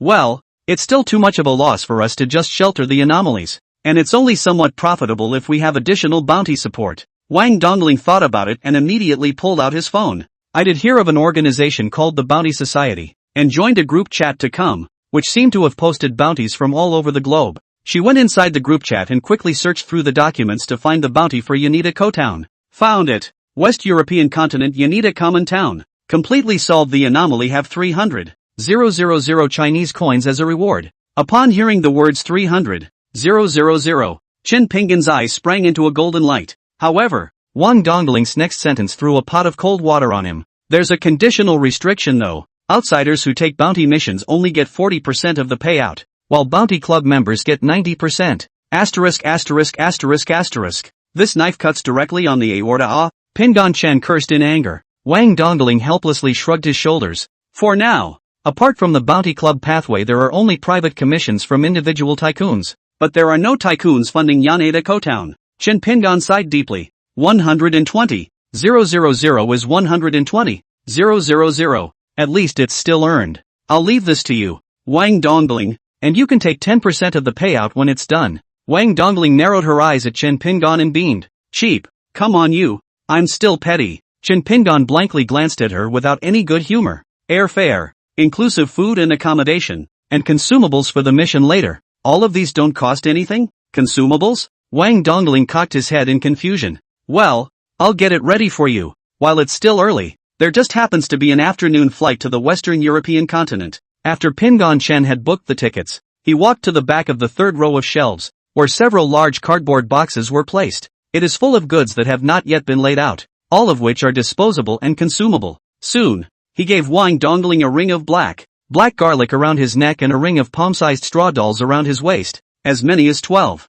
Well, that's all. The black garlic will refresh your mind. Realize you're in an illusion or mentally ill. Take a bite and you'll be right. As for the life-saving straw doll at your waist, think of it as a resurrection coin. You can wave it 12 times. After 12 times you can't beat it. Just run. Chen Pingan didn't use Wang Dongling completely as a tool person. He still cared about the other party's life safety, or else he wouldn't have given this huge pile of consumable goods that were sold for 100 ancient coins to her. It's just a shame that you can't give permanent merchandiser. It's an unspoken rule of the grocery store that only the customer who purchased it has the right to use it. Wang Dongling's face was odd. She picked up the black garlic under her neck and smelled it for a while. She didn't find any abnormality. It was the same flavor as ordinary black garlic. Alas, Pingan Chen, I didn't expect you to be so superstitious about these things, but thanks a lot. With your blessing in place, accomplishing this mission is not in the cards. Wang Dongling smiled cheekily as she took what Chen Pingan had given her as a blessing bestowed by begging the Buddha and worshipping the gods.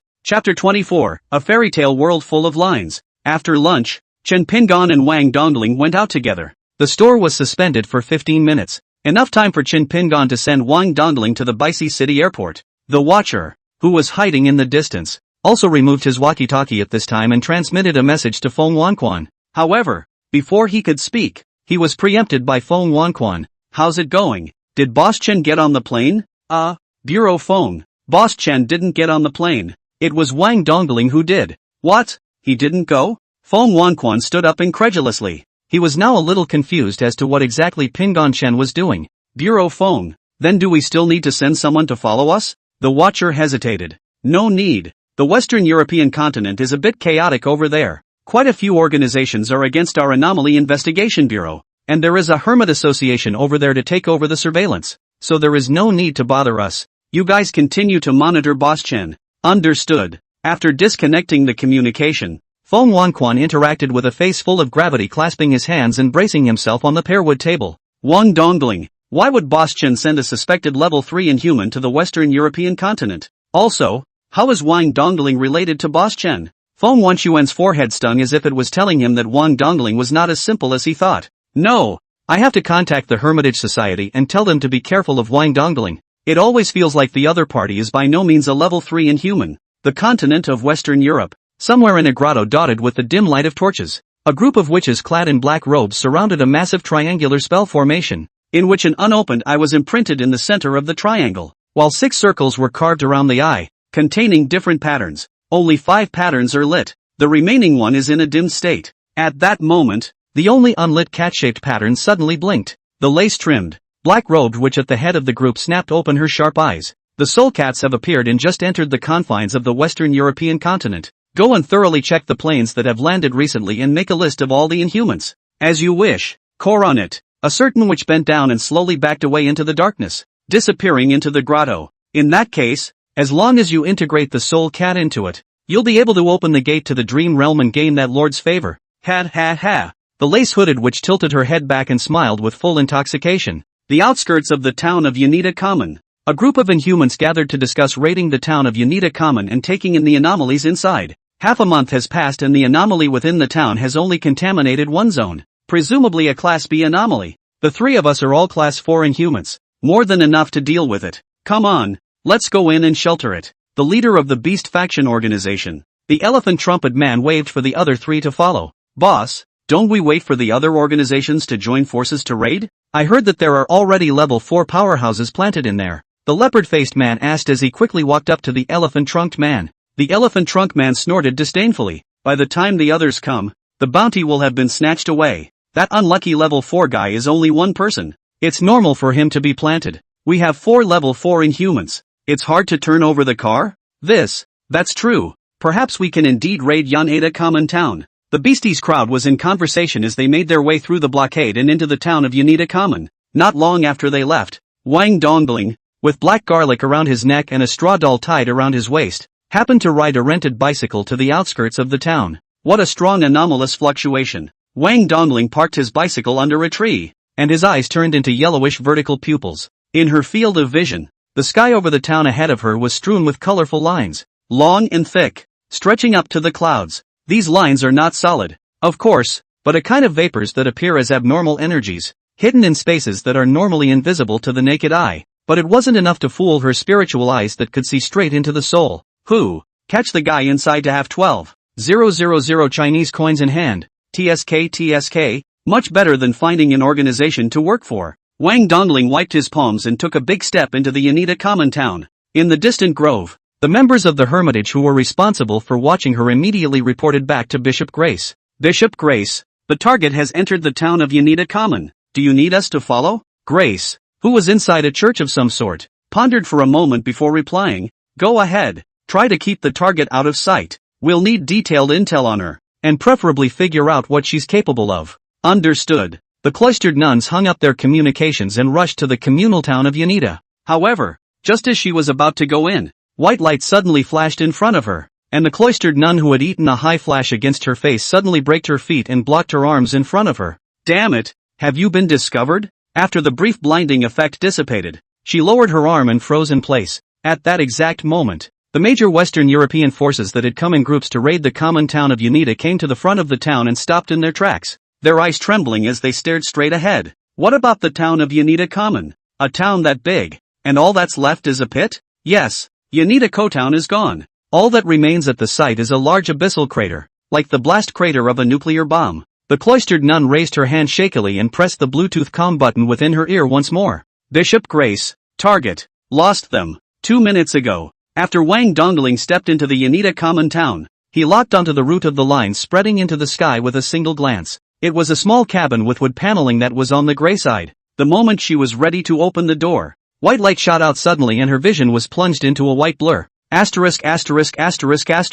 Careless. Under the confusion, Wang Dongling remembered Chen Pinggan's instructions. Black garlic lifts illusions and negative states. Right, black garlic. In the heat of the moment, Wang Dongling did not think much, could not open his eyes and had to touch the black garlic hanging on his neck, holding one to the mouth. At the moment she didn't care if it was a talisman for psychological comfort. As long as she could lift her dizziness and blindness, it was better than anything. A mouthful of black garlic down, the muscles on Wang Dongling's face nearly squeezed into a ball, coupled with the spitting out of the black little tongue. Those who don't know also thought that they had eaten poop.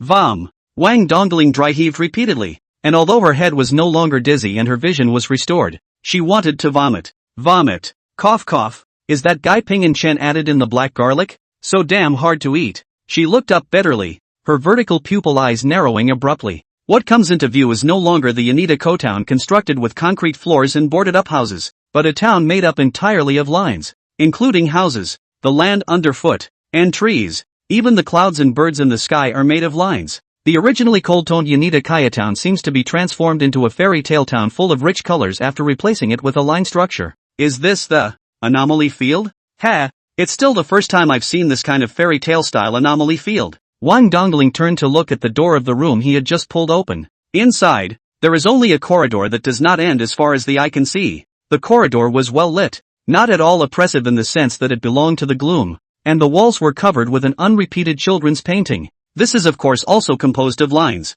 A magical sixth sense told her that the culprit for all this was at the end of the hallway. It's time for the game to end, and my sister will take you home now. Wang Dongling glanced at the corners of her mouth and resolutely stepped into the corridor of lines with no end in sight. Chapter 25, The Complete Absence of Letters. Outside, more and more Inhumans are coming to the deep pit to check out the vanished town of Yanita Common. In just 3 days, more than 400 foreigners were summoned, and after coming here to watch for a while, they all shook their heads and left. The Watchers Alliance, in conjunction with other major powers, have tried everything they can to find out where the disappeared town of Yanita Common has gone. The General Secretary of the Western European continent, looking at a pile of intelligence documents that weren't there, had a frown that could kill a fly. Things are in trouble. 3 days have passed and there is no useful news at all. The Inhumans inside are alive or dead, and there are even a number of ordinary people who have not been evacuated. Consult the North American continent over there. I heard that there is a soothsayer there who might be able to divine the location of the town of Yanita Common. He looked down at the representatives of the major powers and made a suggestion. The second bishop of the Hermitage, Yuri, shook his head and said, Provost Chris, I don't know what has happened over there in North America. They have completely sealed themselves off from any trade or people. In fact, I contacted the Privy Council over there 2 days ago and did not receive a response. What about the Chinese and Sakurajima side? Chris asked. Bishop Yuri of the Hermitage side. Sakurajima's side is so preoccupied with itself, with the pseudo-human invasion, that it simply doesn't have the extra manpower to come over here and check on the situation. As for WAH, the forces that joined the Watchers have come over to check it out. No clue, and the other organizations have not replied to us. However, the Bureau of Anomalous Investigations over there, along with one of the bishops of my cloister, is trying to talk to a very dangerous figure, and according to Bishop Grace, if he can be brought in, this anomaly can be brought to a close. When the crowd heard this, they revealed shocked expressions. There are actually such strong people in Huaxia? Just one visit to take care of the disappearing Yanita Town? Couldn't they be exaggerating? Facing the crowd's skepticism, Ali helplessly shrugged his shoulders. I'm not sure about that. All I know is that that dangerous person is the only one with a profile danger level of SSS+. What? How is this possible? The crowd stood up in horror and balked at the impossibility. This level of danger has never been seen in history, at least since records have been kept. At the same time, the 100th city of China. Inside the grocery store on Chang'an Old Street, Su Fongfong, who had a major task on her shoulders, sat in front of the cashier's counter, of which a large box of steaming egg tarts was also placed on the table. The craftsmanship has been refined again. Guest, Ping Don Chen commented back as he ate the first egg tart. Su Fongfong rubbed her small hands uneasily, and after brewing for a while, she said the purpose of this trip, Boss Chen, I wonder if I can ask you to do me a small favor. Going to Western Europe to investigate a missing town? Oh, if it's this matter, guest, you may have to be disappointed. Chen Pingdon bluntly stated the small favor that Su Fongfong was talking about. Su Fongfong clenched her teeth, not wanting to give up. Boss Chen, I'll consume one more item. Can you do this little favor? Sorry guest, it's not that I don't help, but I can't. Chen Pingdon helplessly shrugged his shoulders. I still have to open a store. How can I have time to make a trip to the Western European continent? Besides, I've sent the new saleswoman forward. And what's the point of me going along when she's there? But, Yanita Common Town disappeared. Boss Chen, your employees may. Pingdon Chen's fingers were against the front of his lips, and Su Fongfang felt that her mouth was like a zipper pocket, which was being zipped up at the moment, and she could not open it. Don't worry, that girl is fine. It's just the town disappearing. It's not like all the people in it are dead. Just wait a few more days. I guess the town that disappeared will be back by then. When Pingdon Chen spoke, his eyes were always fixed on a miniature pull-up apparatus model on the table, or to be precise, a hairline hanging on the lever. That was Wang Dongling's hair, which Pingdon Chen had picked secretly, also her fate line. Once the fate line stops and breaks, that means Wang Dongling is hanging. At the moment, the hair was in good condition, indicating that Wang Dongling was still alive and kicking. Go back customer. Thank you for the tart. Next time you come to visit we'll give you 15% off. Chen Pingdon sent off the guests with a smile. Sufyan's mouth unsealed, She sighed heavily and said goodbye as she left the grocery store. Then again, is this little ninny in trouble? It's been 3 days since she passed, and she still hasn't cleaned up the target anomaly in full armor. Ah, Chin Pingon muttered in a small voice with a slight frown on his brows. He could sense through Wang Dongling's fate line if the equipment on her body had been consumed. As of now, neither the black garlic nor the straw dolls had been consumed, which left Chin Pingon puzzled as to what had happened. It costs money to fly there, not to mention the time I have to stay up late. Alas, forget it, don't want to think about that much, just leave it to this little ninny Wang Dongling to deal with. The abnormality in her body is quite strong, and she's not yet reduced to the point of being abused. Line fairy tale world. Pust. Wang Dongling's hard fist smashed against the line wall, just like hitting cotton, causing not a single damage. Damn it! How far is the end of this tie hallway? Wang Dongling gasped and kicked the line wall again. The soft touch unloaded all her strength, still did not cause half a point of damage. At this moment, she had no idea how long she had been walking down the corridor of lines, still with no end in sight ahead of her, or behind her. Earlier she had thought she had been caught in an illusion and therefore ate a black garlic. As a result, they all vomited all over the place, and the line corridor still existed, which meant that it was not a phantasmagoria, and there was no residual vomit of his own on the ground all the way, which meant that the corridor was not duplicated. It's even outrageous to the point that there are tens of thousands of murals on the walls, passing by, and not a single repetition in sight. Something's not right. This is by no means something that an illusion can do. Not even an S-rank anomaly can do an illusion without repetition. Wang Dongling quieted his mind and recalled all the scenes he had just encountered. The line corridors are not so different. It's those paintings that are the problem. I always feel like I've seen it somewhere. Wang Dongling closed her eyes and clamped her brows together as she tried her best to recall every bit of the past, especially the days when she was 5 or 6 years old playing with Pingon Shen as a child. That was the happiest time for her. However, a picture flashed through his mind of accompanying Pingon Shen, all of which did not match up with the abstract line drawings on the wall. No, not those. Wang Dongling shook his head violently and recollected. This time, she didn't think about the happy childhood past of being in a peace with Pingon Shen, but rather the fragments of her lonely life alone after Pingon Shen left. Something from the past that you were once afraid of and had forgotten in the corner of your memory bank. But with his head drained, he still couldn't think of anything he'd actively forgotten. Think fast with your broken head. Let me verify if these paintings are related to memories. Wang Dongling banged his head. Inadvertently, he looked up and saw a cool line drawing of a false room door in front of him. Familiar and unfamiliar memories rushed into her brain, and Wang Dongling's pupils suddenly shrunk as she remembered the scene of the painting. Isn't this a picture of my first encounter with an anomaly? Wang Dongling took down the painting of the room with the door hidden, and the memories in his mind that he chose to forget out of fear and dread gradually emerged. Chapter 26, I'm no longer afraid of the darkness. She was 13 years old that year. Her body was still a small 140 centimeter scrub at that time, because of junior high school. For the sake of convenience, Wang Dongling's only relative, her grandmother, chipped in to rent her a room in town. Grandma usually has trouble with her legs, so she didn't live with Wang Dongling. Only on Fridays after school does Wang Dongling go back to live in the village. As far as I can remember, it was a quiet starless night, and Wang Dongling, who had finished his evening self-study, returned to his rented house as usual. Gaka! This broken door is so hard to push. Wang Dongling, who had finished her bath, nearly used all her strength to push the old iron door of the bathroom open to a gap barely big enough for her to get out.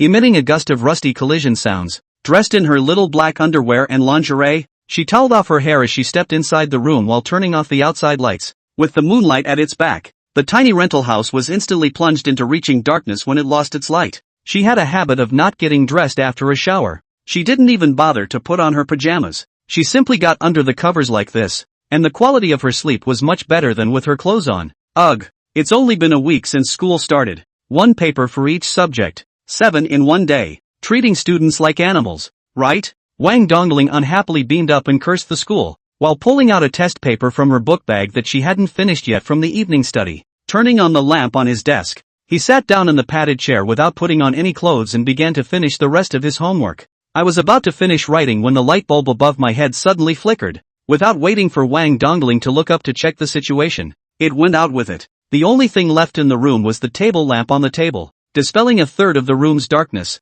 Here we go again. This tie line organizes this every night. Wang Dongling sighed helplessly. She had long gotten used to it. Almost every night the bulb flickers and then goes out and comes back on after a while. Yet today after 10 minutes it didn't light up. Instead the door to the closed room slowly opened without warning. Crunch! The sound of the door of the room being pushed open was as if sharp nails were scratching across rusty iron plates, breaking the tranquility of the night and piercing into Wang Dongling's eardrums, causing her heart to flutter.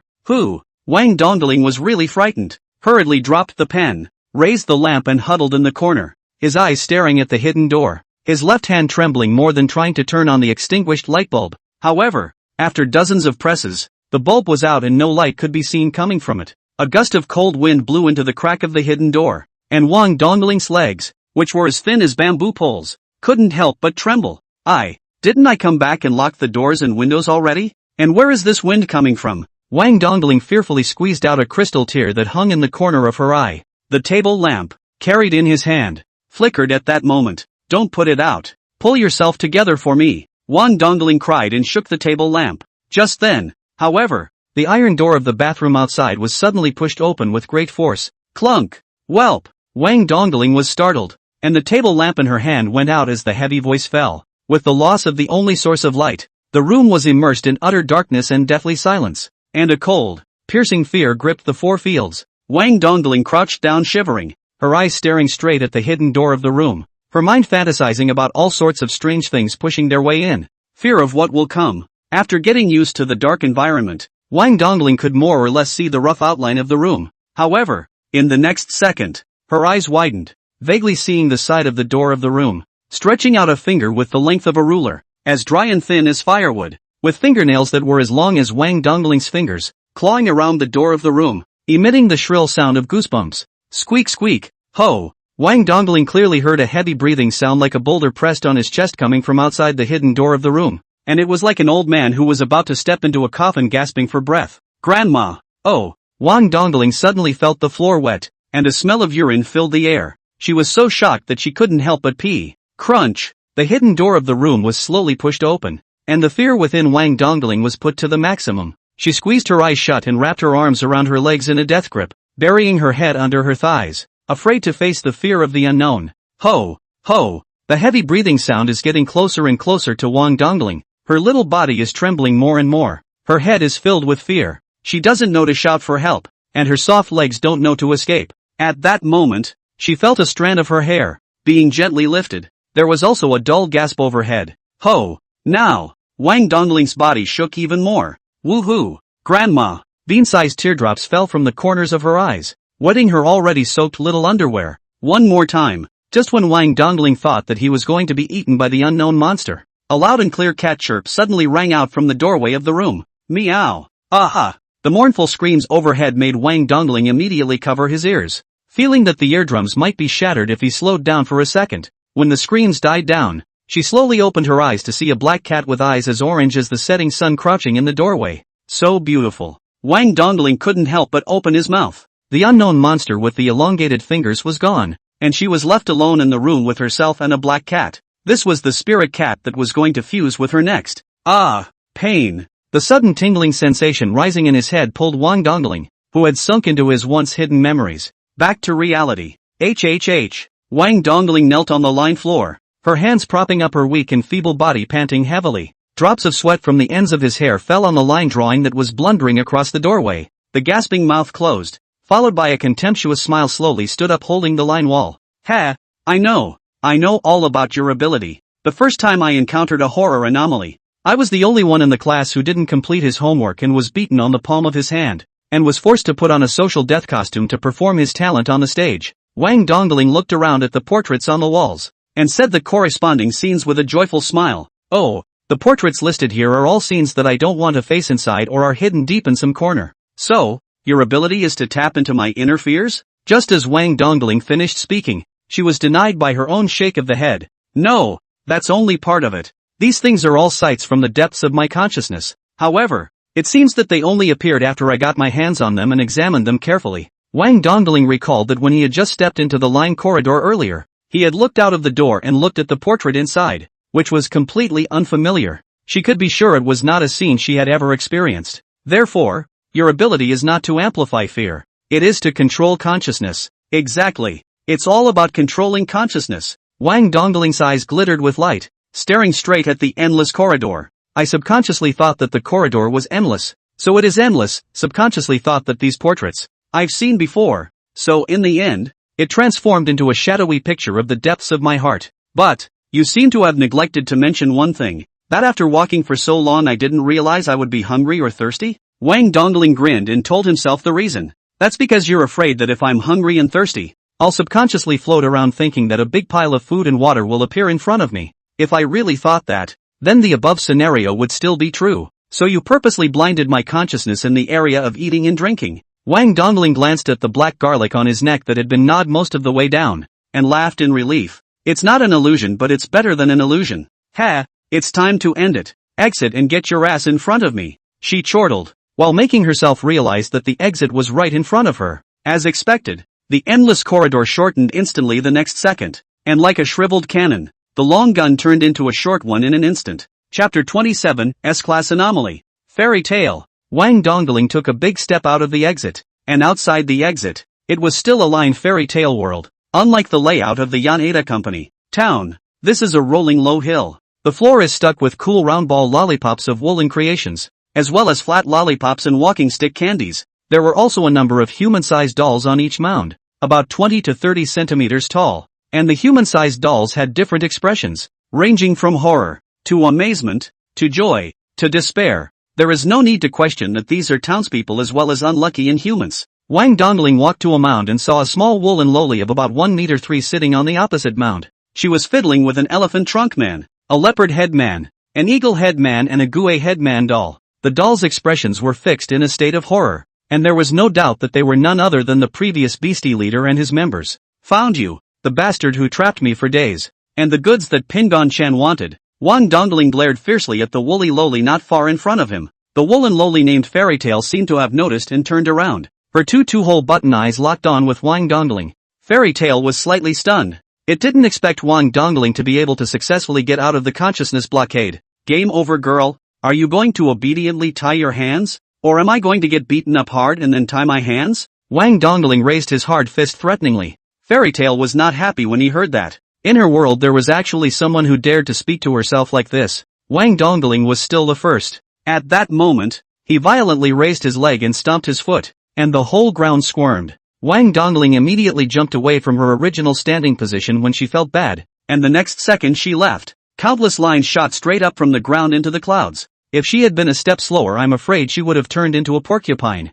Wang Dongling had just landed on the ground, and before he could stand still, his feet were straight up in lines again. TCH, it's never ending, is it? She hopped around impatiently, gradually drawing closer to the Fairy Tale on the opposite hill. Fairy Tale realized this, and with a wave of his little hand, all the dolls stood up as if they were alive, sprinting towards Wang Dongling. Empty shells without souls. What a headache. Wang Dongling turned into a cloud of black mist and weaved straight through the woolen doll that was rushing towards him. It was an ability brought about by her second anomaly, atomization, the ability to travel recklessly through any object, even the densest osmium metal. The atomized Wang Dongling arrived in front of the woolen loli in the blink of an eye and took on a human form, not forgetting to smile and wave in greeting. Yo, mud howl. Fairy Tale's figure lurched. She wasn't strong in the attacking aspect. She still had to rely mainly on her awareness. However, Wang Dongling had already figured out his own consciousness set, which meant that Wang Dongling had already developed immunity to consciousness attacks.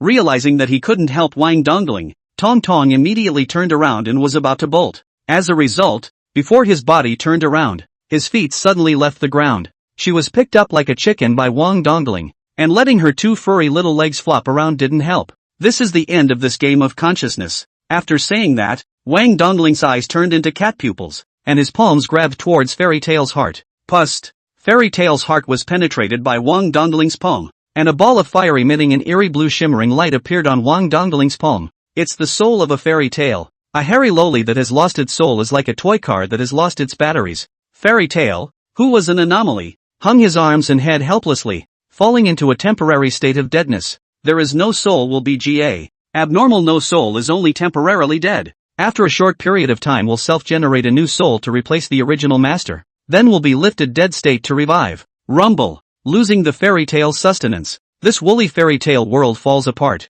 The woolen dolls fell, and the dolls belonging to the Inhumans broke straight through the sky in rolling black smoke. An anomaly boarded up inside them, absorbing the last remnants of their energy to escape. Escape to the next place to continue parasitizing or just spread terror and thus evolve. Wang Dongling didn't have that many hands and feet to deal with these escaping anomalies, and simply stood on the mound to witness the vision of black smoke rolling out, and a fairy tale world that is crumbling little by little. When the lines all dissipated, a white light flickered before his eyes. Buzz off! Wang Dongling, who had received another face-high flash, frowned and closed his eyes tightly, and only after the white light dissipated did he slowly open his eyes. Found myself lying on a patch of soft grass with a 50-centimeter or so woolen doll in my arms. Yes, exactly the fairy tale of the two-hole button eyes. This is the Yanita common town? Wang Dongling rubbed his vaguely stinging forehead and stood up, looking around the unchanged town. Outside, a group of inhumans with dumbfoundedness written all over their faces and question marks all over their heads had gathered.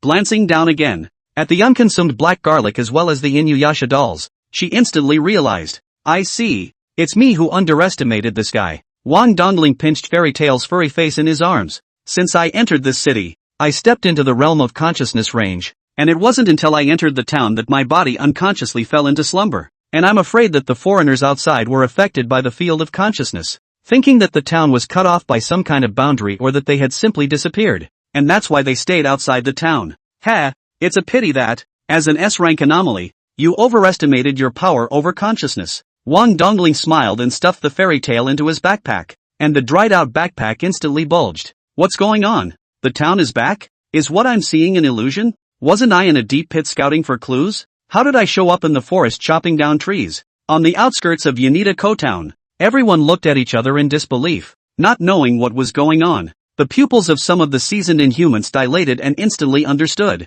S-rank anomaly. Bishop Ullery's lips trembled. We've all been tricked into stepping into the city and we're already within the realm of S-rank anomalies. Actually, the town hasn't disappeared. It's always been there. It is our consciousness that lies to itself. Anomaly levels do not distinguish between strengths, but rather between contamination ranges, such as the weakest level, E, which can only contaminate a single body with a very limited range, and with the highest S rating, it can directly affect a city. Yuri's words reached the ears of the others, instantly setting off a chain reaction. What? The anomaly in Yanita Town is S-ranked? So, then now that Yanita Kyotsujin is back, does that mean that S-class anomaly is being housed? The doubts raised by a certain inhuman woke up Uriel. He immediately looked towards the town. Not a single living figure could be seen, and immediately used his walkie-talkie to contact the covert surveillance team. Where is she? Wang Dongling? You, Lord Bishop Yuri. We lost them. TSK, hurry up and send me more men to lock down every exit in the city,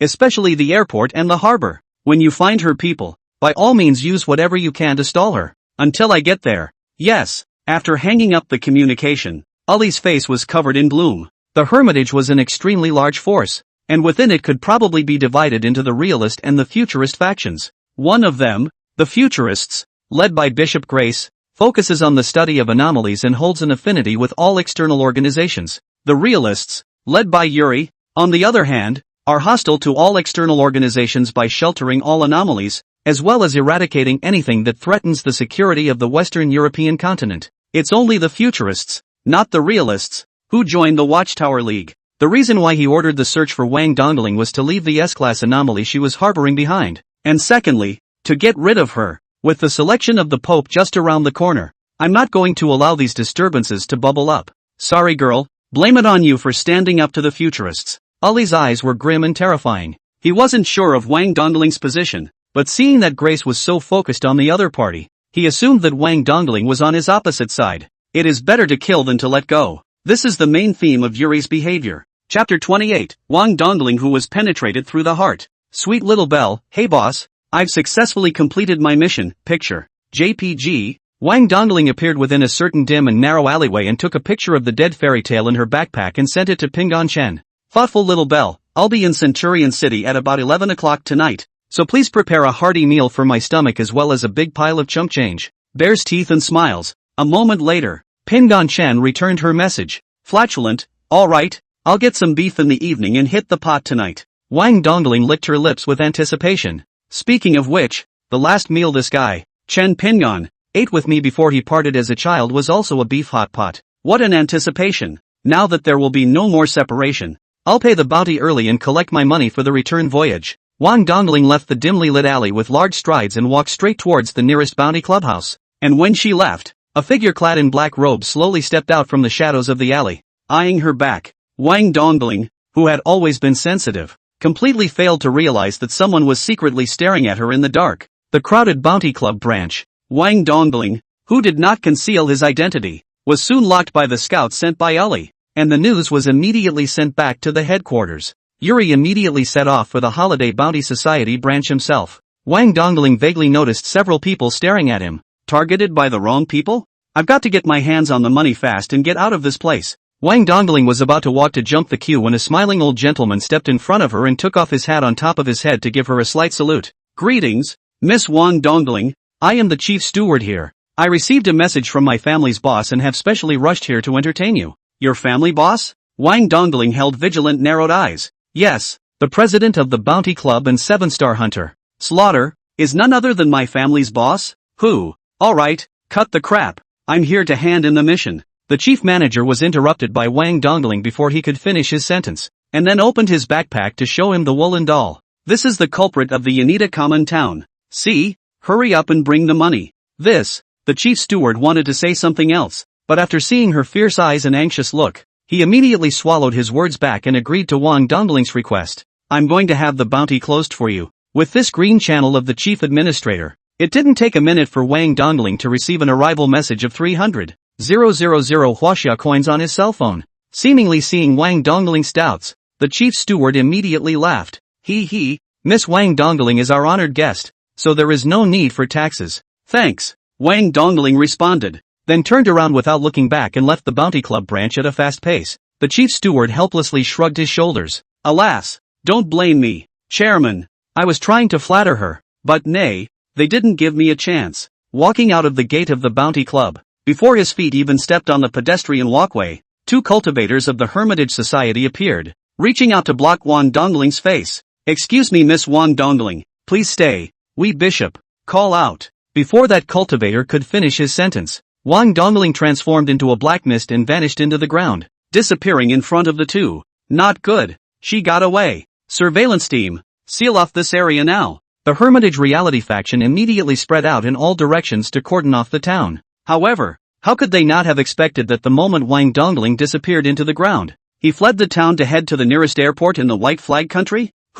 Exhausted. The fogging consumption is even greater than the spirit cat deception. Wang Dongling, who had just left the Hershey blockade, leaned against a remote alleyway and gasped for breath. She glanced up at the dusky sky and took a deep breath to get back to her feet. It's almost dark. I have to hurry over to the airport. Wang Dongling borrowed the ability of fogging and kept weaving in and out of the shadows, avoiding the eyes of the reality faction of the Hermitage. It took half an hour of walking to get to the airport restroom cubicle. Few caught up. 10 more minutes to send the plane. She glanced at the time on her cell phone, and the stone hanging in her heart finally fell. Yet when she stepped out of the toilet cubicle she suddenly froze. Only a dark figure stood at the exit of the restroom. Spirit cat, come with me. You're all that's missing. The black-robed figure slowly raised her head, still unable to see her face, but could see lips smeared with black lipstick. Cat woo. The spirit cat inside Wang Dongling let out a low roar. The sweaty hairs on his body stood up, and a strong sense of danger rose within him. She didn't know who the black-robed woman in front of her was,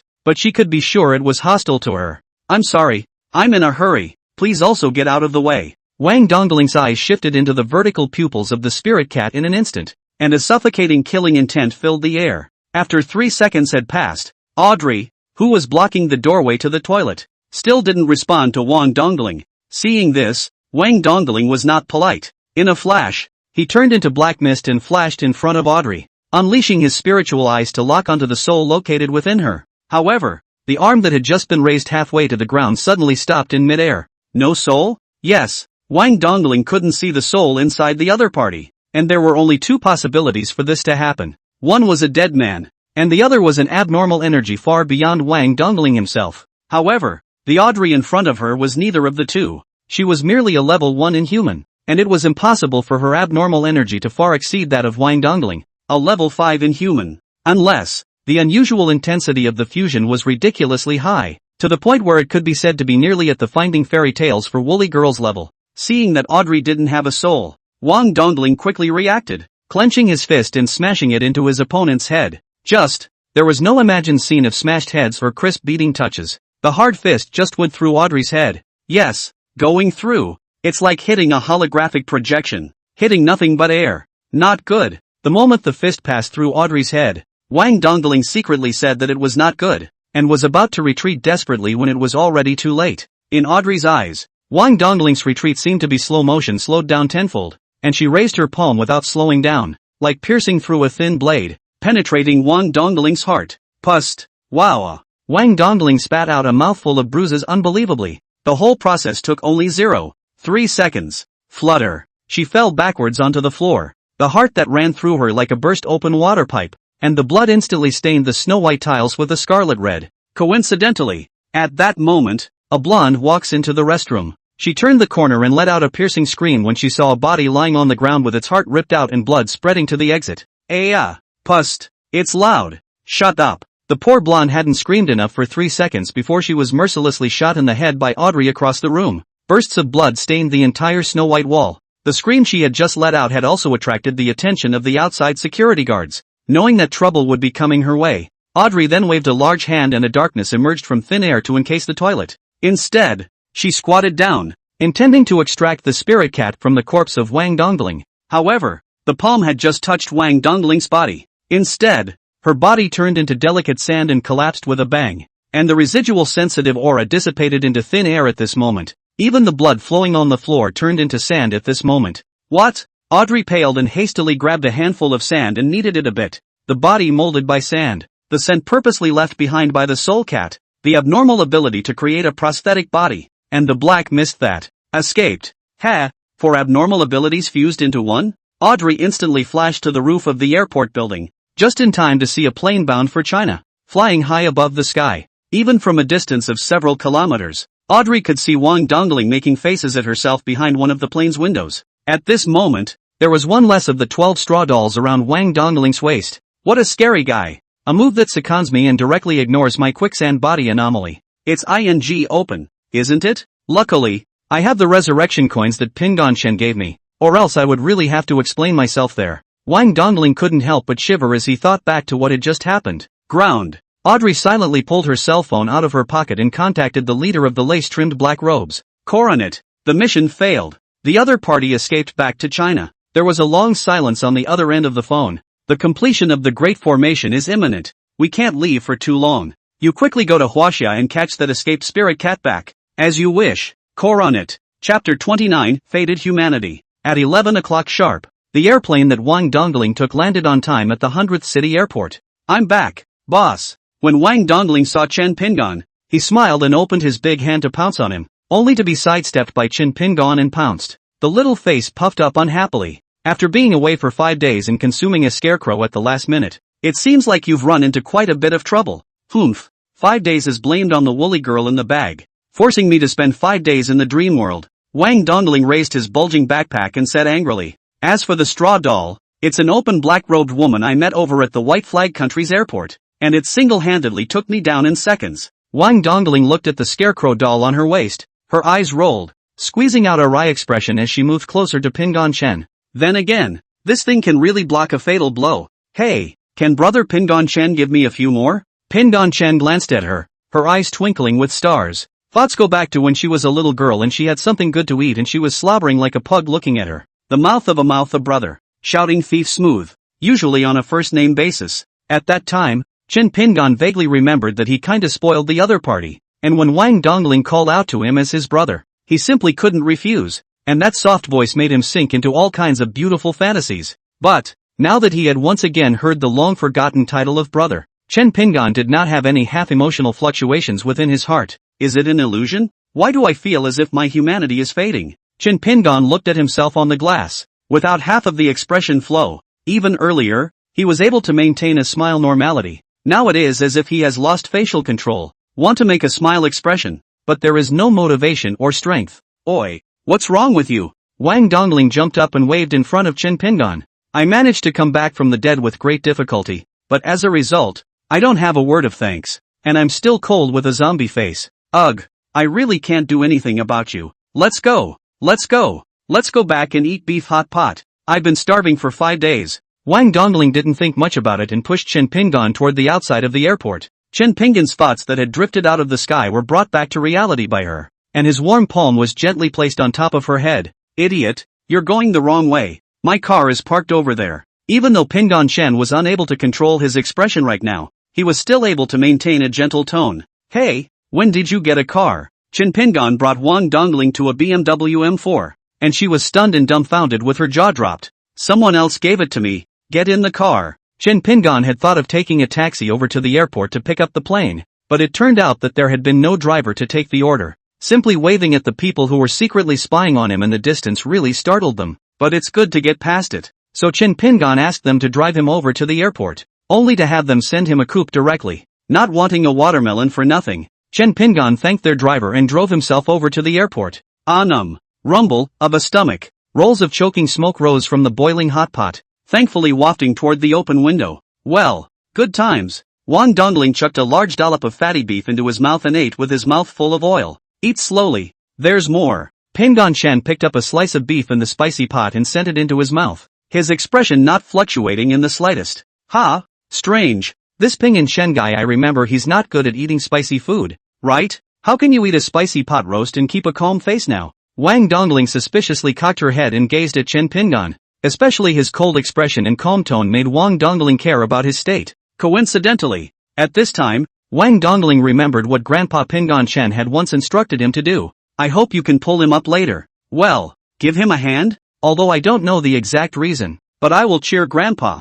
I don't want to see the Chin Pingon who was wearing a paralyzed face every day. Thinking of this, Wang Dongling suddenly grinned mysteriously. Picking up a piece of fatty beef, he sent it towards Chin Pingon's mouth. Here, open your mouth. Pingon Shen was slightly stunned, and a faint change appeared on his face that was as stiff as a corpse. Myself, open your mouth. Narrowing her eyes and smiling, Wang Dongling completely did not give Chin Pingon a chance to retort. Unable to do so, Pingon Shen had no choice but to open his mouth and accept her feeding. Before he could swallow the fatty beef in his mouth, Wang Dongling chucked another beef ball and handed it over. Try this. Open your mouth. A drop of false sweat flowed down from Chin Pingon's forehead, feeling like he was now being pitched like a child, oddly embarrassed, but did not refuse Wang Dongling's feeding. He knew that the other party's character was a stubborn donkey, refusing to say it was the same as not saying it. In the blink of an eye, a large pile of meat on the table. Almost a large portion of it was eaten involuntarily by Pingon Shen. Cough cough. Well. Full. Chin Pingon was choked by a piece of beef stained with peppercorns. The stiff expression on his face was like a melting iceberg. Finally there was less of a difference. Do you eat so little to make up for the energy lost in these 5 days? I have a very small appetite. I was full before I fed you. Wang Dongling looked at Chin Pingon with a smile. Seeing that his mood had fluctuated, his heart was instantly relieved. Trouble you to clean up the stuff. I'm going to take a bath. Like a naughty child, Wang Dongling jumped off the chair and crossed the sofa, running straight into the bathroom. Alas, still as naughty as when he was a child. Chin Pingon helplessly shook his head inside, looking at the window reflection of himself, trying desperately to control his facial expression, and succeeded in making a touch of stiff smile. It seems somewhat better. Pingon Shen could feel his humanity, as if it was covered with a layer of black mist that could not be dispersed. And this layer of black mist faded quite a bit just now when Wang Dongling was feeding himself food. He couldn't tell if this was a good thing or a bad thing, and it was the first time he'd ever had this disoriented feeling. Chin Pingon looked at his grandfather's effigy and murmured, Grandpa, there was a reason why you used to let me betroth this girl. Wang Dongling, right? Duh. The incense burning in front of the effigy burned to the end, and a long piece of ash fell onto the tray, as if responding to Pingon Shen, but he couldn't see the meaning of it. Half an hour later, hot pot residue cleaned up, open windows closed. Near the end of winter's sake, the temperature of the house is only 12 degrees. Sitting on the sofa reading books, Chin Pingon did not notice how cold. Click. The bathroom door opens and a dense fog runs onto the living room. I'm done washing. Harjo. It's so cold. Have you washed yourself yet, Ping and Chen? Hurry up while the bathroom is still hot. Chin Pingon closed his grandfather's favorite book in his lifetime, got up and turned around. No need. I washed it earlier. He was halfway through his sentence when he saw the image in front of him that made him instantly freeze. His pupils suddenly dilated and his brain stiffened as if it had short-circuited. Just see Wang Dongling hands holding a towel, carefully wiping wet hair, drops of water or along the hair flowing to the ground, or along the neck flow to her smooth skin above. At the moment, she only covered her body with black underwear and stood in front of Pingon Shen's eyes.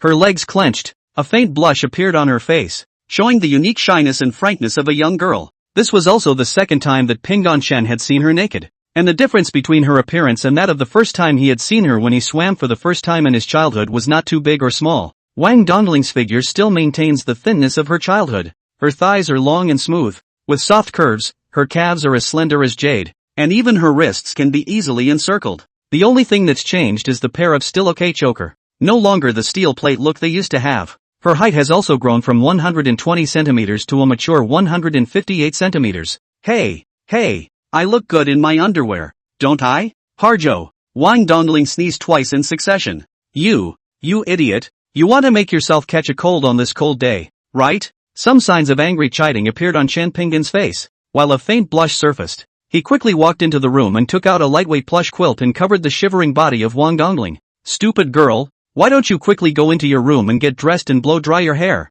When you catch a cold and get a needle, you'll have something to cry about. Pinggan Chen vaguely remembers that once Wang Dongling caught a cold and had a high fever, or he rode his bicycle to take her to the clinic to see a doctor. She cried so much during the spanking injection that it took all of Chen Pinggan's strength to hold her down. I'm not afraid of needles anymore. Wang Dongling shrugged her shoulders indifferently, her expression turning to a comical look as she looked at Chen Pinggan. It's cold tonight. Let's squeeze in and sleep together.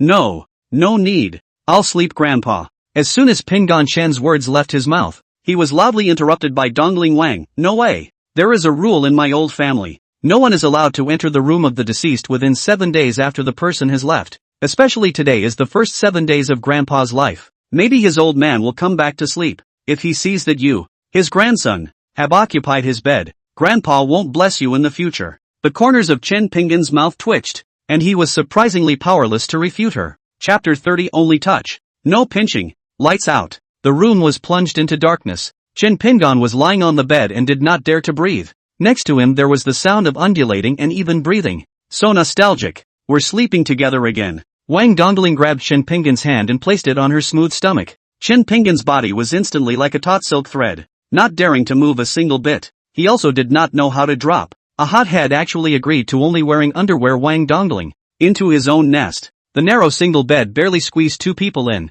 but that was right next to each other without a single gap. I remember when I was a kid playing at your house at night. I used to get caught in rainstorms and stay at your house for the night. You were bold back then, afraid that I would be scared by the sound of thunder. You even hugged me to sleep. How come you're still getting rusty now? Wang Dongling gazed sideways at Chen Pinggan. Even in the darkness, Chen Pinggan could still clearly see Wang Dongling's fluorescent and slightly bright eyes. It's as if it's like a night pearl. Cough. People are going to grow up well. When I was young, I didn't know anything, and when I grew up, I knew more things, which dared to hug you like a child. Chen Pinggan shyly turned his head away, staggering away from her direct gaze. I don't mind it. If it's you, you can try to take a step up.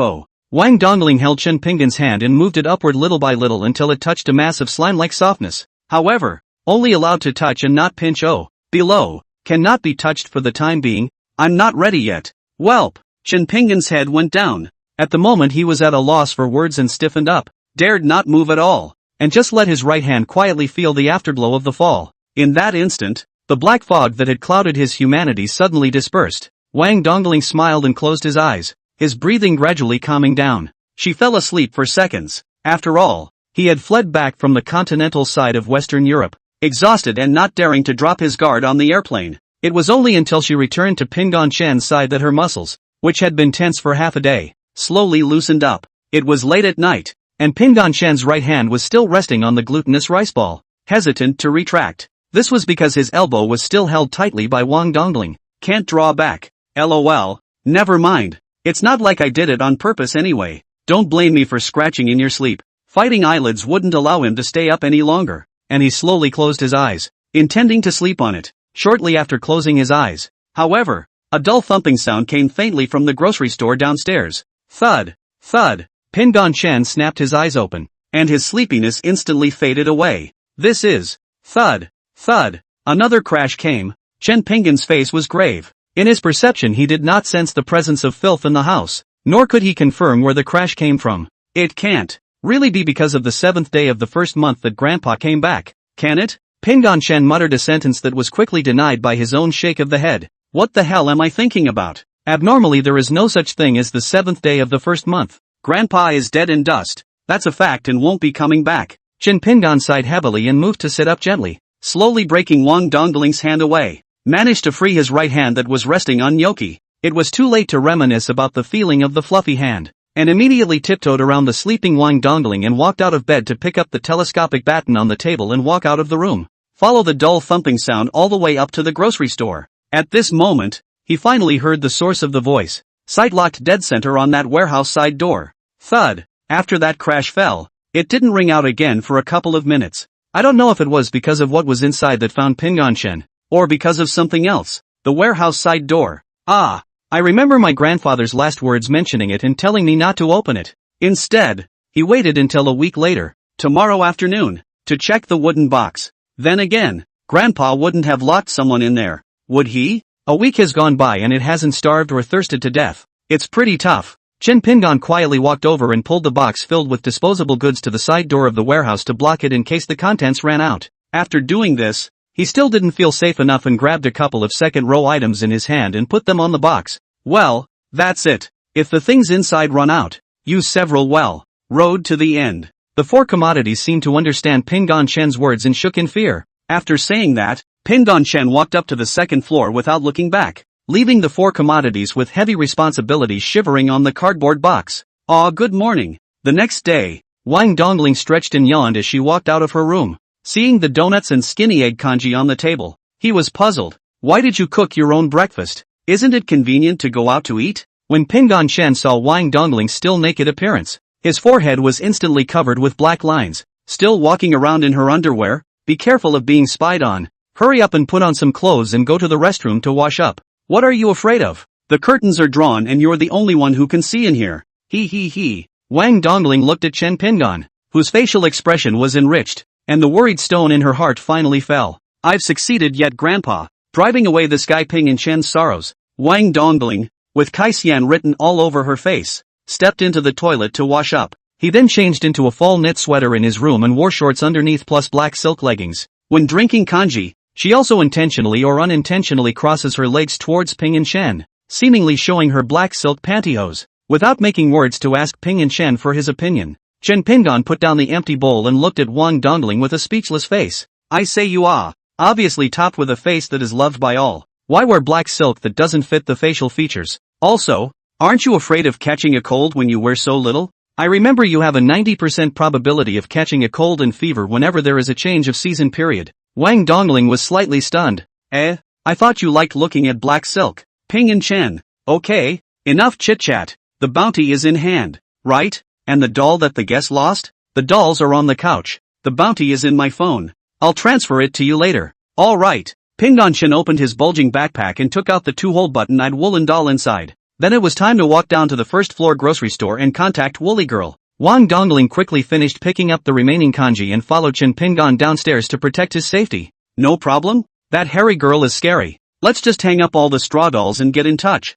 Wang Dongling frowned worriedly. Chen Pingan glanced at her lightly. Like I said, you are absolutely safe inside the grocery store. No one can hurt you. Besides, that's just a little kid. What are you afraid of? Little brat. The corner of Wang Dongling's mouth twitched. She was sure that if that hairy girl wanted to kill herself, she would probably be quicker than the black-robed woman she met in the White Flag Country's restroom. Chapter 31, Renegade? I think you have an itchy ass. Hey, who is it? A lazy lowly voice came from the other end of the phone, like she had just woken up. Excuse me, guest. This is the Relief Grocery Store. The doll you commissioned to find 5 days ago has been found. Before Pingan Shen's words fell, the woolen girl on the opposite side of the room suddenly shouted in shock.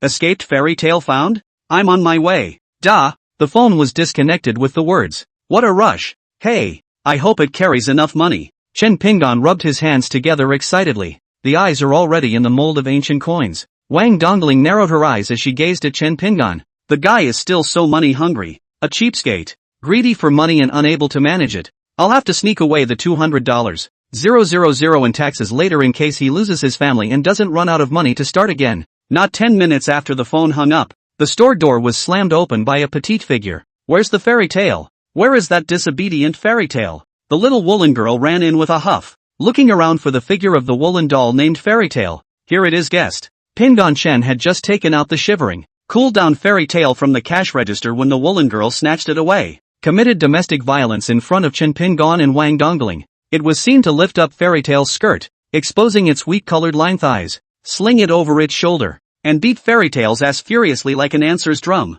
Snap, snap, snap, let you run away from home, let you disobey, let you play with your temper. The poor Fairy Tale had only had a line for a mouth, and now it was curved in condescension. The woolly girl's slaps were not light, and each blow was as loud as a bomb explosion. Wang Dongling clenched his teeth and sighed for the beaten Fairy Tale. 3 minutes later, perhaps the woolly girl was tired of fighting. She lowered her furry paws and removed Fairy Tale, who was slung over her shoulder, and turned to hold her as if she were a baby. Humph, let's see if you dare to run away next time. The woolly girl whispered a warning to the Fairy Tale in her arms as she headed towards the store door. Chen Pingan raised his eyebrows and took a step over to grab the woolen girl's shoulders, a scene that scared Wang Dongling so much that her heart skipped a beat. You know that S-ranked Fairy Tales only get beat up in front of hairy girls. As a weak chicken, Chen Pingan even dared to stop the other party. This scared Wang Dongling to death. She hurriedly grabbed the straw doll that had long been prepared, and put it on Chen Pingan when she was slightly not allowed to do so.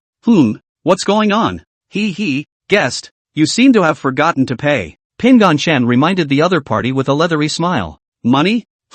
This young lady never pays for her purchases or commissions. The woolen girl shook off Pingan Chen's hand and arrogantly tilted her head up as she was about to step out of the store. The 3 big words of not giving money exploded like thunder in Chen Pingan's mind. The expression on his face turned dark and cloudy, and his fists had gone bonkers and hard. No money? Guest, are you sure? Pingan Chen's voice sharpened considerably.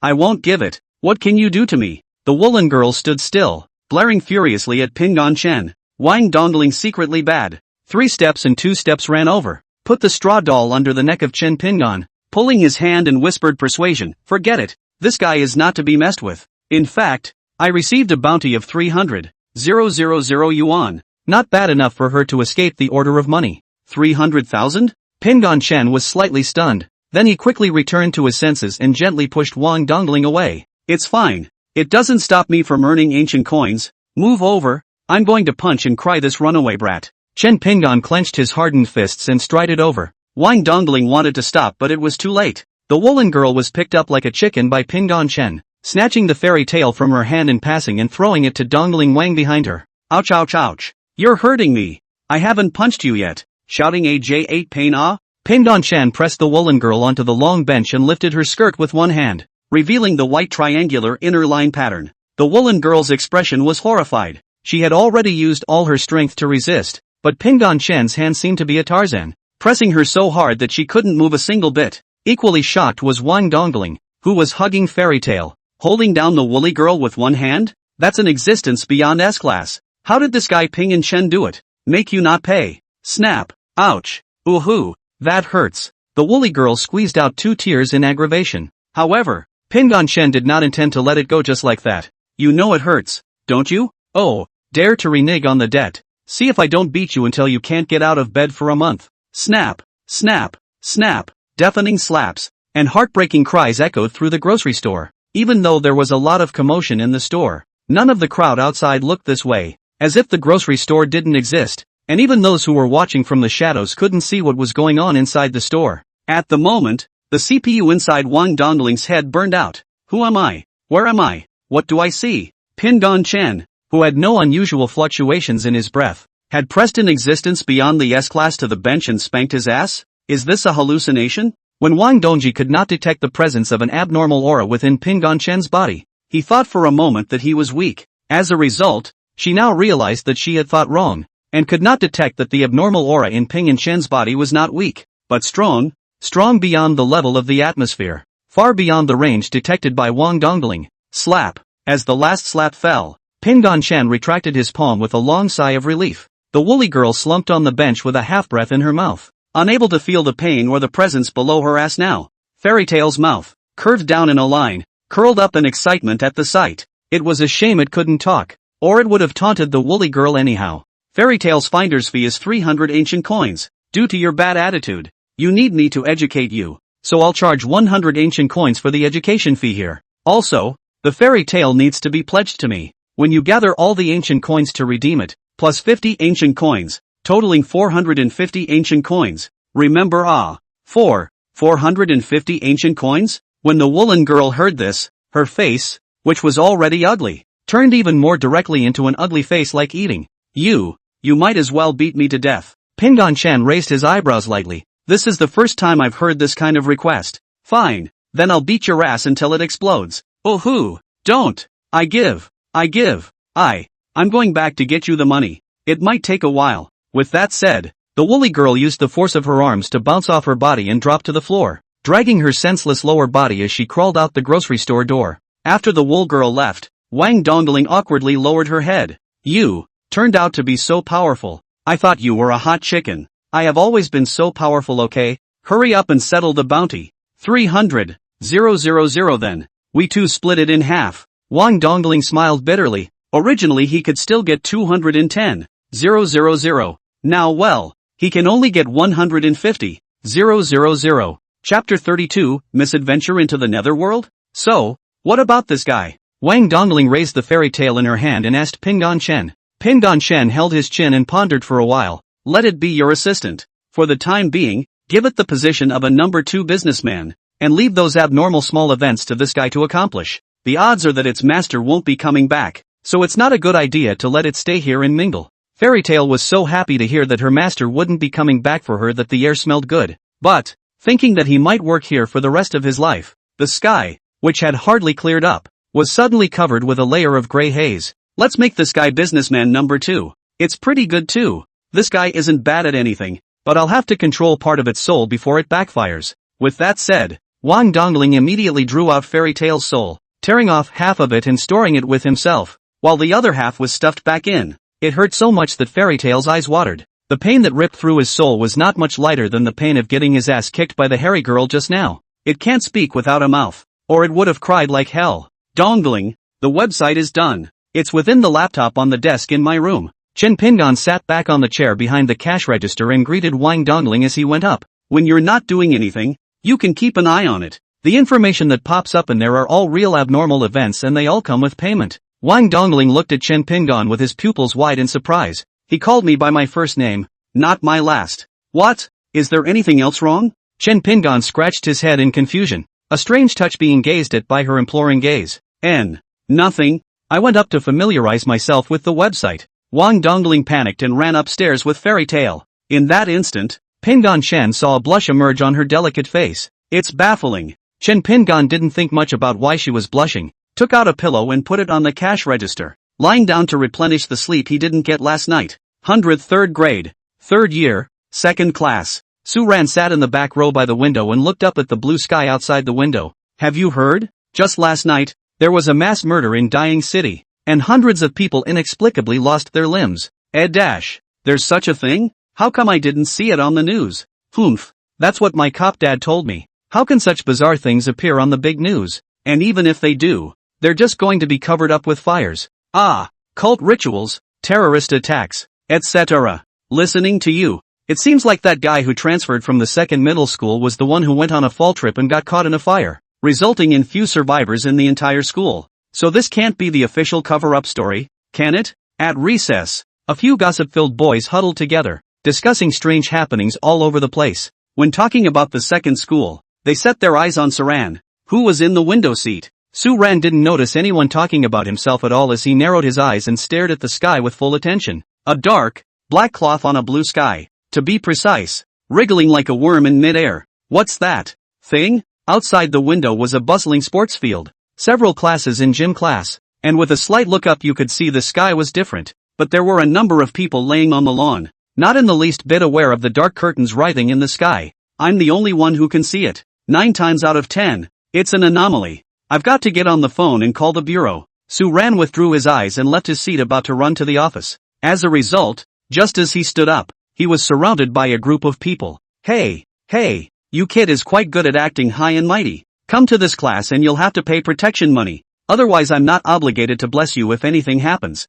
The one who spoke was a delinquent boy with semi-yellow hair. He was the number 1 villain in this class and the notorious school bully of the 3rd middle school. The day Su Ran had just transferred over, he had brought a group of people to subtly collect the so-called protection money from him. He didn't agree, of course, and got in trouble with the school bully. Su Ran glanced at him indifferently, a ghostly blue flame surfaced in his eyes, and his mouth spat out an extremely murderous word, scram. The ghost fire's abnormal and unusual pressure was released invisibly. That school bully and the group of boys blocking Sue ran, as if they had seen a hideous evil ghost, were so scared that they fell backward with a face full of horror until they fell to the ground. Ghost! Ghost! They fled the classroom in a panic, the other students full of confusion as to what was happening. Sue Ran was well aware that abusing abnormal abilities on ordinary people would be held accountable by the Bureau of Investigation, but there were only zero and countless bullies, and he didn't want to be annoyed by a bunch of wasted youths every day. After solving the trouble, Sue Ran quickly ran to the office. However,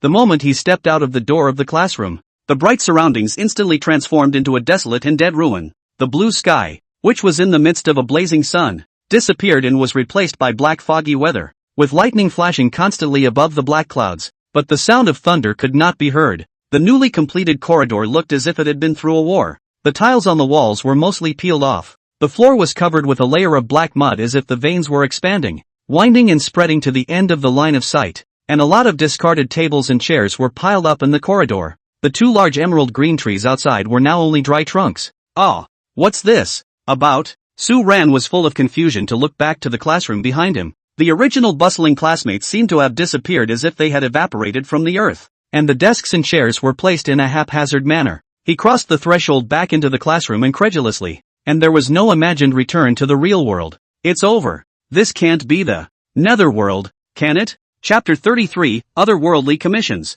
Sound of the wind or the breathing of SB, who was sound asleep. In the afternoon, the wind howled outside, and what should have been the highest temperature of the day plummeted. Wang Dongling, who was thin underneath, couldn't resist adding a pair of cotton pants for himself. It's all small things that cost a few $100s. Alas, not a single fat or big fish. Wang Dongling looked at the anomalous website, clear of low-priced bounties, and helplessly shook his head inside. She is not a good mother of God, for these small things lazy to run around. To take is also the kind of over 10,000 large orders. Of course, there are the occasional orders with high-marked contamination levels that will be taken even if they only pay a few $dozen.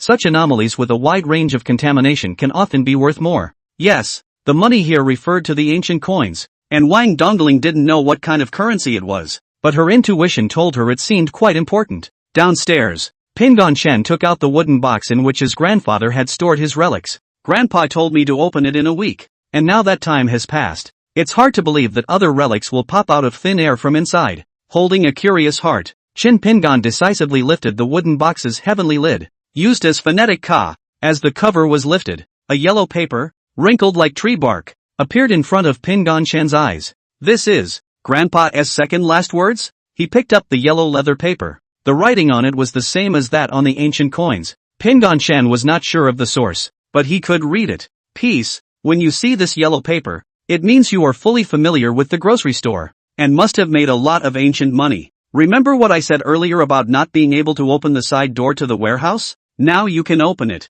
Maybe you've heard noises coming from inside. For the record, it's not a prison for trapping wretches inside. The noises are just guys who went the wrong way, or evil seeds who want to invade the grocery store. Don't pay any attention to it, even if the door is open. They can't get in without your permission. Ahem, that's the end of the rambling. What Grandpa wants to say is that behind the door is a passageway to other worlds. Well, that's pretty much the end of it. Peace. Remember one last thing. Going to the other world can only be you and the anomalies. Never bring a living person into the tram. The second account of the last words is lost up to this point. After a long time, Chen Pingon took a deep breath and slowly placed the yellow paper on the table. Watch as the yellow paper is destroyed by spontaneous combustion. Otherworldly trade. Grandpa, your business is quite extensive. No wonder there are no normal people coming in to spend money. Dare I say your customer base is not in this world. Pingon Shen muttered as he rubbed his vaguely stinging temples. The second last words mainly explained the rules of trade in the outside world and cross-border search commissions, and the business expanded from a basketball court to the size of a planet at once. But there were only 2 employees, which was the root cause of Chen Pingon's annoyance. Coincidentally, at that moment, his afterimage caught a glimpse of a dark shadow emerging from the stone brick floor outside the door. Guests are coming? Pingon Shen got up and looked at the door, only to find that the black shadow was creeping towards the rusty mailbox. Immediately afterward, an email appeared out of thin air, tucked inside the mailbox. It was midday, and there were still quite a few pedestrians on the old street, but as if they were invisible, they all ignored the vision on this side of the grocery store, including a spy somewhere who had been watching the grocery store and hadn't seen the mail floating and drifting into the mailbox. After delivering the mail, the black shadow on the ground faded and disappeared. This can't be the otherworldly commission mentioned in Grandpa's last words, right? Chen Pinggan's eyelids twitched in order to verify the conjecture in his heart. He walked out of the grocery store and opened the mailbox that was covered in rust as well as creeping greenery. Squeak! As an ear-piercing sound fell, Chen Pinggan leaned down and saw a yellowish envelope lying quietly inside. An object-seeking commission letter from the Dark Continent? Pinggan Chen furrowed his brows and read out the information on the surface of the envelope. He went back into the store and drew out the letter of commission inside. The general content was that a woman named Diana, whose daughter had been abducted by an evil organization called Olden Days Canon, prayed for Chen Pinggan to come to her rescue. There are 1,000 ancient coins as payment when the job is done. And even now there is a 100 denomination ancient coin in the attachment as a deposit. Hiss. To make such a generous offer, it's a big whale. After completing the mission, the guaranteed bottom will be able to quintuple the 1,000 ancient coins. Pinggan Shen's eyes were occupied by ancient coins occupying the high ground. Yes, he's heartbroken.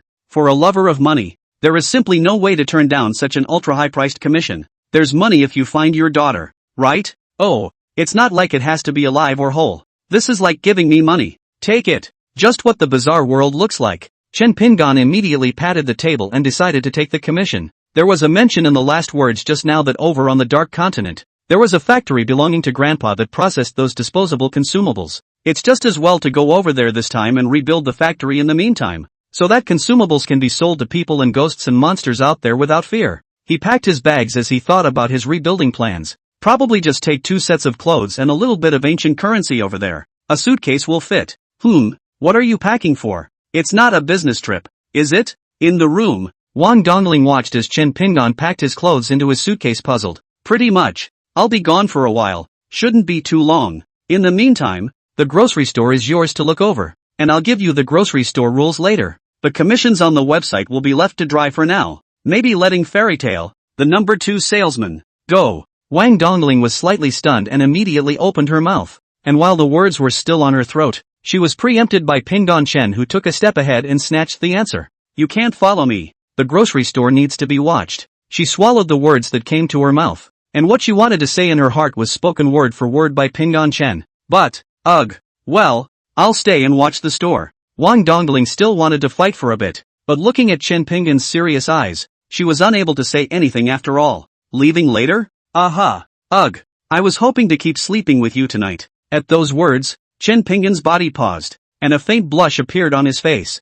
What's wrong with this girl? She used to be shy when she slept over at my house and slept in the same bed with me. How come you're so willing to give it away for nothing now? Ahem. Next time. By the time I get back it'll probably be winter, so we'll warm each other up in one piece then. Pinggan Chen, who had regained his humanity, did not fail Wang Dongling's wish. She was slightly stunned. Then a hopeful smile appeared on her face and she responded forcefully. Aha! Just as Pinggan Chen packed his bags, Su Fanfang's urgent shouts came from downstairs. Boss Chen, are you there? Please, save my brother Su Ran. Saran? Is that the little kid who plays with fire? Chen Pinggan frowned slightly and walked downstairs with his luggage. Chapter 34, Business Trip. Dark Continent. Seeing Pinggan Chen appear, Su Fanfang seemed to have grabbed a life-saving straw and hurriedly ran forward. Kneeling down in front of him, she raised her tearful face to gaze straight at Pinggan Chen. Please, Boss Chen, only you can save Su Ran. Oh, get up guest. It's weird to kneel and talk.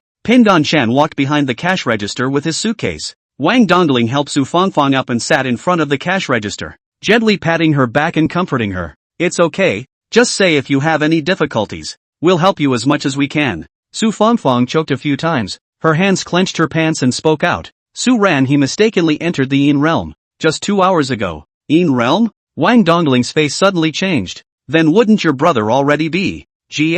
As a 5th level powerhouse, she could occasionally see the Yin realm eroding the Yang realm little by little in weak spots. There have been attempts to stop it, but to no avail. She had witnessed a rabbit with a drop of abnormal energy jump into the rift that connected the Yin realm to the Yang realm, and the moment it went through it landed not on 4 legs, but on a skeleton. It was also later confirmed that the result of a Yang realm being crossing the Yin realm was a violent death. Su Fanfang shook her head vigorously and denied Wang Dongling. Su Ran, he's not dead. He's still alive. Saying that, Su Fanfang took out a thumb-sized light bulb from her pocket, while a ghostly blue flame flickered inside the bulb. Is this that kid's ghost fire? Pinggan Chen inquired blandly as he gazed at the blue flame. Yes, This is the ghost fire Su Ran left for me to illuminate and defend myself in case of danger. If he dies, the abnormal ability he left behind earlier will surely disappear. And this is the proof that he is still alive. Su Fangfang's tone was firm, conveying an unquestionable message. The headquarters side has investigated. Su Ran did not voluntarily pass through the yin-yang boundary,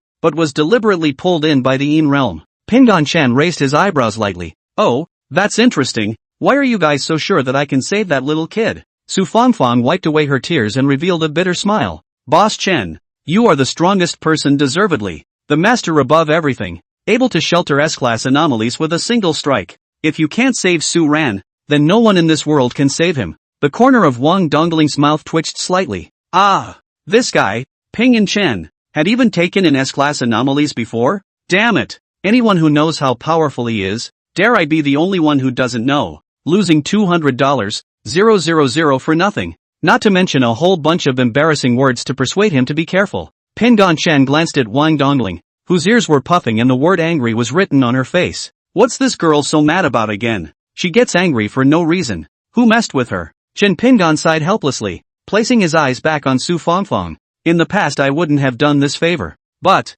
you're lucky. Just in time for me to go to the Dark Continent, or the Nether Realm as you call it. At these words, Su Fangfang's dull eyes immediately recovered their highlight. Boss Chen. Pingan Chen raised his hand and gestured for her to sit down with a false pressure of air. Don't get excited first. I'm not helping you for free. And it's possible that the Dark World is even bigger than the Blue Star. So I don't dare to guarantee that I'll be able to find that little brat. Su Fangfang stood up with a swish and beat her chest with firm assurance. Don't worry, Boss Chen. Even if you still can't find Su Ran in the end, I'll still pay you the reward, whether it's in money or in flesh.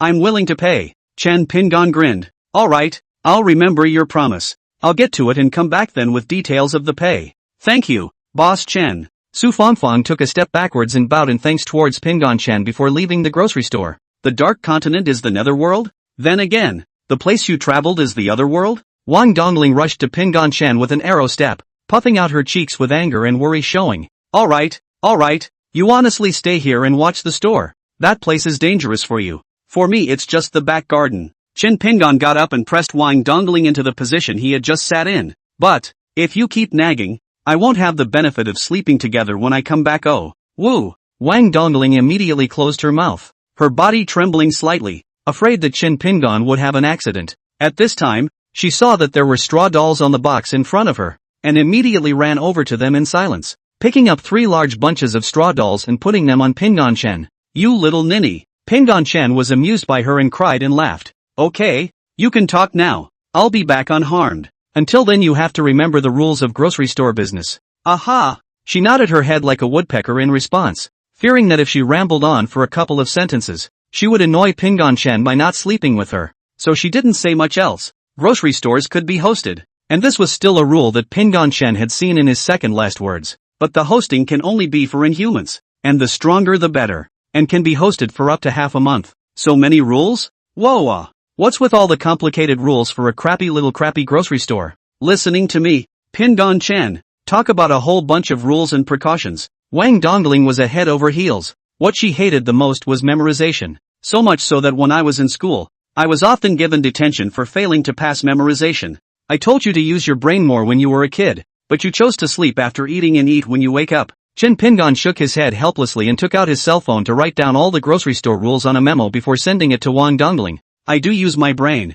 Okay. Wang Dongling was instantly displeased when she heard Chen Pingan say that she had no brain in disguise. Yes, you're right about everything. Pingan Chen made a perfunctory remark and picked up the suitcase. The empty right hand gently stroked Wang Dongling's smooth head. You're going to have to follow the rules while I'm away, and I'm not sure what the consequences of violating them will be, but your life is certainly not safe. Wang Dongling lowered her head, enjoying Chen Pingan's touch, and responded softly, well, I will, even though I often broke the rules when I was in school, but it's something that's about interests, I'll abide by it. Say, how are you supposed to get to the Dark Continent? It can't be by airplane, right? She looked up at Pingan Chen in confusion. He smiled and said in a mysterious manner, you'll find out later. As the words fell, Chen Pingan came to the side door of the warehouse, moved the boxes blocking the doorway, and incidentally returned the 4 commodities to their original positions. Looking at the faded wooden door, he raised his palm to the orb doorknob and slowly unscrewed it. Click. Phew. Phew. The portal was a dark space, and a gentle breeze blew from within, caressing the few strands of Wang Dongling's hanging hair. Sniff. Her little arched nose sniffed. It smells salty, with a hint of seafood fishy smell. It can't be the sea breeze blowing in there, can it? Nope. Where's the wind coming from indoors? It's still a ing sea breeze. Reacting. Wang Dongling spat. Inside is the passageway to the Dark Continent, but you girls must not be curious to enter. Why? Wang Dongling blinked curiously. You're going to die. Really? She was slightly stunned, looking at Chen Pingan's serious demeanor, her palms tightly gripping the corners of her coat. Well, I should get going. Remember to keep an eye on the store, and don't be afraid if you run into danger. Nothing will happen to you inside the store. Pingan Chen revealed a smile and rubbed her head one last time before stepping inside the dark warehouse to close the faded wooden door. Boom! As the door closed, Wang Dongling recalled the residual warmth on his head and felt inexplicably desolate in his heart. Be sure to come back safely. She bowed her head in prayer, all but oblivious to the fact that a tall, black-robed figure stood on the street outside, waiting for the sun to set. Chapter 35. Is there a possibility that they are scared, rather than excited? Investigate on the spot. Investigate on the spot. Investigate on the spot. An even sound of footsteps resounded in the darkened passageway. Pingan Chen had been walking for about 3 minutes when he finally saw a bright light appear in front of him. He couldn't help but quicken his pace, weaving through the dim curtain of light. Is this the Trumpet Church? After stepping out of the light curtain, Chen Pingan came to a roughly 50 square feet church. Very small, the layout only 4 rows of long chairs, and in the center area stood a small bird pool with a little bit of water. Looking back, there were 3 arched tunnel entrances in the rear. He was coming out of the center one, and he wasn't sure where the other 2 led to. The dim light of the fire filled the small church with warmth, and there was only one exit in front of it, a flight of steps as far as the eye could see, and the sound of waves lapping against the shore could be faintly heard from outside. Holding the suitcase tightly, Pingan Chen stepped onto the stone steps through the church to a station. Surrounded by an endless sea, there was nothing as far as the eye could see, as if the island beneath his feet was the center of the world. Booming. Soon the 4-section trolley came slowly from the sea, though there were no rails in the sea. Pingan Chen swept a glance at the interior of the tram. The passengers inside were categorically not human. They were all black shadow people or strange-shaped creatures. To the Dark Continent. How much? He stepped onto the trolley and was greeted by a dark shadowy conductor, so he opened his mouth to ask. The ticket conductor's body trembled a little, and her hands clutched the coin box hanging in front of her stomach, as if she was afraid of Pingan Chen. He opened his mouth and after hesitating, he replied, Dark Continent, 10 ancient coins. Hiss. Tickets are kinda expensive. Hearing Chen Pingan spit out the word expensive, the conductor's heart thumped, and his hands and feet went cold like a long frozen corpse. The air in the compartment froze into a block, and all the passengers lowered their heads and tensed their bodies. Pingan Chen did not notice the dissimilarities between the conductor and the passengers as he pulled out an ancient coin with a face value of 10 and threw it into the coin box in front of the conductor's stomach. That's it? What stop does the Dark Continent get off at? That's fine, sir. You can just get off at the 7th stop. Pingan Chen nodded and casually found a seat. Looking up at the real-time station number board above, I realized that there were 44 stops from start to finish. That's 44 worlds. A tram that travels through various worlds? It's a bit interesting. Pingan Chen looked up at the scenery outside the opposite window. As the tram travels quickly, some other sights gradually appear in the originally endless sea. For example, maritime forests, small maritime villages, and isolated islands. Just as he was immersed in looking at the scenery, a figure suddenly sat down on the empty seat beside him. You shouldn't be here. Pingan Chen withdrew his gaze from looking out at the distant scenery and looked sideways to his side. It was a man in a coffee-colored trench coat, indistinguishable from a human, or just human. In the form of a heartfelt voice, the trenchcoat man transmitted to Pingan Chen's heart. The monsters in the car can be civilization reboot-level existences, and in general they aren't interested in ordinary individuals. But for some reason, right now, their bodies are trembling non-stop, and they're obviously excited to see you coming. When the Dark Continent gets off later, follow me, or else you, an ordinary person, will be split up by monsters in minutes. Chen Pingan narrowed his eyes and glanced at the trenchcoat man. Seeing that he didn't believe him, the trenchcoat man hurriedly transmitted his voice. I'm an S-rank investigator of the Anomaly Investigation Bureau, specializing in dealing with these anomalous creatures, and I'm the only one who can guarantee your safety right now. What is this guy up to? The surrounding passengers were indeed trembling, yes, but it seemed like they were trembling out of fear, right? Pingan Chen glanced at the green slime sitting close to the edge of the opposite chair. It was originally sitting in the center. but when it saw Pingon Chen looking his way, it immediately slid to the corner. The body shook like a mass of jelly, and the skeleton frame soaking in it trembled with it. If they were to know that the man in the windbreaker was saying that he was craving for Pingon Chen's body, the man in the windbreaker probably wouldn't be able to get off this tram. This guy is an S-rank investigator, perhaps more familiar with the dark world, and having him around will be beneficial to my efficiency. Thinking of this, Chen Pingon smiled faintly and nodded his head to indicate his promise to the trenchcoat man, getting out of the car to follow him. The trench-coated man nodded and returned the salute, and the two men did not speak a word to the end. For the time being, the outward breath first convergence. Normal people sense just no energy fluctuations of ordinary breath, but these guys' class is too high. See the essence of the more detailed, presumably to see my hidden depths of the vastness of the energy, will be so afraid. Pingon Chen had narrowed his own aura to a range of 1 meter. The shivering monsters on the wagon gradually subsided. Booming. Outside, the sun was setting, and there were fewer and fewer passengers in the carriage. It wasn't until the moon was high in the sky that the tram arrived at the Dark Continent station. Originally, Pingon Chen thought that the 7 stations would only take a while, but it turned out to take a full 3 hours. He grabbed his suitcase and followed the trenchcoat man off the tram. Unlike the station from which it came, there was only a platform and an entrance downward, not even an island. Below the entrance it was still pitch black and nothing could be seen. Don't say anything, watch the steps and follow me. The trenchcoat man drew out his scarf and shrugged it off, taking the lead and stepping into the underground entrance. Pingon Chen clearly saw a thin film barrier protecting him the moment he flung his scarf. The barrier's defense is almost zero, and the only thing it does is isolate the anger, or the breath of the living. Clatter of horses' hoofs. Clatter of horses' hoofs. Duh! The sound of footsteps echoed through the darkened passage, and it took about 2 minutes of walking before they reached level ground. An exit reflecting a faint light emerged in front, and the trenchcoat man led Chen Pingon out. An odor of decay hit me. Is this the Dark Continent? It is indeed quite dark. Pingon Chen looked around. It was all thick black fog, and there were quite a few drifts in the air. Behind them was a building that looked like the entrance to a subway, and it was hard to imagine that the passages to the worlds were not heavily guarded. Follow me. The trenchcoat man continued to lead the way. Through a winding path, the black fog with a view of less than 5 meters faded away. A brightly lit medieval town emerged in front of Pingon Chen's eyes. He led Pingon Chen through a dark alley and stopped in front of an oversized trash can. After looking around the sides to make sure no one was there, the trenchcoat man lifted the lid of the trash can, which was empty of anything. He jumped in first and waved his hand to signal Pingon Chen to come in. Without much hesitation, Pingon Chen gently leapt into the half-meter-high trash can, and as the trenchcoat man closed the lid, the bottom of the trash can under his feet suddenly opened. The two swished down and fell, sliding down the slide all the way to the bottom. When he was about to land, Chen Pingon slammed his palms together, making his body jump up and land smoothly. The trenchcoat man, on the other hand,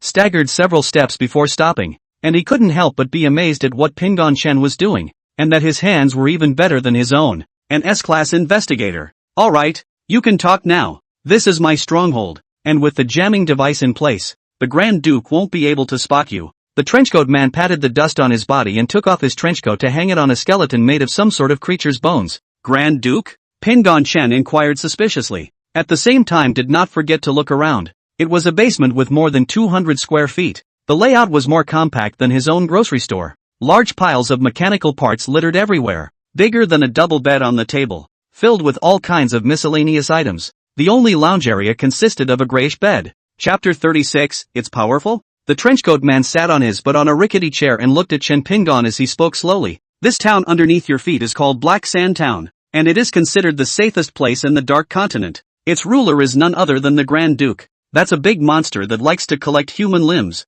and believe me, you don't want to know what it looks like. The Grand Duke's sense of the living is very powerful, but it would have picked up on any word you said outside just now. Oh yeah, my name is Xiao Qiqing. And you? And why are you on the world train? Xiao Qiqing's eyes were dead set on Pingon Chen. He could not feel any abnormal energy fluctuations in Pingon Chen. His breath was as calm as an ordinary person's. This was also what he couldn't figure out. The world train had a taboo that no living person should enter. If an ordinary person stepped in, they would instantly have their soul destroyed and never be able to reincarnate. However, Pingon Chen broke this taboo and appeared on the train. It even pays for overpriced tickets. Chen Pingon, an ordinary grocery store owner. Chen Pingon revealed a bland smile and did not hide it from the other party. Mr. Xiao, I bought a ticket to get on the bus, and I came here to expand my business in addition to 2 commission tasks. Bye. Buy tickets on board? Expanding business? An ING commission?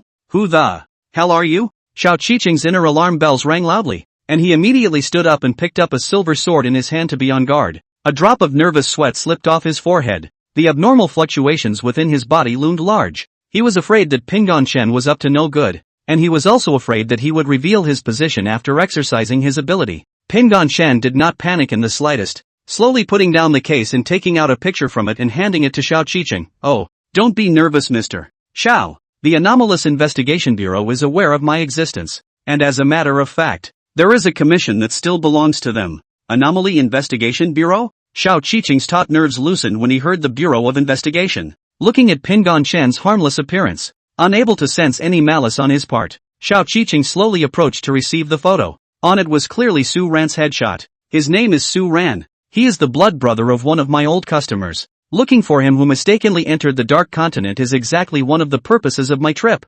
Mr. Xiao, I don't know if you've ever seen this little brat? Xiao Qiqing frowned. In his eyes, Chen Pinggan was simply a walking storm of mysteries. Obviously, he was just an ordinary person, but he was able to enter the chaotic sea and pay a sky-high ticket price. Xiao Qiqing sighed heavily and returned the photo to Chen Pinggan. I haven't seen him, but I can help you look for him. After decades of rolling around in the Dark Continent, I still have some contacts. Besides, are you really just an ordinary grocery store owner? Xiao Qiqing's eyes narrowed slightly. Chen Pinggan helplessly spread his hands and sighed. Alas, if you really want to say, I'm afraid I can't even say ordinary. It's open for 12 hours a day, almost every day. There isn't even a single guest. Is that the point? I'm asking if you're nice. The corners of Xiao Qiqing's mouth twitched and he held his forehead speechlessly. Mr. Xiao, I want to know the general situation of the Dark Continent. Can you tell me? Chen Pinggan pulled out a chair and sat down, crossing his legs and inquiring. Talking about the Dark Continent,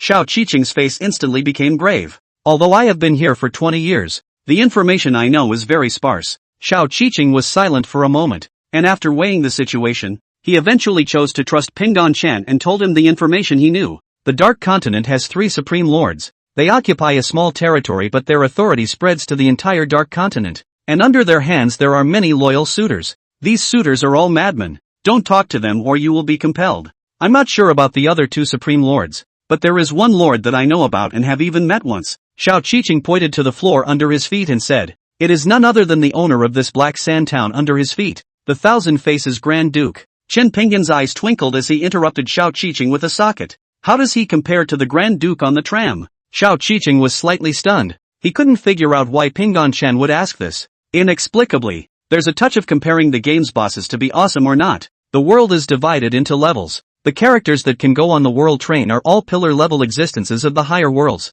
Although the Grand Duke is very powerful, the Dark Continent is nothing more than a lower world. Comparing it to them is like comparing an ant to an elephant. Upon hearing this, the corners of Chen Pinggan's mouth curled up like an unstoppable AK. Oh ho, things are getting good yet. Where does this Grand Duke usually live? WH. What? What do you want? Xiao Qiqing suddenly had a bad feeling rising. Oh, nothing, just want to know where it lives and be careful to avoid it in the future. At those words, Xiao Qiqing's shoulders slumped as he let out a long breath. He thought that Pinggan Shen was going to go to the Grand Duke to deliver the food. By the way, Mr. Xiao, do you know this address? Pinggan Shen pulled out a card from his pocket. On it was the address of the factory left by his grandfather's last words. 444, Tallow Street, Black Sands? Isn't this the Grand Duke's private pharmacy? Chen Pinggan frowned slightly. A private pharmacy? What the hell? Literally, I heard that it was originally a small factory, but due to being left unattended for a long period of time, it was taken away by the Grand Duke and converted into an apothecary for refining magical potions. Then again, where did you get this address from? Little friend Shun? Xiao Qiqing returned the card to Chen Pinggan and inquired suspiciously. This, well, is also one of the commissions. Pinggan Shen picked up his suitcase and stood up. Anyway, I'm going out for a stroll. Does Mr. Xiao want to come along? It was night, 9 o'clock sharp. Wang Dongbling, who had been sitting all day, straightened his back, got up and walked to turn the business sign over. No one comes to patronize this Thai store at all. No wonder Pinggan Shen wants to engage in commissioning this kind of thing to make extra money. She grumbled and walked out of the store, turning the business sign over before she was about to leave when a cold wind suddenly blew behind her. The streetlights on the street flickered a few times before going out completely. She turned her head slowly. In the darkness stood a tall figure. Wang Dongling didn't hesitate and decisively opened her spiritual eyes. The self-contained night vision function allowed her to immediately see the other party's true colors. With just a glance, his pupils widened violently and his face instantly turned white. It's you? Yes. What Wang Dongling saw was no one else. It was the black-robed woman who had killed her in a single move in the White Flag Nation's toilet. The second seat of the Witch's Gathering House. The Witch of Eternal Night, Audrey. Chapter 37, Death to the Witch of Eternal Night. Tada! The tapping of high heels shattered the silence. Found you. Run away, little spirit cat. Wang Dongling's heart stuttered, and without the slightest hesitation, she turned around and was about to run inside the grocery store. It was only because Pingon Chen had emphasized many times that no one could hurt himself within the grocery store. Wang Dongling had absolute trust in Pingon Chen. Only, she overestimated her speed and underestimated Audrey's ability. She was one step away from stepping into the grocery store when she suddenly braked sharply to a stop and looked down incredulously. Only a bloody arm appeared on his chest, holding a still beating heart. Pust! Audrey violently crushed the heart with force and threw her hand to send Wang Dongling flying into the distance. Rumble! Her strength was fiercer than a bull, and Wang Dongling flew out like a cannonball, smashing a big hole in a hardware store. The agent not far away, who was nestled inside a residential house to monitor the grocery store, turned pale and immediately reported the matter to Feng Wanquan. What did you say? Wang Dongling is dead? On the conference room, Feng Wanquan got up in shock, startling the executives below. You guys hold off that person who killed Boss Chen's employee as long as possible. I'll deploy backup to go ahead and arrest her. Yes. After Feng Wanquan finished instructing the surveillance agents, he immediately organized the higher-ups below. Boss Chen's employee has been murdered. We don't know who the other party is for now. Immediately send all A-class investigators to Chang'an Old Street. Activate Level 1 alert. Fully blockade the entire Chang'an Street. Never let that murderer of Boss Chen's employees get away. The faces of the lower executives were all whiter than one another, and almost without thinking immediately acted according to Feng Wanquan's instructions. They knew very well that they were able to monitor the grocery store with the tacit approval of Pingon Chen, or else they would have kicked them out long ago.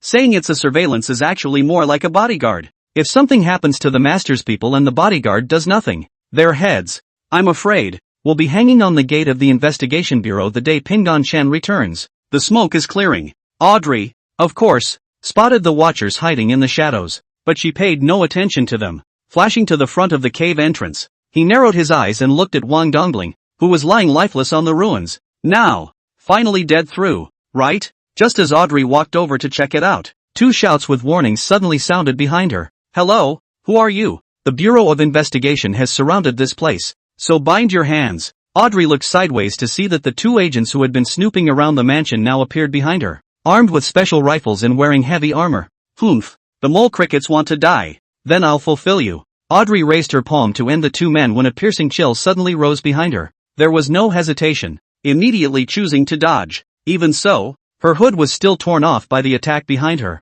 Unfortunately, it was close. Wang Dongling dropped the hood in his hand and glared with a burning gaze at Audrey, who had flashed 20 meters away. It was just then that the dark clouds drifted away, and the moonlight poured over Audrey, and with it her appearance, so often hidden under her black robes, was revealed. It was a woman with hair as white as fine snow and skin as tender as a bamboo shoot. After crushing your heart twice, it's clear that your life breath has gone to zero, so why aren't you dead? Could this be the ability of your fifth anomaly? Audrey asked with indifferent eyes. Without waiting for Wang Dongling to speak, she noticed that one of the straw dolls hanging on Wang Dongling had been penetrated through the heart and had two X-shaped eyes. Recalling that when he killed Wang Dongling in the toilet before, she was also wearing a straw doll on her body. His thoughts were naturally clear at a glance. So, that's the thing that saved your life. Humph, your ability has already been figured out by me. Sure you want to stay and fight me? Wang Dongling scornfully looked at Audrey and said, just now and the last time in the restroom was merely me being careless and letting you have your way. Really think I can't defeat you? Wang Dongling unfolded his aura with all his might, the monstrous pressure belonging to a rank 5 powerhouse, scaring the two surveillance scouts not far away to the point where their legs went weak. Since she knew that the grocery store greeted all the weirdos, she wore 3 circles of scarecrows to stay on for insurance purposes, not realizing that it would actually come in handy now. There were as many as 12 in a circle, and excluding the one life lost in carelessness, there were a full 35 lives to spend with Audrey. You're not my opponent. Even more scapegoat dolls won't be able to defeat me. Audrey didn't take Wang Dongling's words to heart, and after taking 3 steps forward, she instantly flashed in front of her, slashing her palms downward in an attempt to cut the straw rope connecting the scarecrow dolls. So fast, but it can be dodged. Wang Dongling, who had fully unleashed his abnormal ability, predicted Audrey's attack 0.5 seconds in advance and violently retreated, his head brushing against her slashing palm. While dodging, he didn't forget to swing his catatonic nails at her to counterattack. Sneer at. Audrey's brows furrowed slightly as 3 shallow scars appeared on her snow-white cheeks. It actually hurt me? Has this girl gotten faster? No. No. It's not the speed that's gotten faster. It's the spirit cat's future prediction that knows the trajectory of my attack in advance. Audrey's eyes chilled down, forcing the spirit cat to open up to 40%? Ha! You won't last long before it backfires. Better accept your fate honestly. A line of blood flowed from the corner of Wang Dongling's eyes, just as Audrey had said. She herself had not reached 40% of the normal 40% of the spirit cat's ability development, and only in order to defeat Audrey did she squeeze her body to forcefully develop the spirit cat to 40%. Humph. You can rest assured that you won't have to wait until I'm revolted. You'll die by my hand. Wang Dongling's eyes slightly stared tightly at the 3 wounds on Audrey's cheeks, confirming her inner thoughts. Can't go wrong. The reason that she can flash a sudden face and still have no entity or soul at any time is because her main body is simply not in front of her. Only at the moment of launching the attack will the main body return to this vaporized body. Therefore I can hurt her. Both times it appeared in the dark, not because it was easy to move around, but the woman's ability was this darkness, which meant that under the darkness was her abnormal domain, which was why she could flash around at will. Thinking of this, Wang Dongling stretched his hands with sharp nails, and there was already an extremely dangerous battle plan in his mind.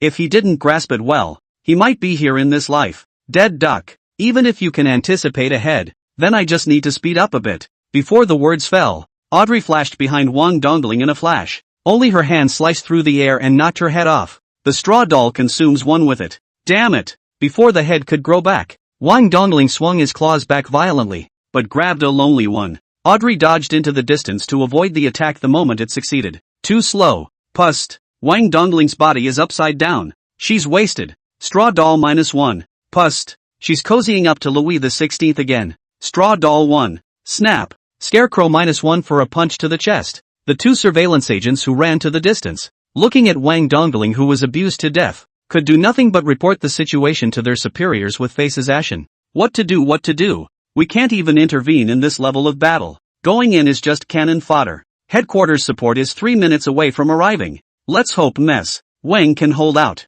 Chapter 38. I saw the door was open, so I came in. 2 minutes later, the only 35 scarecrows left on Wang Dongling were wiped out by Audrey. One more death and you're really dead. With that annoying scarecrow gone, it's time to end it. Spirit cat. Audrey once again flashed in front of Wang Dongling. Because she had exerted too much power earlier, this time her speed was not as great as before. And this was exactly the result Wang Dongling wanted. Put. Dropping. Tick. Drop after drop of blood fell to the ground, and the 2 stood motionless as if petrified. Until Audrey staggered back 2 steps. Who?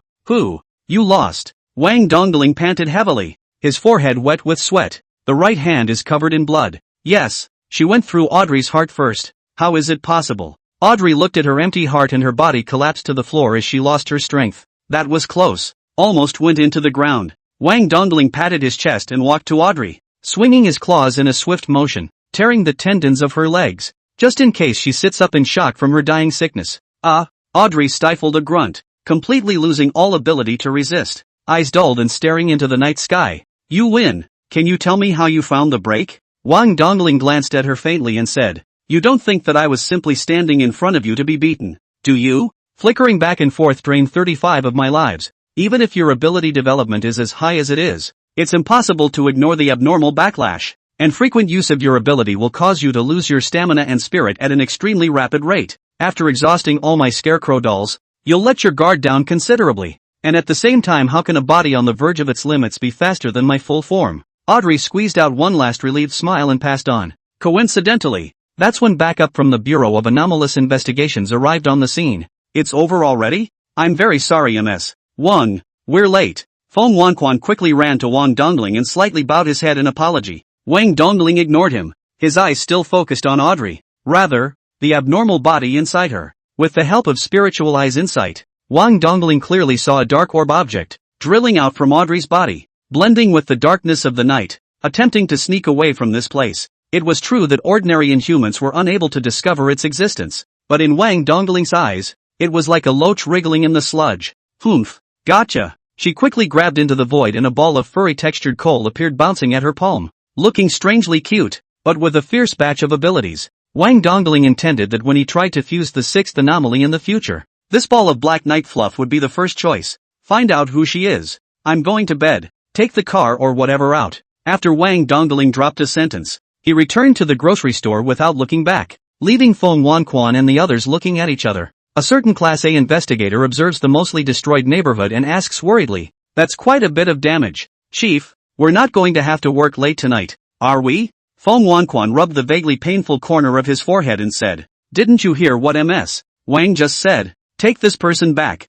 There's no need to repair the streets tonight. Just find any excuse to put off the ordinary residents tomorrow." "Yes," the crowd responded. Dark Continent. A dimly lit street lamp exists every 5 meters on the right side of the street in Black Sand Town. And what burns inside is not kerosene or electricity, but the remains of some kind of creature, which can be burned for thousands of years with just a throw. Even though the town was brightly lit, the darkness all day long was still as hard to bear as a rock on your chest. Of course, this was only for normal humans like Xiao Qiqing. Pingan Shen was not affected in the slightest. Instead, he even developed a faint affinity for the darkness. "Little friend Chen, it's almost time to go back. At 10 o'clock sharp at night, there will be a siren head patrol. Even if we had oil lamps that insulated us from anger, we still wouldn't be able to escape their sonic probes." On the streets, Xiao Qiqing and Shen Pingan walked parallel to each other, carrying an oil lamp and strolling aimlessly through the town.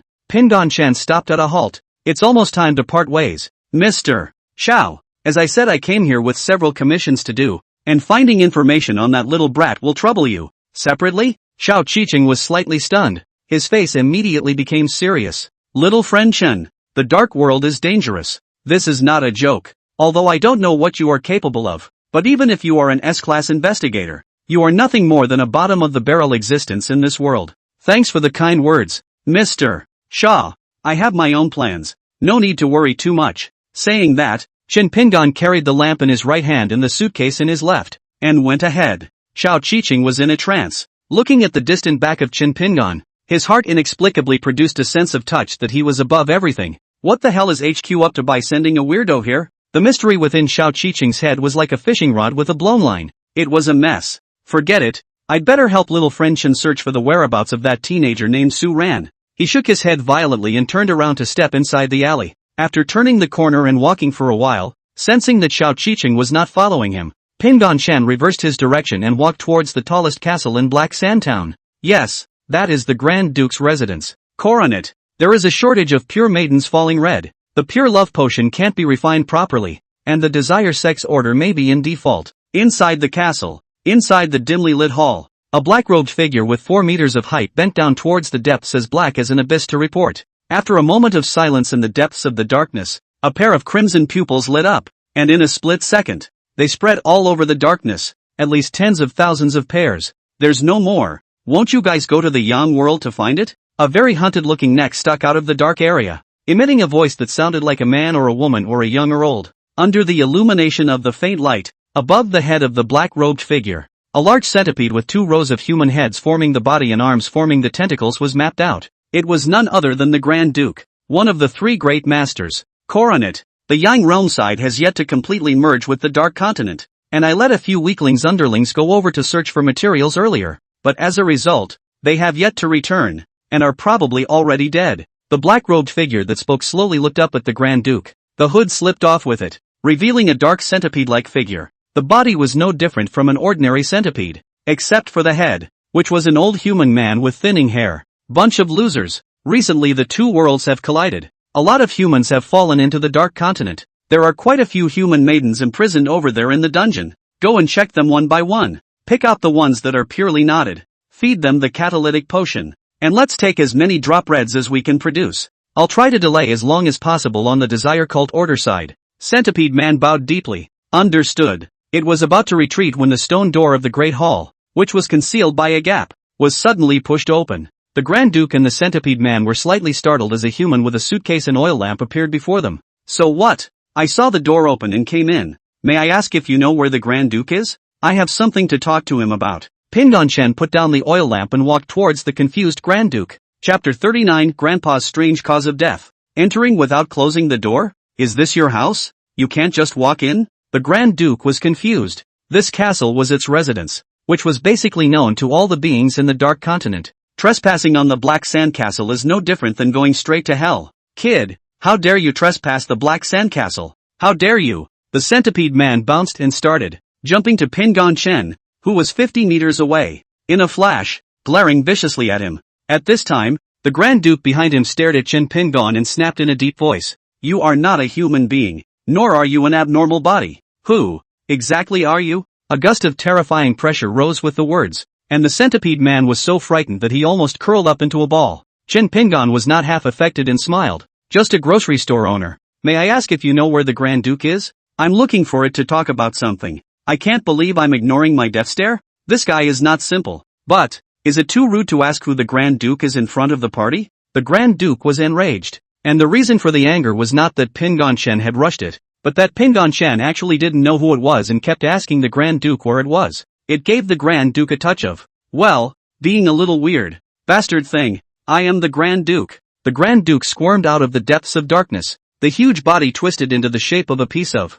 occupying almost 2/3 of the Great Hall. 999 heads flashed with scarlet eyes, gazing intently at Chen Pingon, and tens of thousands of arms swayed with the waves like seaweed. You are the Grand Duke? Pingon Chen raised an eyebrow. So it's a human-headed great centipede. No wonder you live at a snail's pace within the darkness. Dare I say it's because you're too ugly to meet people. As soon as the words fell, the entire hall fell into dead silence. The centipede man on the side turned pale, his eyes looking at Pingon Chen incredulously, his pupils trembling more than just a little. It had lived for 3,000 years, and it was the first time it had heard someone dare to speak to the Grand Duke like that. Too ugly? Dare not meet people? The Grand Duke's body shook violently, already furious to the extreme, itching to tear Pingon Chen's flesh and drink his blood. Buzz! The 998 eyes were like a sea of stars in the sky, flickering with scarlet points of light, and the field of death that belonged exclusively to the Grand Duke suddenly enveloped the entire Black Sand town. Xiao Qiqing,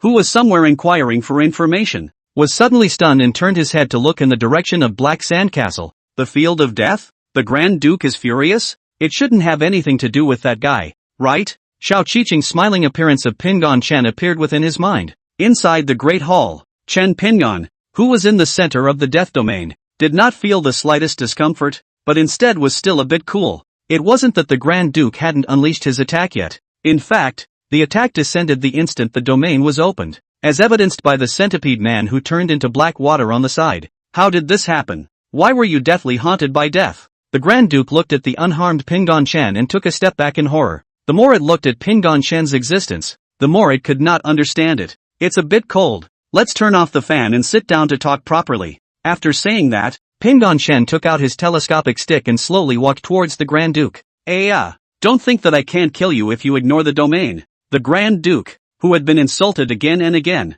was consumed by anger and lost his sanity as he rushed towards Pingon Chen with a brain. This exactly hit Pingon Chen's heart. Gripping the telescopic stick tightly, without saying a word, he knocked up against the Grand Duke's rushing brain. The two heads that make up the head of the Grand Duke are the size of refrigerators, and hitting the telescopic stick is like a toothpick hitting a human head. However, it was such an inconspicuous toothpick. The moment it touched the big head, the soul in the big Duke's body seemed to fall from the 12th floor and shattered into wang broken ice. But it wasn't completely shattered, or at least hanging on for dear life. The body was more like hitting a cannonball, and 999 heads spat out a mouthful of bruised blood together before subsequently flying backwards, smashing a hole through the Great Hall. Rumble! The loud noise caused half of Black Sandtown to shake twice. Xiao Qiqing felt bad and immediately put on his cloak of invisibility and roared over towards the Black Sandcastle. The already dimly lit hall, tossed by the Grand Duke, collapsed in half, not to mention raising choking clouds of dust and smoke.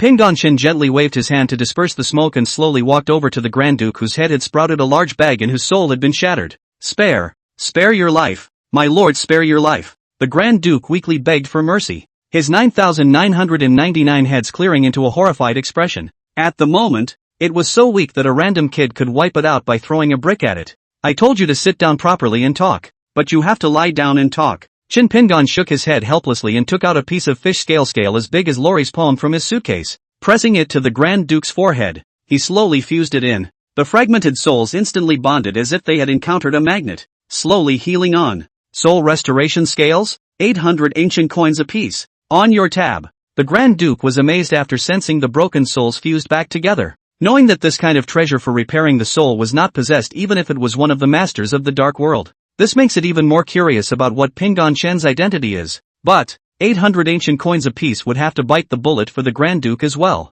Can you talk normally now? Can be done, Your Excellency. I don't know what Your Excellency is looking for, the little man me? The attitude of the Grand Duke was all of a sudden humble to a humble degree. So let me get this straight. 444, Tallow Street in Black Sands is your private dispensary? Yes, my lord. My pharmacy can supply you with whatever potions you need. I seem to recall that it used to be my grandfather's factory, right? When did it become your private dispensary? Hey, the Grand Duke's pupils shrunk, and cold sweat broke out on 9,999 his head. Of course it knows the predecessor of the pharmacy. In fact, it used to be the acting manager of the factory. And then after a long time of not being able to contact the factory's behind-the-scenes owner, it took it upon itself to think that the mysterious owner had GA. It then occupied the factory and converted it into a pharmacy. It was able to achieve what it has today as one of the masters of the Dark Continent thanks to the goods left over from the factory's previous existence. 10,000 apologies, Your Excellency. The Grand Duke immediately prostrated himself on the ground and kowtowed to Pingon Shen one after another. It was the slave who deserved to die, because he was unable to contact that lord and thought he was gone. The lackey was overwhelmed by greed, thus taking the factory for himself. Chin Pingon raised his eyebrows lightly. After it said that, things were probably clear. The lord you speak of would be my grandfather, but he did die. Hit the big time and didn't. Ha! Chin Pingon's face gradually became heavy. For the cause of his grandfather's death, he could be sure that it was not that simple. How can a character who can mix with the dark world and run a factory get run over by a 100-ton lorry? Chapter 40, The Cult of Desire. That's the end of the small talk. Take me over to the factory. Pingon Shen picked up the suitcase. Yes. The Grand Duke squirmed up his 100-meter-long body. The entire hall shook from its movement, threatening to collapse at any moment. I say, you're too conspicuous with this body. Can you turn into a humanoid? Or any other smaller form will do. It should be fine. I haven't manifested my form in tens of thousands of years, so I might not look very good. Please forgive me, my lord. The Grand Duke's body twisted up, and after a few moments, an aristocratic gentleman dressed in red appeared in front of Pingon Shen. The transformed Grand Duke has the same hands and feet as a human. The only difference is, the head was an orange and red centipede head with two large tentacles longer than antennae. Pingon Shen's eyelids twitched slightly. TSK, it's always much better looking than the main body. Lead the way. Understood, my lord. Outside the Black Sand Castle, Xiao Qiqing hid in a bush, completely blending in with his surroundings with the help of the breath-shifting and mimicry functions of the Cloak of Concealment. Unless someone stronger than him passed by, they wouldn't notice his presence. The commotion died down. What is going on inside? He narrowed his eyes and stared at the big steel door of the Black Sand Castle. The wall around the castle was 10 meters high and still fully closed. He couldn't probe the situation inside. He could only crouch here and look at the incoming and outgoing personnel to determine what was happening inside. After 10 minutes had passed, the closed steel door slowly opened. Booming. Xiao Qiqing immediately put on his guard. However, when he saw Pingon Shen walking out with a gentleman-like centipede man, his pupils jerked back and his arm trembled, accidentally touching the grass with a rustling sound. Not good. The Grand Duke glanced at the grass, and at that exact moment, Pingon Shen opened his mouth and inquired, "Hey, you should have quite a few people under your hand, right?" The Grand Duke was slightly stunned, and then respectfully replied, Yes, my lord. There are roughly 30 million soldiers spread across the small half of the Dark Continent. Of course it saw Xiao Qiqing hiding in the bushes, and that kind of clumsy hiding means was as conspicuous to it as seeing a person squatting down to take on a street with people coming and going. Is my lord's sudden statement imploring me to ignore the guy in the bushes? The Grand Duke speculated. Well, kinda. Keep an eye out for a human brat named Saran for me. Find him and bring him to me unharmed. Pingon Shen handed the picture of Su Ran to the Grand Duke. Understood. It took the photo and answered the promise. The two men drifted away as they spoke. Within the grass, Xiao Qiqing's hanging heart could finally be put down. Phew, that was close. Almost got caught. After calming down, Xiao Qiqing frowned slightly. But who is that centipede man? Why is it that I've never seen this character in the more than 10 years I've spent in Black Sand Town? Also, why did that guy, Pingon Shen, appear at the Black Sand Castle? The field of death that the Grand Duke angrily opened just now is really related to him. In the center of the empty streetlight, there were only two people, Pingon Shen and the Grand Duke. My lord, as far as I understand it, that group of guys from the Desire sect have been on a spree of kidnapping young boys and girls amongst humans recently. so I'm afraid that the person you're looking for will be in their territory. The Grand Duke glanced at Su Rant's picture before returning it to Pingon Chen. The Sect of Desire? That's one of the three great masters? Hearing Pingon Chen utter the title of Lord, the Grand Duke scratched his head in embarrassment. Ha ha, yes my lord. To you it's just 3 mole crickets. Less ass-kissing. Get straight to the point. Chen Pingon blankly glanced at the Grand Duke. Ahem. The Saints of Desire Charmshade Demon is the one with the widest expansion of its sphere of influence among our 3 griffins, and the organization known as the Sect of Desire is even infiltrating all the major worlds. It is also said to have recently made contact with a fanatical fan organization called the Witch Collective in the Yang Realm, which is attempting to descend on the Yang Realm in an avatar to further contaminate it on a large scale. The younger humans who have recently crashed into the Dark Continent have all been captured by the Cult of Desire, either to extract physical value or to train absolutely loyal followers. In the middle of the conversation, the 2 of them unknowingly came to the address of the factory. Standing in front of Chen Pingon was a workshop as exquisite as a 3-story small house, completely lacking the sense of vision of a factory, more like an aristocratic residence. My lord, we've arrived. This is the factory as it was. The layout of the inside I have kept intact to this day, and haven't altered a single thing privately. At that moment, the door to the blue and white villa swung open, and a frogman hopped up to the Grand Duke and plopped down on his knees. My lord, you are most welcome. Idiot, didn't he see this? The Grand Duke looked at Pingon Chen in the middle of his sentence, wordlessly inquiring about his name. Chen Pingon said indifferently, surname Chen, first name Pingon. Cough. Fool, can't you see that Lord Chen is here? Before saluting me, you should salute Lord Chen. The Grand Duke angrily scolded the frogman. Quack. Frogman was confused. A lord more senior than the Grand Duke Lord? How have I not heard of this before? The frogman had just turned his head towards Pingon Chen and was stopped by Pingon Chen before he could speak. Well, there's no need for curtsies or anything. Let's go in and take a look. Yes, Lord Chen, please follow me. The Grand Duke walked ahead to lead Chen Pingon to step into the pharmacy. At the same time, he used his senses to send a message to everyone in the pharmacy, letting them know of Pingon Chen's arrival. The layout inside the pharmacy was compact,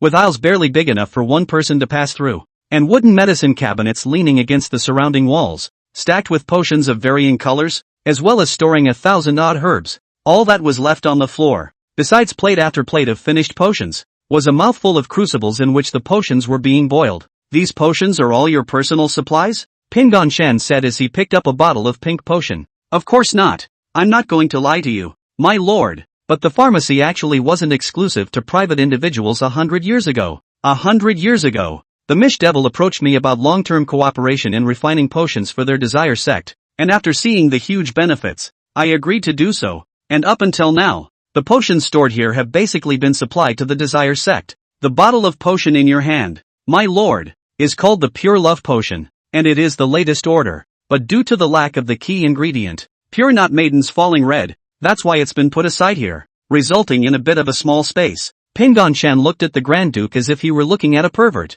What does this Pure Love Potion do? The Grand Duke replied, when both parties drink it, their love for each other will be instantly stretched to the limit, regardless of the other party's gender or appearance. Just like Cupid's arrow, shooting whoever they love. As for what the Cult of Desire is going to be used for, I'm sorry my lord, that's something I'm not sure about. Pingon Chen nodded slightly and put the Pure Love Potion back. Grandpa told me to rebuild the factory, with no indication that it had to be specified to make the original disposable goods. That being the case, why not keep the pharmaceutical manufacturing industry while relaunching the expendable goods line? I think these strange potions are bound to be a big hit at Blue Star. Chen Pingon grinned, having a rough plan in his mind. Right, there's still one thing I haven't asked. Pingon Chen pulled out the letter that had appeared within the mailbox and handed it to the Grand Duke. I have a commission here to find my missing daughter, and since you have plenty of manpower, you can help me look for her. Chapter 41, A Subtle Foster Relationship. The Grand Duke looked at the contents of the letter, his 2 slender tentacles twisting into twists.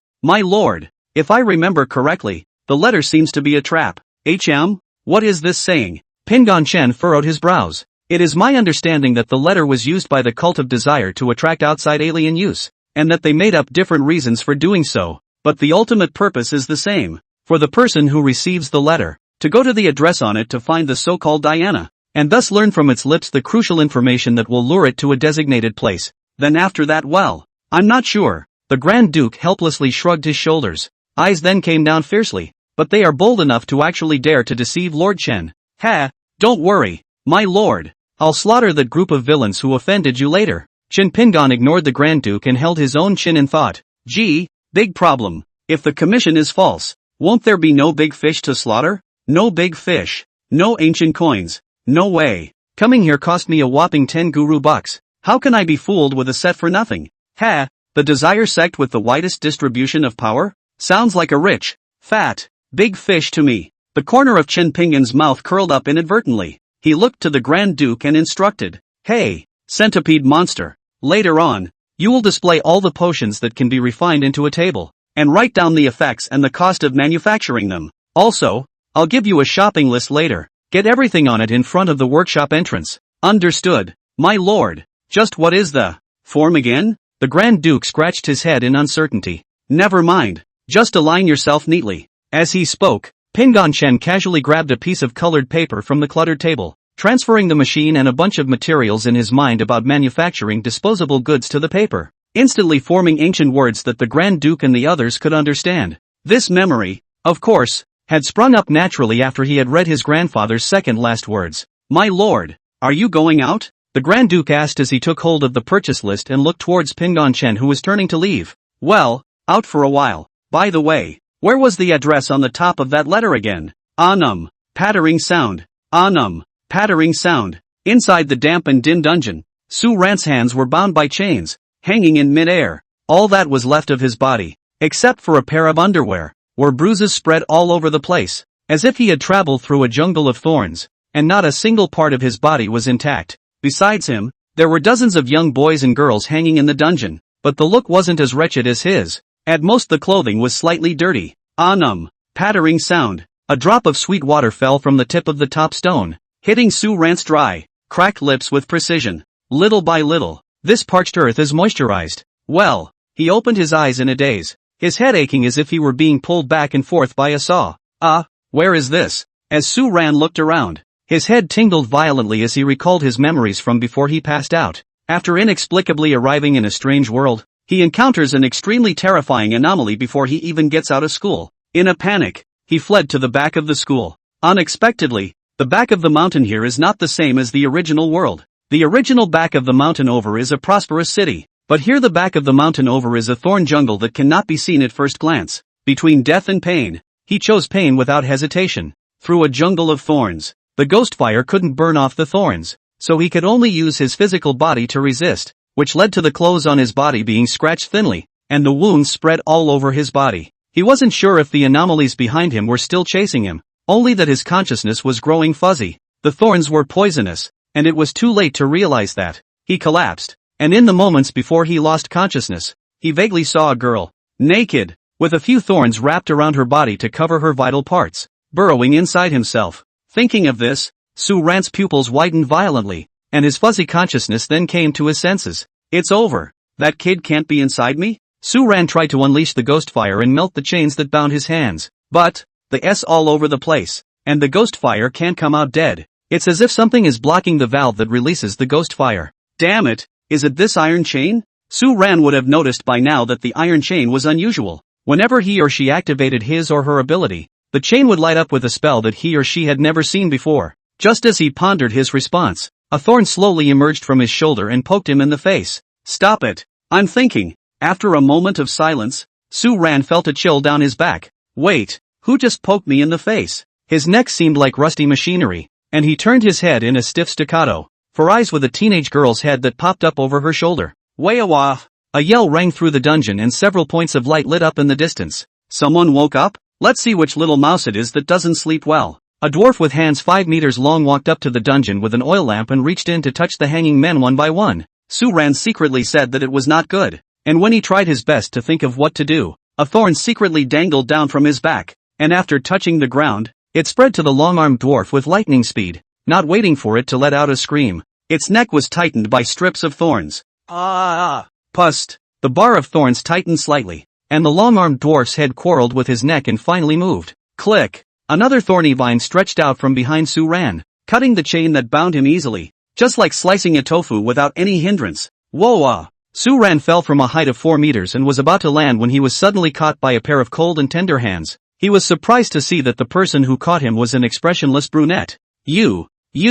Su Ran immediately jumped out of her arms. With the help of the light of the oil lamp that fell on the ground, looking at her nearly naked body, Su Ran was too nervous to speak. The black-haired girl scratched her head, not understanding why Saran reacted so much. She pointed at the open dungeon door, then dove headfirst into Saran. He was so scared that he backed up. Into it? What's this? Shouldn't an abnormality entering the body be like a ghost possessing the body and being occupied with the right to use the body? How nothing happens? Su Ran was confused. During this time he had a bad case of anomalous information. Never before had I seen an anomaly move in and out of a human body at will. It certainly wasn't a fusion. It was more like parasitism. Forget it, the immediate priority is to get out of this hellhole first. But, these people, they can't all be fellow Blue Star people, right? Su Ran looked up at the young boys and girls wearing school uniforms above his head, his eyes slightly condensed, his fists slowly clenched. Chapter 42, Sick Lily. Deep underground, inside some spacious cave,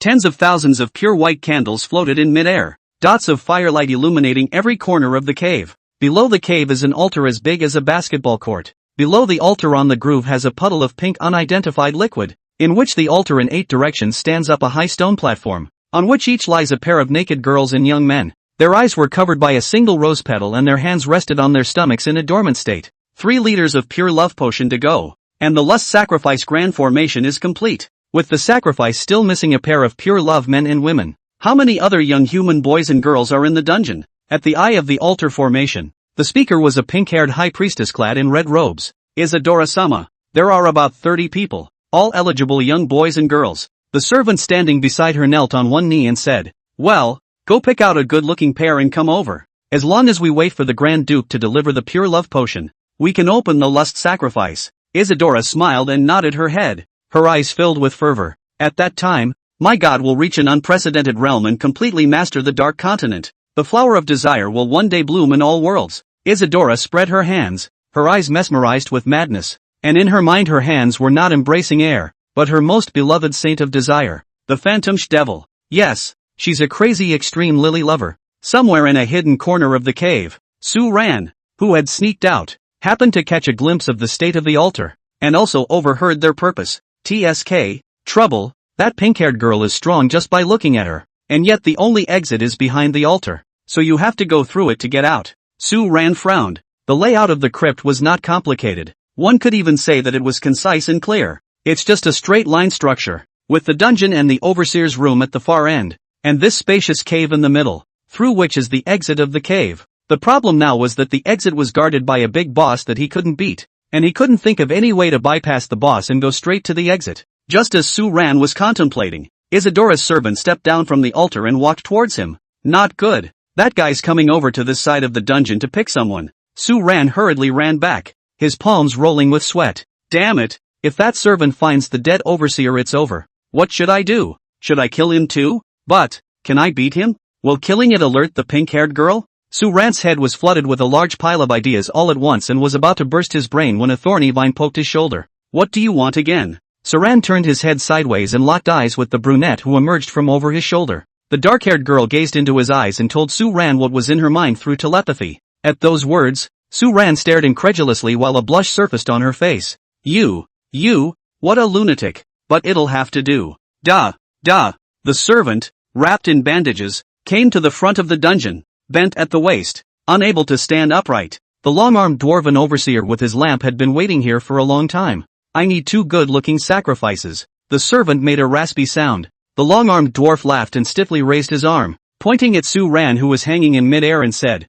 My lord, this youngster may not be good-looking, but there is a thick and abnormal energy in his body, which is very helpful for altar sacrifices. When he said this, the long-armed dwarf was more or less defiant, as if he had been forced to do so, but the emotionless and unintelligent servant didn't care about the long-armed dwarf's dissimilarity. Also, this young girl is the best-looking of all the mice. The long-armed dwarf then pointed to a dark-haired, double-ponytailed maiden. She is the very embodiment of the Thorn Maiden. Take it down. Understood, my lord. The long-armed dwarf unchained Saran and the brunette and gave them to his servant to take to the altar. And shortly after the servant left, the long-armed dwarf looked like an oil lamp that had burned out, his head dropping with it and his body collapsing with a thud. In the darkness, a thorny vine quickly recycled itself into the brunette, and the spirit that belonged to Su Ran on the thorn vines returned to his main body. Yes, The long-armed dwarf that had just died was able to speak and stand up, all thanks to the thorny vines that kept it going, while Saran's psychic mind spoke in response to the servant.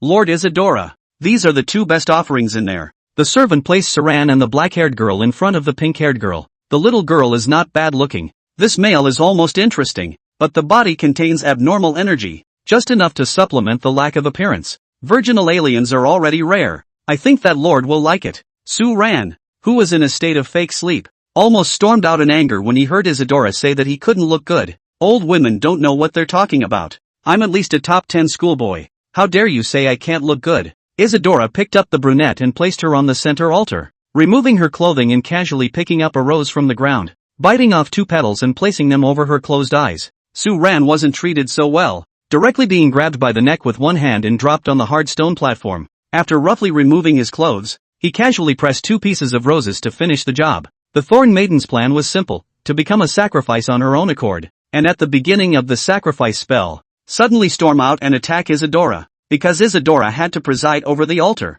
She was at her weakest the moment the sacrifice spell was opened, and with this storm she could be caught off guard, and with luck she could be directly killed in seconds. There's still half an hour to go before the moment when the yin and yang meet. Has the Grand Duke's desire potion not arrived yet? Isadora asked as she looked up at the dome covered in black mist above the cavern. My lord, the subordinate who was in charge of picking up the cargo not long ago, sent word back that it was close to arriving here. As soon as the servant's words left his mouth, the subtle sound of wheels crushing dirt resounded within the aisle of the only exit. Isadora turned to see 2 black-robed men with covered heads and faces, pushing a tricycle of desire potions in. Oh, finally? Isadora jumped in front of the cart and examined the desire potion. However, she had just stretched out her palms, but suddenly stopped in midair and gazed at the 2 black-robed men with narrowed eyes. In the past, servants who came in to make deliveries would greet me with respect. Who are you? A strong murderous aura instantly filled the air, and Saran, who was lying on the cold stone slab, couldn't help but shiver.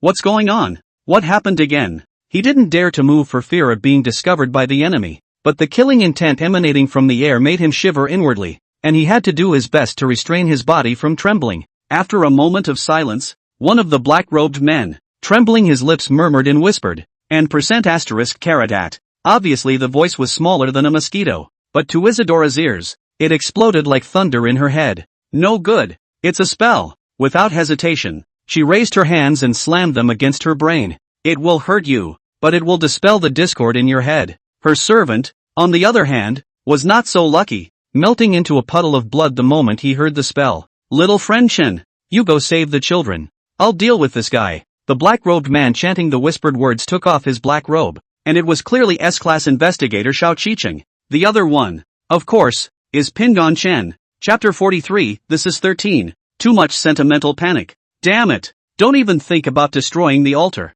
In a fit of rage, Isadora cast her strongest temptation on Pingon Chen, who had circled past her. It is safe to say that just one look from her, but any creature would fall completely in love with Isadora, sick to the point of falling. However, a scene appeared that she could not comprehend. Obviously, he had already unleashed his ability and even locked eyes with Pingon Chen's cold eyes, but the expected charm did not appear. Pingon Chen's pace did not half pause or speed up, and without slowing down, he swept past her and walked straight towards the altar. How is that possible? Isadora's face changed drastically, realizing that there were only 2 possibilities for this to happen. Either the other party was not a creature, or the other party's rank was higher than her own. She had once boldly tried to charm one of the 3 great masters, Mimish Demon, and the result was that the other party was not only fine, but also charmed herself in return, allowing her to be severely tempered by Mimish Demon. And that's why the lilies of the heart bloom like a nuclear explosion. %UN #N star. Xiao Qiqing murmured and whispered incantations to suppress Isadora while drawing the silver dagger hidden at his waist and rushing towards her.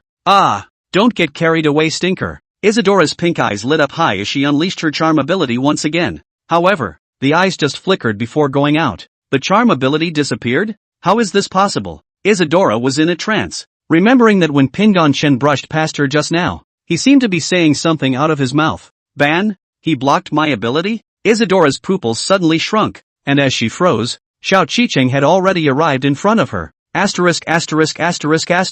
She immediately came back to her senses and wrestled Xiao Qiqing with her physical body. After leaving the pharmacy, Chen Pingon had wanted to go to the sender's address on the letter alone, only to be intercepted by Xiao Qiqing. After some torture, Chin Pingon casually found an appropriate excuse to pass it off and truthfully told him about his trip. So Xiao Qichen got a ghostly carriage and traveled at full speed to the sender's address. Straight up knocked that so-called sender out of the park. Set out the plans of the cult of desire. And get a bunch of random pigmented potions to pass as desire potions before posing as a deliveryman and infiltrating here. That's how it all went down. While Xiao Qichen was fighting with Isadora, Pingon Shen took off his black robe and came to the center of the altar with his hands in his pockets. Gee, that small kid, almost as small as a toothpick, Su Ran, who was lying on the stone slab, couldn't help but open his eyes after hearing this familiar voice. Four eyes met with Pingon Chen. Oh who? Chun, brother Chen? Su Ran was shocked and immediately curled up, grabbing a handful of roses towards the ground in a panic to cover the key places. At that moment, the black-haired thorny girl lying beside him slowly opened her eyes and sat up to look at Su Ran, blinking twice. Su Ran was in a trance, and the hormones that uniquely belonged to youth blossomed at this moment. Oh yeah, toothpicks into pillars, something, but this doesn't seem like the right time to be rambling. No, I'm not thinking nonsense. Su Ran climbed down the stone platform in a panic, grabbing the clothes scattered on the ground and quickly putting them on. The Thorn Maiden's body stuttered. A faint ripple appeared on her expressionless face, and immediately disintegrated and transformed back into a single thorn, drilling into Su Ran's body. Brother Chen, what's going on with this girl? It's an abnormal body, right? How can it still burrow into me without anything happening? Su Ran hurriedly inquired about Pingon Chen. Well, Pingon Chen looked at the thorny girl inside Su Ran and held his chin and thought for a moment. The one inside you is a house squat that is unwilling to join the abnormal evolution brigade. Because of this, the yin qi in her body exceeded the threshold that her body could withstand, and she needed a large amount of yang qi to neutralize it. Coincidentally, the yang qi in your body is very abundant, so it became her rechargeable treasure, slowly absorbing your yang qi bit by bit as a way to neutralize her own yin qi. When Su Ran heard this, her whole body was bad. Doesn't that mean that she's eating my lifespan? Brother Chen, please, help me get that guy out. Su Ran hugged Chen Pingon's thighs and soared with tears and snot. Asterisk. Don't dirty my pants. Chen Pingon flickered to another stone platform, faintly said, earlier then there is still salvation. Now well, recognize the reality of its slutty years. In the process of harmonizing her yin qi, she hooked up with your yang qi to establish a mutually supportive relationship, just like a loving couple. If she dies, you die. Conversely, you die, she dies. Oh yeah, two die together if you're forcibly separated. Su Ran's face instantly turned white. It's over. How can I get a wife in the future? Chen Pingon blankly glanced at him without any good reason. How old are you? Think about the future. Hurry up and take the little kid inside away from here. After he reminded him of this, Su Ran then remembered the current situation. By the way, I still have to save my fellow comatose people. There's no need to go in. They've been saved by my shadow waking them up and are now hiding behind the aisle. So take them and leave. Su Ran was slightly stunned as he glanced behind Pingon Chen. Under the illumination of the candlelight, Pingon Chen's shadow looked like it was alive, twisting into strange shapes. It extended to the sleeping young boys and girls on the altar, and the moment it touched them they instantly came to their senses. Looking at each other's naked forms, they screamed for a moment. Not far away, Isadora, who was fighting back and forth with Xiao Qichen, saw that the sacrifices were coming to their senses and became enraged. Bastard! Don't even think about touching my carefully selected sacrifices. Driven by anger, she completely lost her mind, and her body twisted extremely fast, revealing her original appearance. Crunchy! The swollen body bursts through its clothing and twists and turns into a pink moose with antlers made up of 7 linked human palms and covered in cool abalone-like lines that look just plain evil. What the hell? Xiao Qicheng's complexion changed slightly, and after Isadora's main body was revealed, her aura and intimidation rose 2 levels at once. Buzz! Isadora roared, stomping her legs and rushing towards Xiao Qicheng, shortening the distance of nearly 100 meters to him in almost an instant. So fast. Not good enough to block. Xiao Qicheng's face was horrified. The moment he saw the pink elk rushing in front of him,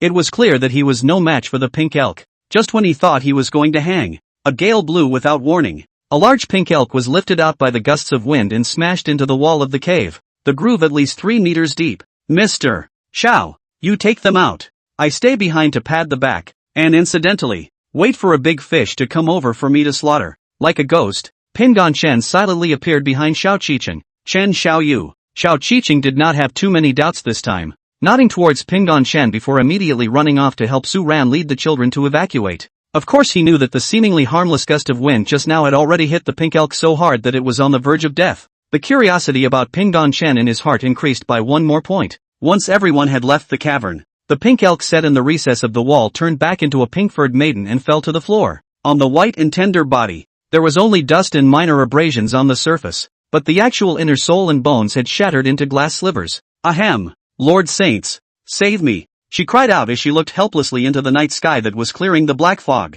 5 seconds after the words fell, a dense pink light appeared on the cavern's vault. The corners of Chen Pingyan's mouth rose slightly. Is the big fish coming? TSK, I have a hunch that this fish is very fat. Chapter 44, Bullying You Until You Can't Get Out of Bed. Buzzing. A pink ball of light with countless particles floating in it quietly exploded from above the dome of the cavern, landing in front of Isadora. A pink-haired girl of E-rank dare tiptoed on her white as ice cream toes on the dirty dirt floor. Instead of getting her feet dirty, a patch of green grass instantly sprang up where she had stepped. Lord Saints, the dying Isadora, with tearful eyes, looked at the Mish Devil, dressed in a short, light, snowy velvet dress, and prayed without words for a warm embrace. Oh yeah, my little pet, what about you messing up the sacrifice of desire that has been prepared for 200 years? How am I going to punish you when I get back? The Mish Devil crouched down and cupped Isadora's chin. A steady stream of life force was injected into Isadora's body, and the damaged soul and flesh slowly recovered.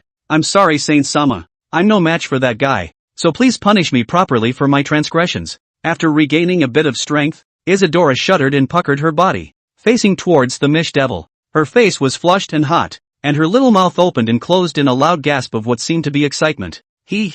Go back and talk about it, my cute little pet. The Mimish Devil smiled wryly and got up, turning towards Pingdong Chen. A cherry blossom was imprinted within the pink pupil, and beyond its beauty was an endless murderous intent and suffocating aura of death. You're not human or abnormal. I haven't seen a strange race like you, but it seems you're still a virgin. Do you need me to break your fast for you, sister? The Mish Devil licked her pink lips with anticipation. Lord Saints, Isadora gritted her teeth in indignation, a pungent acetic acid odor spreading from her body. You're the leader of the desire cult, Mimish demon? Your people passed me a false commission, wasting my 10 ancient coins of fare to come here for nothing. The corners of Chen Pingyan's mouth curled up. The subordinate did something wrong. So you, the leader, have to make amends and apologize. I'm a very generous person. There's no need to apologize. Just compensate 10,000 ancient coins and this matter will be closed. As the words fell, Mimish Devil and Isadora froze in place, especially the charming shadow demon.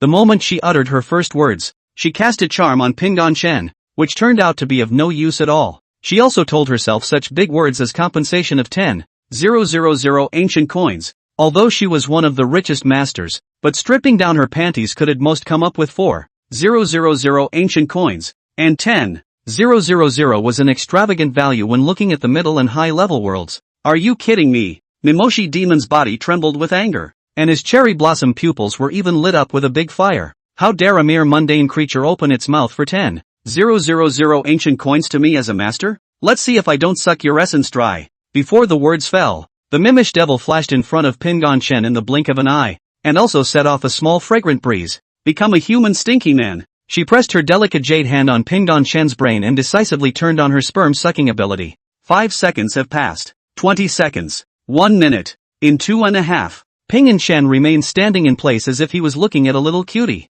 He was looking at the phantom shadow demon, who had lost her color. Have you touched enough? It's time to return the money. Pingdong Chen looked straight at her trembling pupils. In that instant, Mimish Devil was suddenly in a pitch-black space with nothing around him. Without waiting for her to ponder where this was, the scene in front of her suddenly shifted, and a blood and flesh tree, taller and larger than Mount Everest, stood before her. Vom dash. The Mish Devil merely glanced at it and fell to his knees with a loss of strength, resisting the urge to vomit up the undigested human bones in his stomach, his hands and pupils trembling more than a little. Unseen, unknowable, I see nothing, I know nothing. She kept repeating the phrase within her mind, constantly filling her deeper consciousness with intoxicating thoughts in an attempt to completely forget what she had just seen. However, before the memory is completely erased, the scene distorts and changes once again. This time it's a vast, starry sky, and above the stars, she was trying desperately to control herself not to look up, and had even closed her eyes, but she could still see the outside world.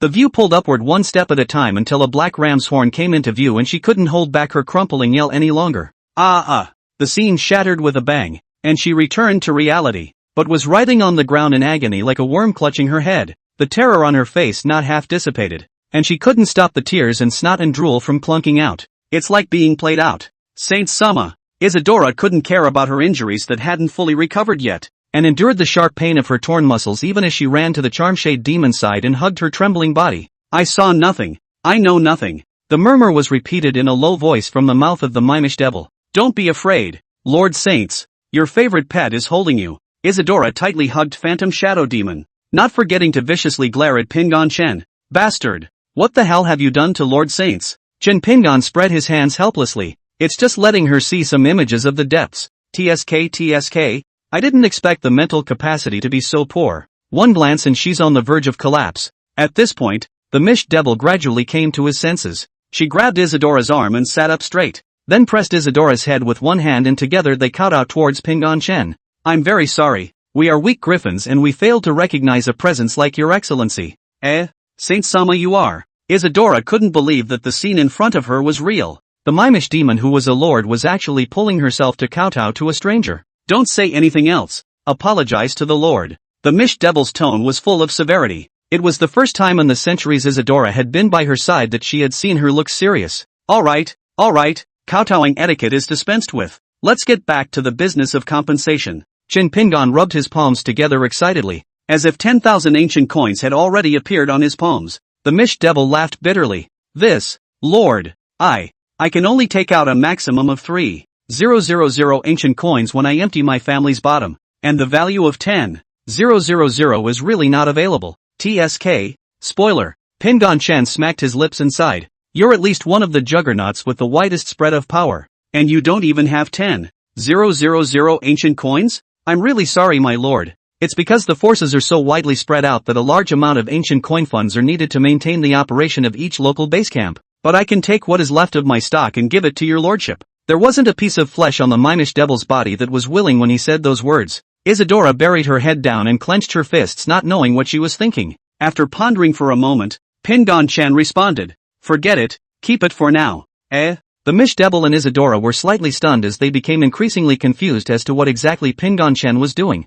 You know the address of the Grand Duke's private dispensary, don't you? That's clear. Pingon Chen nodded. That's fine. Later on, you go over there. I have a money-making plan that needs you. With that, he left the cave without looking back, leaving Mimish Devil and Isadora staring at each other in disbelief. After a moment of silence, the Mish Devil staggered to his feet. Come on, let's go back and get cleaned up before we go to the Grand Duke's private apothecary. Saint Sama, we're just going to let it go? Isadora clenched her shell teeth with a face full of unwillingness. It was better if she didn't say anything, but when she did the Mish Devil got angry and pinched her cheeks. It hurts.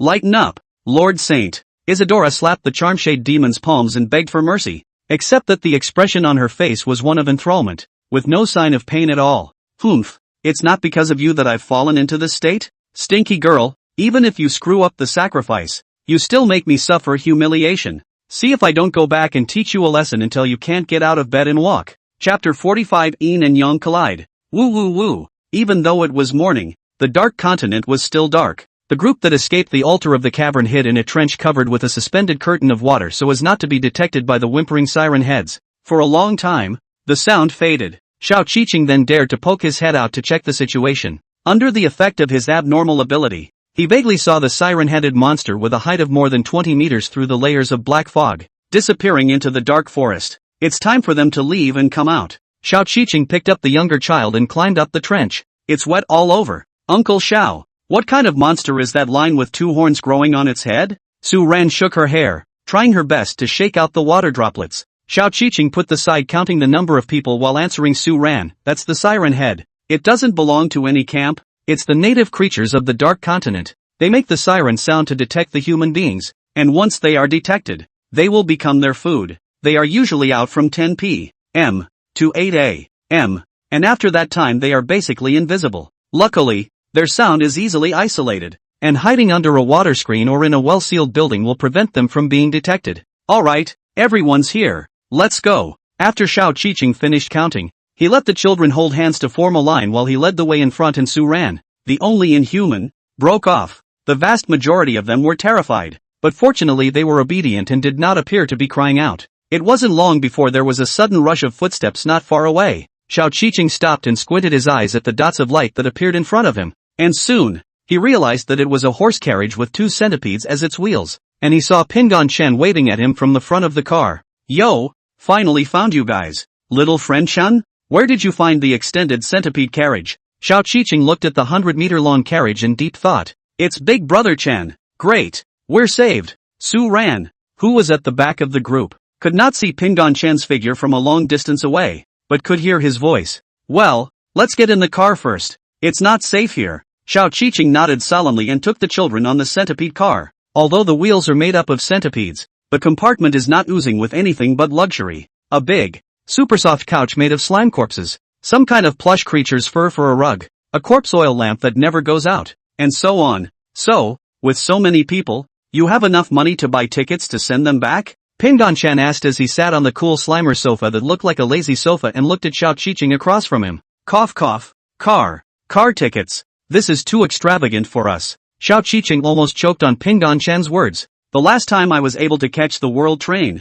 I still unintentionally fell into another world and picked up a ticket by chance in order to return to the Dark Continent. It's impossible for me to take out that many ancient coins if I buy a ticket. Just kidding. 1 million ancient coins a ticket. I could be the sole master of the Dark Continent if I could shell out that kind of money. Xiao Qiqing smiled awkwardly and scratched his head. The world train has physical tickets flowing out of various worlds in addition to paying for them on the spot. And there are so many different ways to get them that you wouldn't be unable to get them anyway because of class issues. However, the physical ticket was often a fixed place to get off. Otherwise Xiao Qiqing would have long ago ignored Qin Pingon and returned directly to the Yang realm, which was on the blue planet. Taking the world train back is out of the question. But it's a good thing these kids were lucky enough to coincide with the yin and yang collision that only happens once every 300 years. Yin and yang collide? Su Ran looked curiously at Xiao Qiqing. He nodded and swept a glance at the children who had returned to their everyday state and had even begun to play around. The so-called yin-yang collision is that at a certain point in time and a certain place, there will be a collision of the yin realm and the yang realm with each other.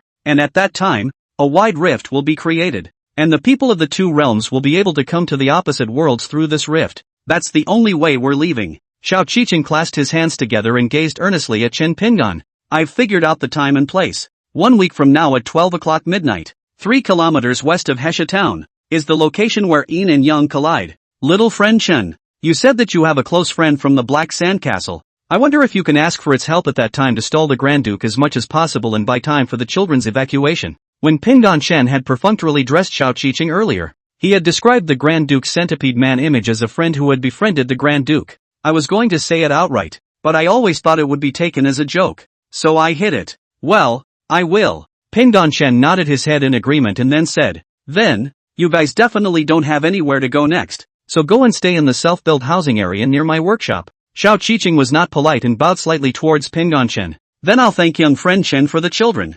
I didn't realize that you really do have a workshop that exists on this side of the Dark Continent. Pingon Chen squinted his eyes and waved his hand with a smile. You're welcome, if you can. I think the brats who are ordinary people might be able to help my workshop with some manual labor. The corners of Xiao Qiqing and Su Ran's mouths twitched. Come on, bet he's running for free labor and is kind enough to take in the kids. The centipede car traveled quickly, returning to the town of Hesha, 600 kilometers away, in just over an hour. While Xiao Qiqing and Su Ran settled the children, Pingon Chen returned to the front of the workshop to check the equipment and materials purchased. My lord, I have gotten all the equipment and materials according to your request, but the material side still has to go through secondary processing before it can be used. As the Grand Duke spoke, he handed a piece of yellow leather paper as tall as a fingernail to Pingon Chen. There is also the fact that I have already taken all the information on the potions and organized them. Please take a look. Pingon Chen took it in his hand and looked at it slightly. Well, let's just say that the pharmacy layout stays put for now. The first floor refines life support type potions, the second floor refines combat support type potions, and the third floor is a limited number of forbidden potions. See that piece of empty land over there? Pingon Chen pointed to the land to the right of the workshop and said, now immediately transform this piece of land into a factory. For the time being build a 500 square feet. Just build a large bungalow. There is no need for too much decoration inside. I'll talk to you about the details after the construction.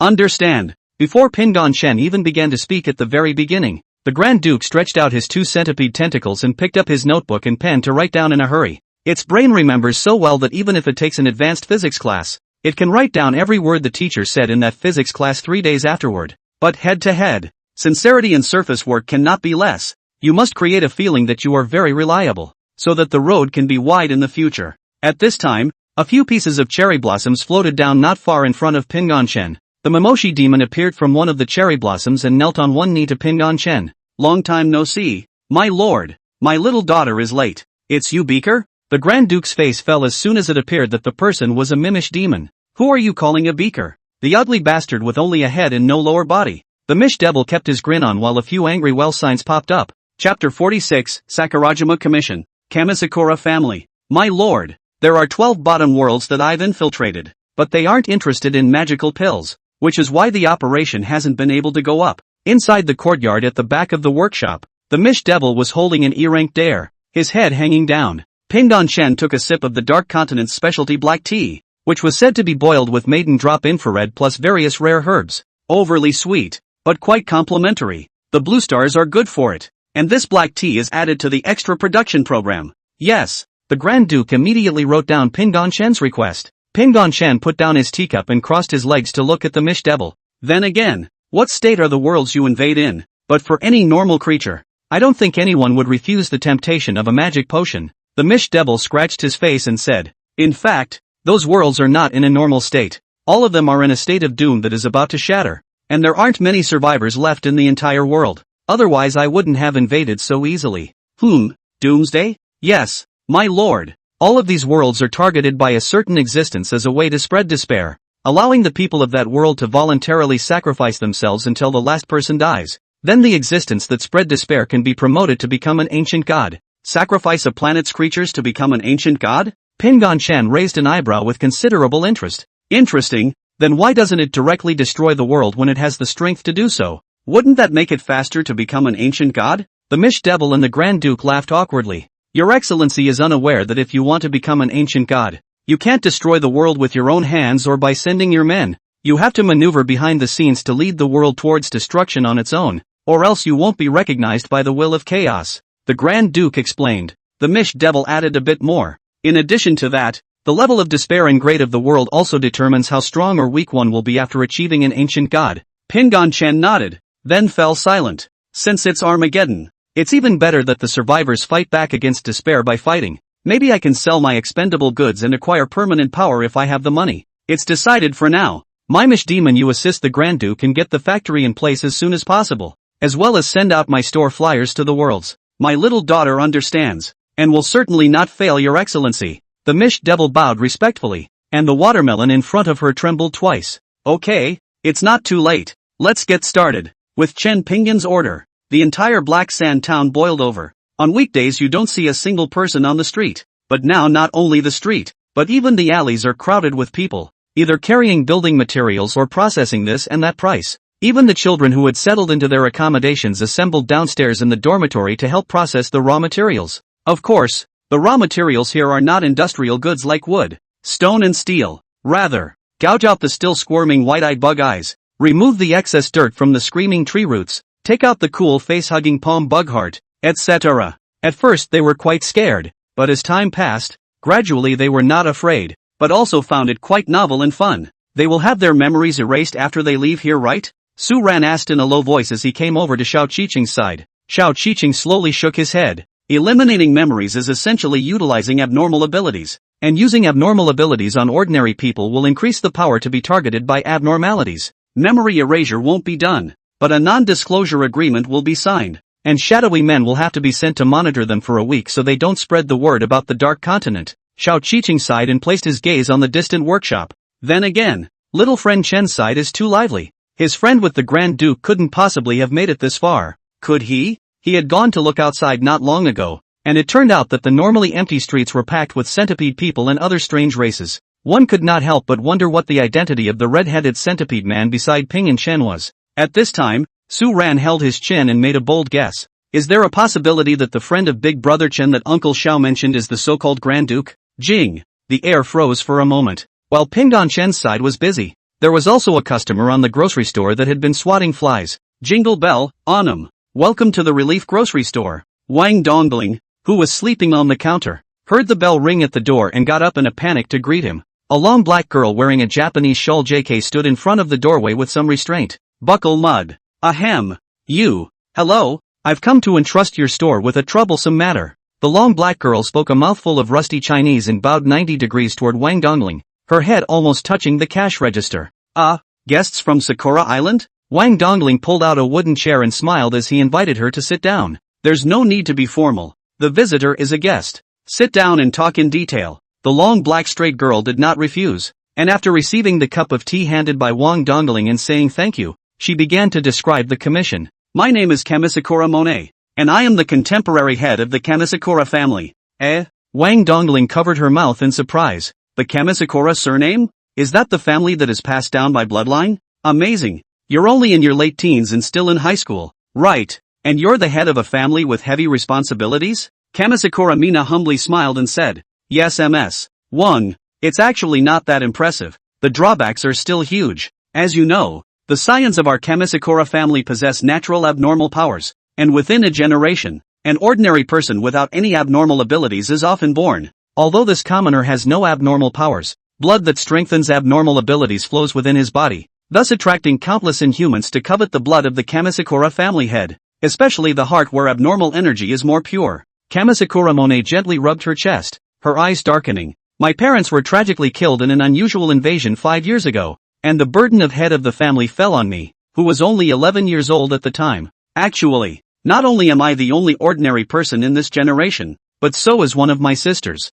The burden of the head of the family should have fallen on her. But, she was cursed. Her parents were the very ones she unintentionally killed, and the current outbreak of the pseudo-human invasion was also led by her. Speaking of which, Kamisakura Monet clenched the corner of her coat. No anger or resentment on her face, only heartfelt pity. A curse? How? Wang Dongling frowned slightly. 5 years ago everything was fine and dandy, with the world's highest defenses in the family mansion, and a host of tough brothers and sisters, until one night, I was sleeping in the same room as Miko, and late at night I saw her standing alone in front of the window, staring at the account moon in the night sky, muttering words I couldn't understand. It was more like some kind of spell than some kind of language, until the second before the words fell out of her mouth. She murmured the name of a person in Japanese. August. Then, God Sakura Monet paused, her face gruff for a few moments, and continued. Her azure blue pupils instantly dyed scarlet, opening the God Sakura state that doesn't belong to ordinary people, but instead of a 6-petaled cherry blossom,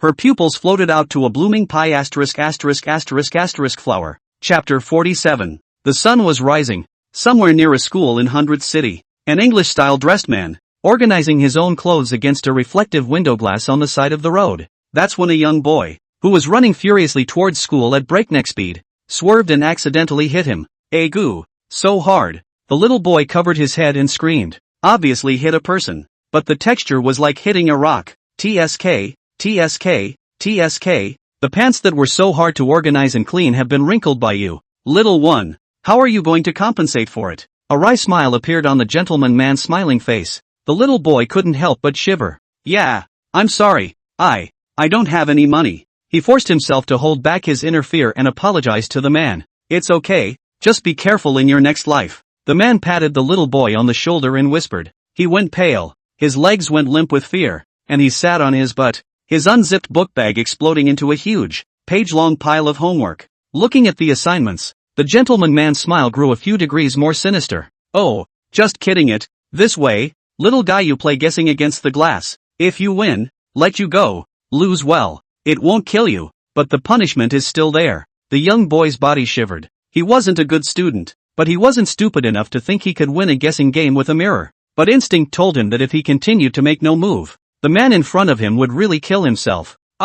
It's not going to kill me anyway. So if I lose, I lose. So whatever punishment comes my way. He gritted his teeth and stood up, guessing at the window glass. No doubt he threw the same punch as his glass self. Geez, looks like luck isn't on your side then. So take the punishment. Ta-da! The gentleman man snapped his fingers and all of the homework the little boy had worked on all night was erased. Not a single punctuation mark left. The little boy who saw this scene fell helplessly to his knees in front of his homework, his mouth wide open to cry out, but could not make a sound. The sky is falling. The gentlemanly man who had done this walked away like nobody's business. Sakurajima's little experiment in despair was a success. Time to switch to this most populous country next. Ha! A shadow of a piscian flower emerged on his scarlet pupil, and it didn't take a moment for it to dim again. Inside the grocery store, After listening to God Sakura Monet's commission, Wang Dongling gently rubbed his vaguely tingling forehead. God Sakura Monet sighed heavily. MS. 1. Our God Sakura family,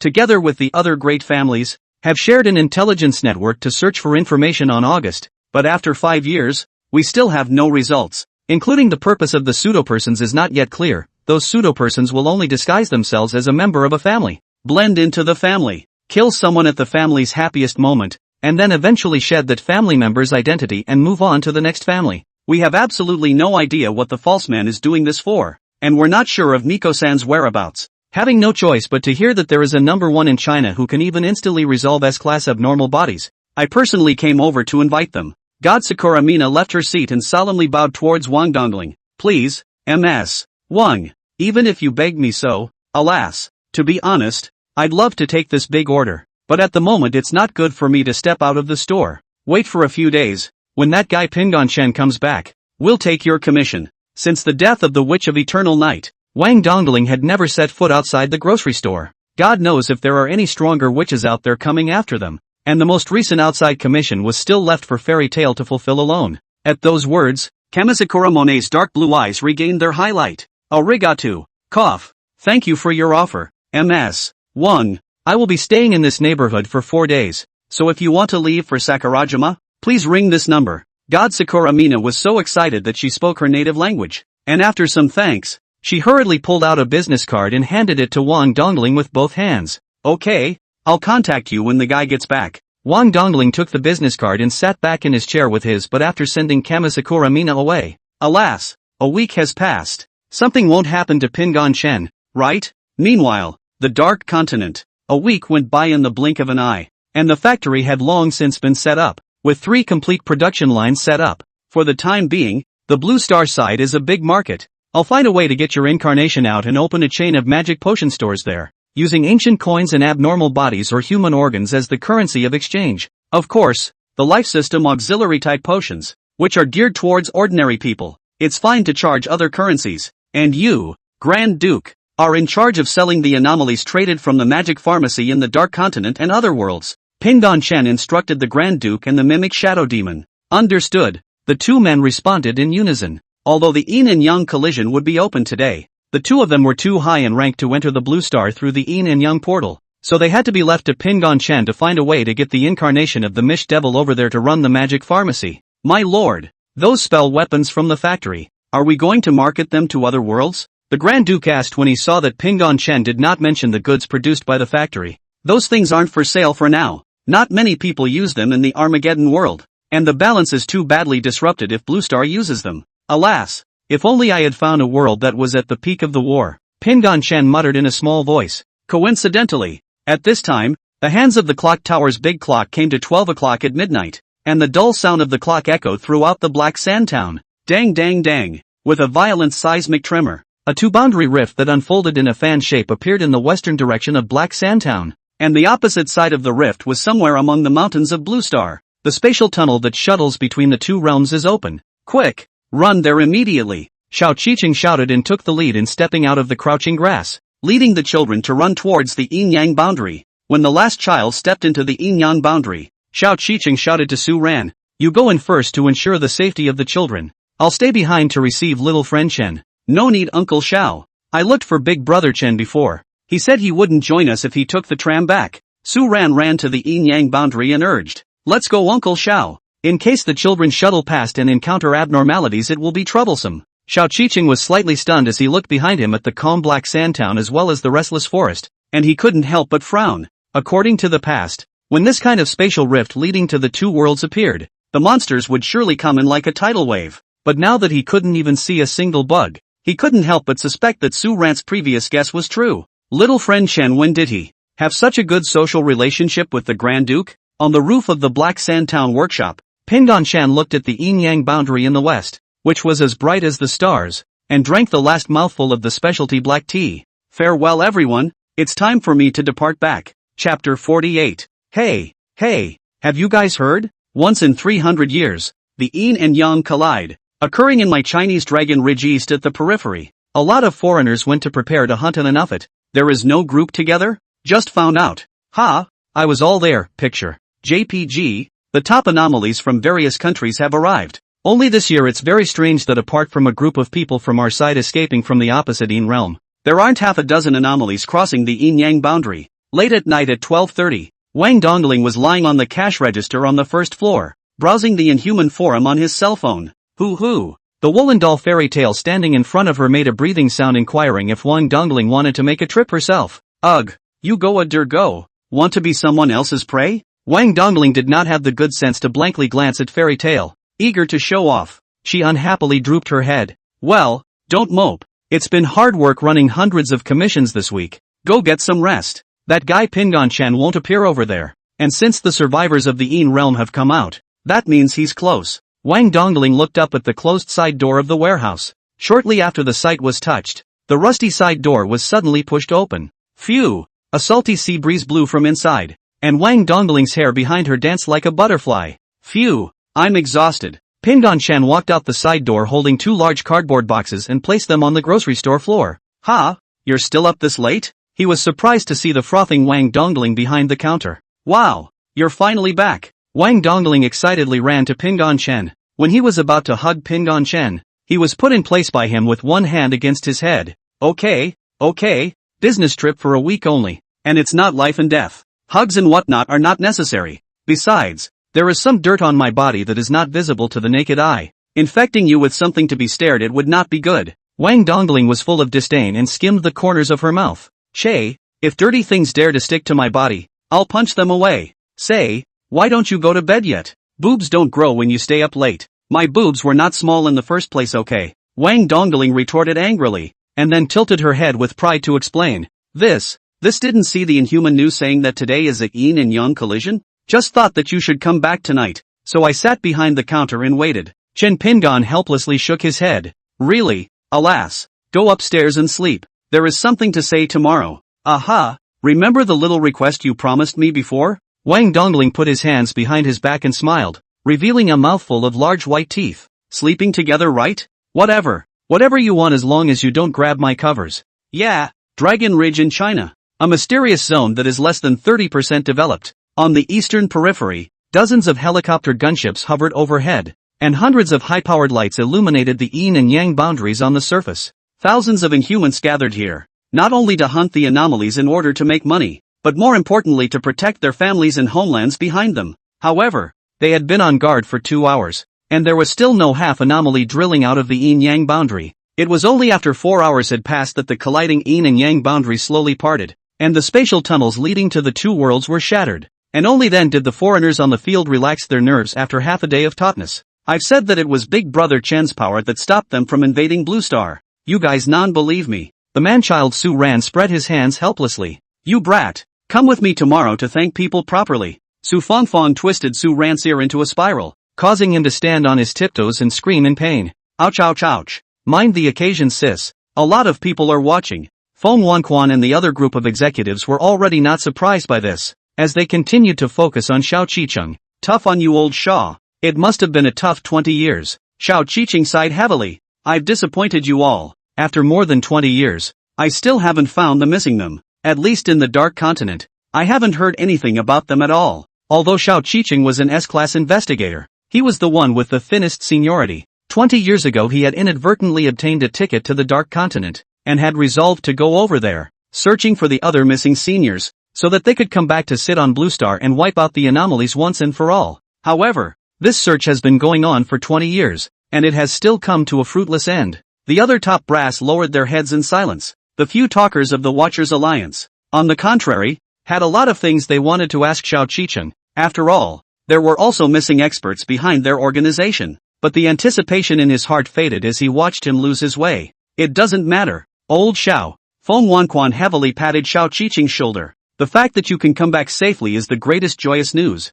Although the abnormality is raging right now, we're not so abused that we're powerless to fight back. Besides, there is still this mysterious and dangerous figure of Boss Chen in place. If it comes to a time of life and death for mankind, I think sacrificing a little bit of the price can still be exchanged for a peaceful and prosperous world. Xiao Qicheng frowned slightly. Then again, you guys have been mentioning Qin Xiaoyu. What exactly is his identity? How? Actually, Feng Wanquan had just opened his mouth to explain, but the secretary rushed into the makeshift meeting tent at that moment. Not good. Phone Bureau. There are mass suicides in 100 World City. Feng Wanshuan's face instantly turned grim. Surprisingly, he took advantage of a large number of manpower leaving the headquarters to intentionally erupt in an unusual incident? Humph. Speak up. What's going on? The next day, the second floor of the grocery store. Attacked by witches from the witch collector's house? And lost 36 scarecrows? Hiss. After listening to Wang Dongling's report, Chen Pingon could not help but suck in a breath of cold air.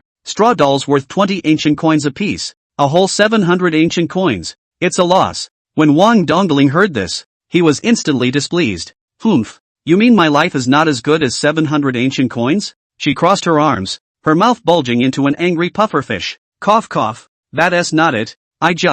Forget it. Anyway, you are fine. Pingon Chen gently stroked her head, and only then did the swelling of her bulging mouth slowly subside. I'm going out later. The 2 boxes I brought back last night were new goods in the potions category. Later you'll net a couple of potions shelves and lay the goods on them. Put them in the empty space to the left of the cash register for now. Wang Dongling worriedly said. But, I was stared at by the witch set house. Is it really okay to go out? I'm running to them on this outing. So don't worry, it'll be fine. You're going to the witch setting house? Wang Dongling was slightly stunned. Chapter 49 The Holy Shining Witch of Strength Supermodel. Jingle Bell, Onum. Excuse me, MS. Wang, where is Boss Chen? Su Fangfang pushed open the door of the grocery store with her younger brother Su Ran and saw Wang Dongling alone tinkering with potions of different colors. He went out. Not long ago. Su Fangfang's eyelids pressed down slightly. In that case, it seems like we came at a bad time. At this moment, Wang Dongling picked up a bottle of scarlet potion on the table and handed it to Su Ran. Ha, this is for me? Su Ran's body leaned back, incredulity written all over his face. Yes, take it. That guy ordered it. Wang Dongling's tone was tinged with a bit of anger. She would have liked to go to Western Europe with Pingon Chen apiece to find a witch set of houses. The result was ruthlessly rejected. Originally she was annoyed. The result is that the fairy tale is afraid of being punched as a sandbag. The old days casually took a commission and ran out. The result was that she was the only one organizing the goods, which now became even more exasperating. Humph, damn fairy tale. I can't beat Pingon Chen, but I still can't beat you? Don't go home if you have the guts. Su Ran curiously fiddled with the potion in her hand and asked, Sister Wang, this potion is Bloodstorm Potion. It can triple your battle power in a short period of time. Pingon Chen instructed me to give it to you. Find an anomaly to fight with as soon as possible. Drink the potion and keep the battle record. And I'll give you a goodie after it's done. Tripling your battle power? The siblings exclaimed in unison. That's what he said anyway.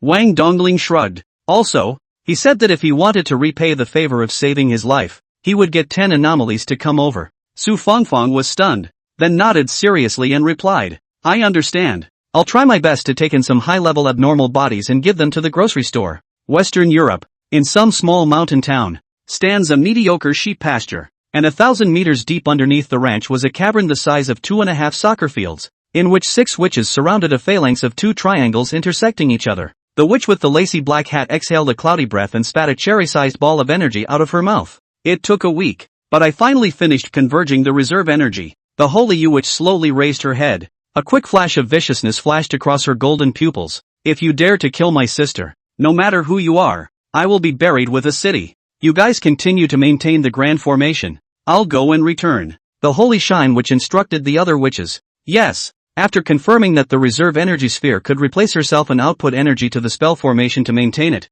she left the eye of the formation and walked towards the direction of the staircase with a furious and fast pace. Yet before he could take a few steps, he suddenly stopped. Pupils trembled slightly as they watched incredulously as a young man in shark slippers walked leisurely down the stairs. TSK, what a deep hide. It's 1,000 meters, isn't it? Still no elevator. Are your legs made of iron? Chen Pingon walked down the last step and patted his sore thighs. Who are you? The holy witch violently retreated a large step back, and a round of light circles appeared behind her, making preparations to fight at any time. Damn it! Even if the tech alerts didn't work, how come even the traps and probing formations I personally set up didn't trigger? A drop of cold sweat slipped from the forehead of the holy witch, and the same was true for the rest of the witches who were maintaining the spell. They were completely unaware of the place of concealment, being touched in silently by a stranger. Pingon Chen smiled faintly. Witch gathering house, right? Oh, one of your witches killed my friend 36 times and caused quite a bit of property damage to me. I wonder how you should pay for it. The holy witch's pupils suddenly shrunk. Her body couldn't stop trembling, and a suffocating and oppressive murderous aura suddenly filled the entire cave. Did you kill my sister? That's not true, but it's indirectly related. Pingon Chen spread his hands indifferently. Without the straw doll, Wang Dongling was indeed no match for the eternal night witch. Zip, zip, zip. The holy shine witch hung her head low, her body flickering frequently like a poorly signaling projection. Aha, want to fight? It's fine. You look pretty strong. I'll play with you for now. Pingon Chen moved his neck and arms and legs, suppressing his strength to 1 in a million. It was no fun to keep taking seconds, and he wanted to try a refreshing fight where he dodged around and punched. You're going to regret killing my sister and coming here to throw yourself on the mercy of the world. The holy witch's voice trailed off as a gale rose from her feet, blowing the lace hood off her head. Striped blonde hair flew in midair, and a pattern of maple leaves emerged on his golden pupils. Without slowing down, he raised his right hand and flipped it down at Pingon Chen. 10,000 rays. Shoo shoo shoo shoo. Thousands of rays of light, shooting down from the sky, instantly passed through the kilometer-deep layers of rock and all shot at Pingon Chen's body. But, aside from making his body hot, he hadn't suffered half a bit of damage, and even his clothes were intact. Oops. Slow hands and feet didn't dodge. Chin Pingon laughed in embarrassment. He had overestimated his motor nerves and early reactions. With closed senses, it's a total rookie. Damn iron bastard. Let's see how many moves you can resist me. Seeing that Pingon Chen was unharmed, the holy glory witch's heart stuttered. It was no exaggeration to say that with that move just now, an ordinary S-class investigator could easily be killed in seconds. In order to hide the panic in her heart, she hurriedly performed her next move. However, this time, Pingon Chen struck a step ahead. I realized that you are a light anomaly. The cave is too much of a hindrance to play. Let's go outside. Ta-da! With that, he snapped his fingers, and the holy shine witch and he appeared at the foot of a snow-covered mountain in the twinkling of an eye.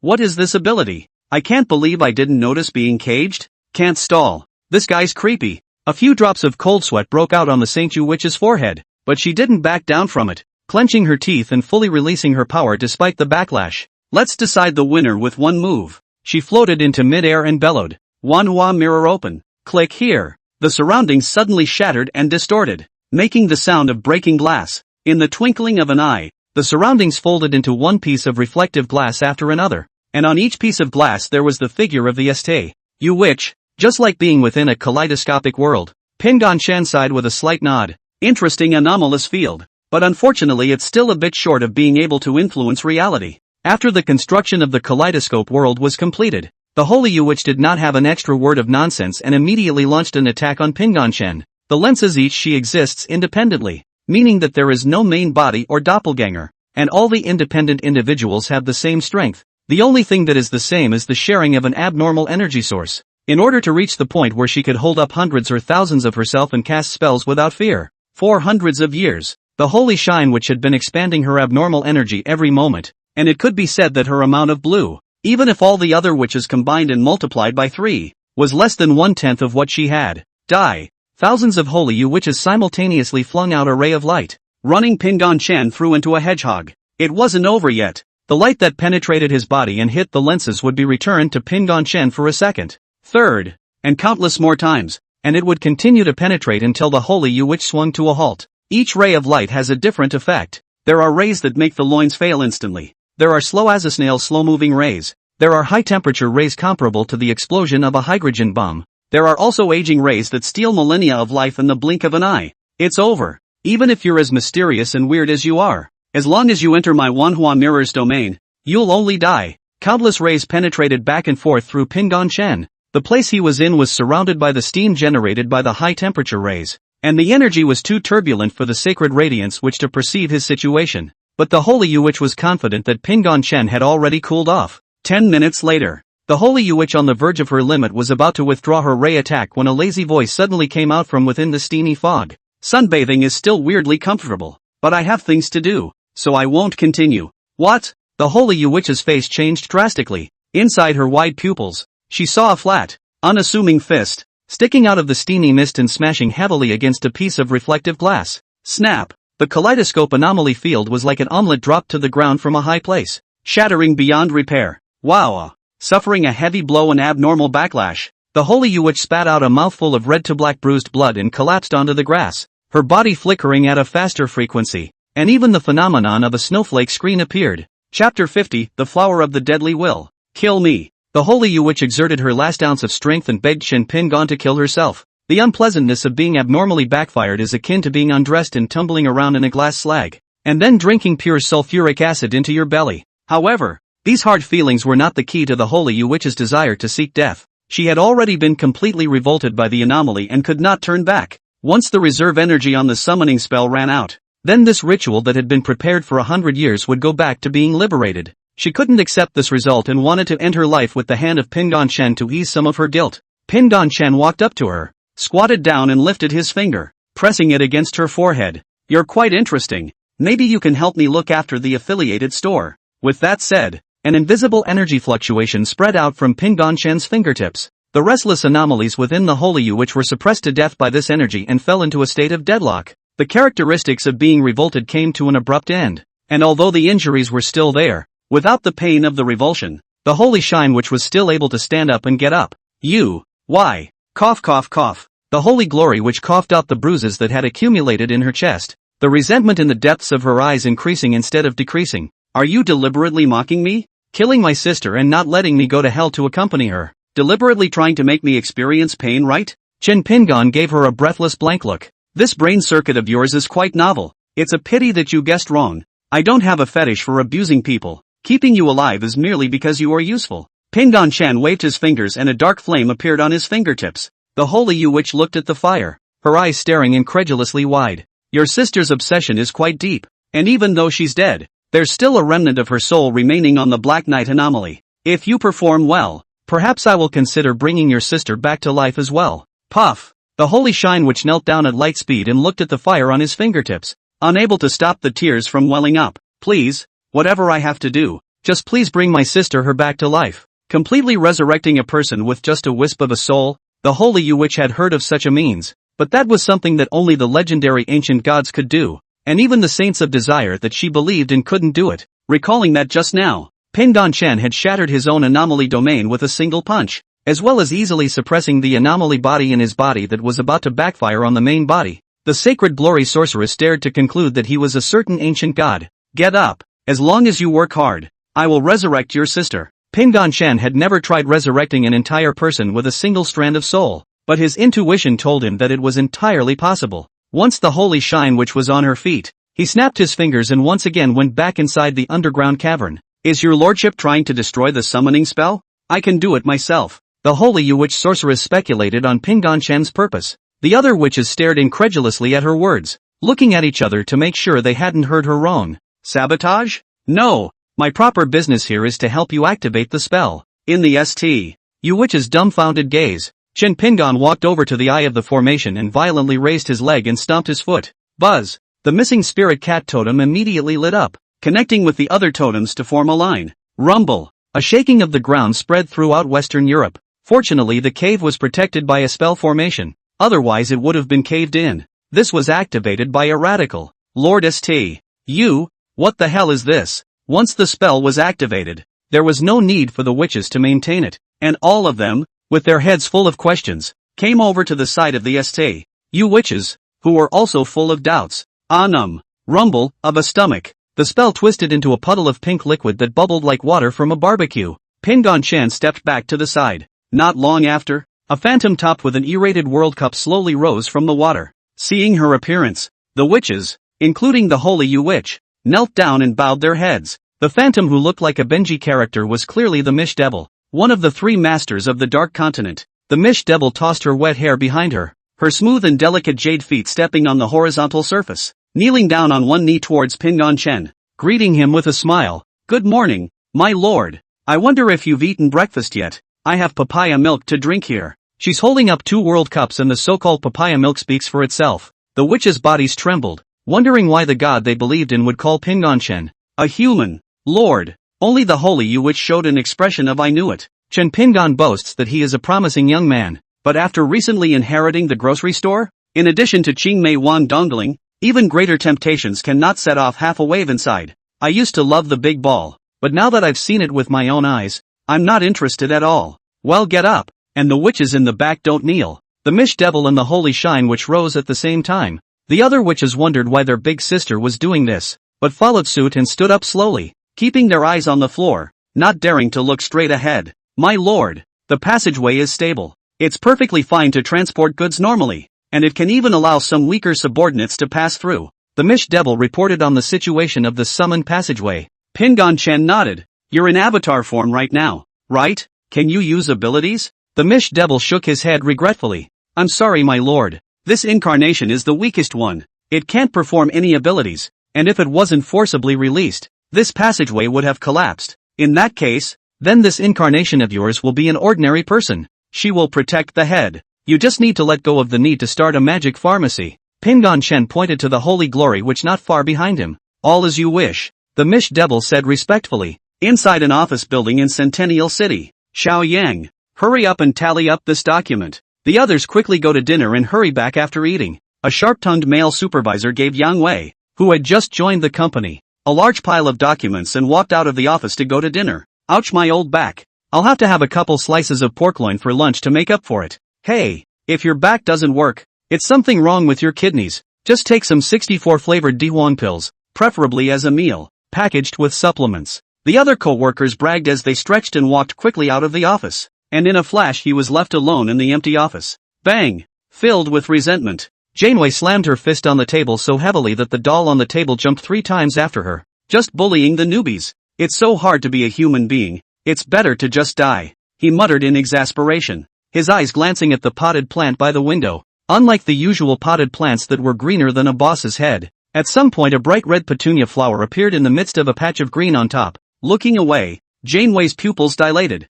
looking lifeless. Yeah, why not just die? So saying, he instantly got up and took hold of a hobby knife in his smooth hand, pushing the blade out towards his neck. When he was about to stab down, a thorny vine buried within the potted greenery suddenly shot out and wrapped around his arm. The art knife rested a centimeter in front of his neck. Even as the barbs of the thorny vines cut through his arm and blood clattered to the ground, Yang Wei's disoriented eyes still haven't changed back to their original form, and his arms keep pulling in harder and harder in an attempt to stab his throat and kill himself. With the thorn vines, it was bound to be unsuccessful. Few after working for half a day, I finally managed to save a person who committed suicide. Su Ran, whose clothes were wet with sweat, panted and ran inside the office on the 13th floor. Chapter 51, The Beginning of Chaos. How about Thorn? Can you track down why he killed himself? Su Ran inquired about the dark-haired girl who burrowed out of her body. In order to conveniently address the other party, simply took it upon himself to name her Thorn, and she herself nodded her head in agreement.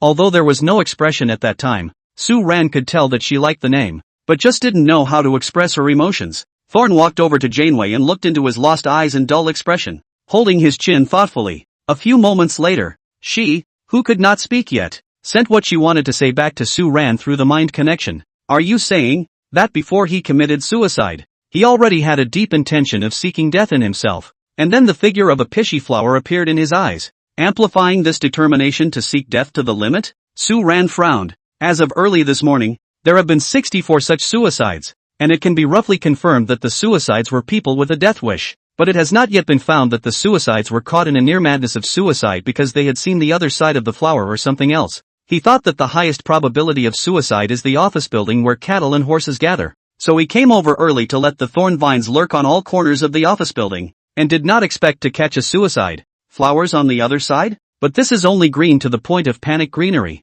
Without the figure of half a flower? Su Ran looked at the clear emerald green plants and scratched his head in disbelief. Where did he see the flowers of the other shore? Thorn shook his head, an uncertain speculative tone of voice passing to Saran for an explanation. The so-called other shore flower does not exist in reality, but is an anomaly that appears in the eyes of a specific group of people only when the mood swings reach the point of being disheartened and seeking death? Su Ran read out Thorn's conjecture. Thorn nodded. As things stood, she couldn't think of any other possibility than that guess. Alas, it's better to report the current findings to the headquarters first. With so many think tanks on their side, they should be able to find something. Su Ran took out his cell phone and was about to dial the liaison officer. The remaining light on the upper side, however, suddenly glimpsed a demonic flower of the other side of the river appearing in the green potted plant in front of him. Grin, didn't you say that the flowers on the other side of the river only appear to specific people with depressed moods? Then what am I seeing now? Su Ran's pupils mapped out the appearance of the other side of the flower, and his finger pointed in the direction of the potted plant. Thorn was slightly startled and immediately followed his line of sight. there turned out to be nothing but a green mass of plants. Her pupils shrunk darkly and said it was not good. When he turned his head to look at Su Ran, his eyes surfaced a piscion-flower figure. Seeing this, Thorn no longer hesitated and raised his palm to call down hard on Su Ran's face. Snap! The sound of a crisp slap echoed through the empty office. Clueless Su Ran was a bit confused, covering his red-hot cheeks uncertainly looking at Thorn. Why are you hitting me? Thorn looked at his pupils returning to normal and sighed in relief. I am your father. Beat me without, you will have to follow me without.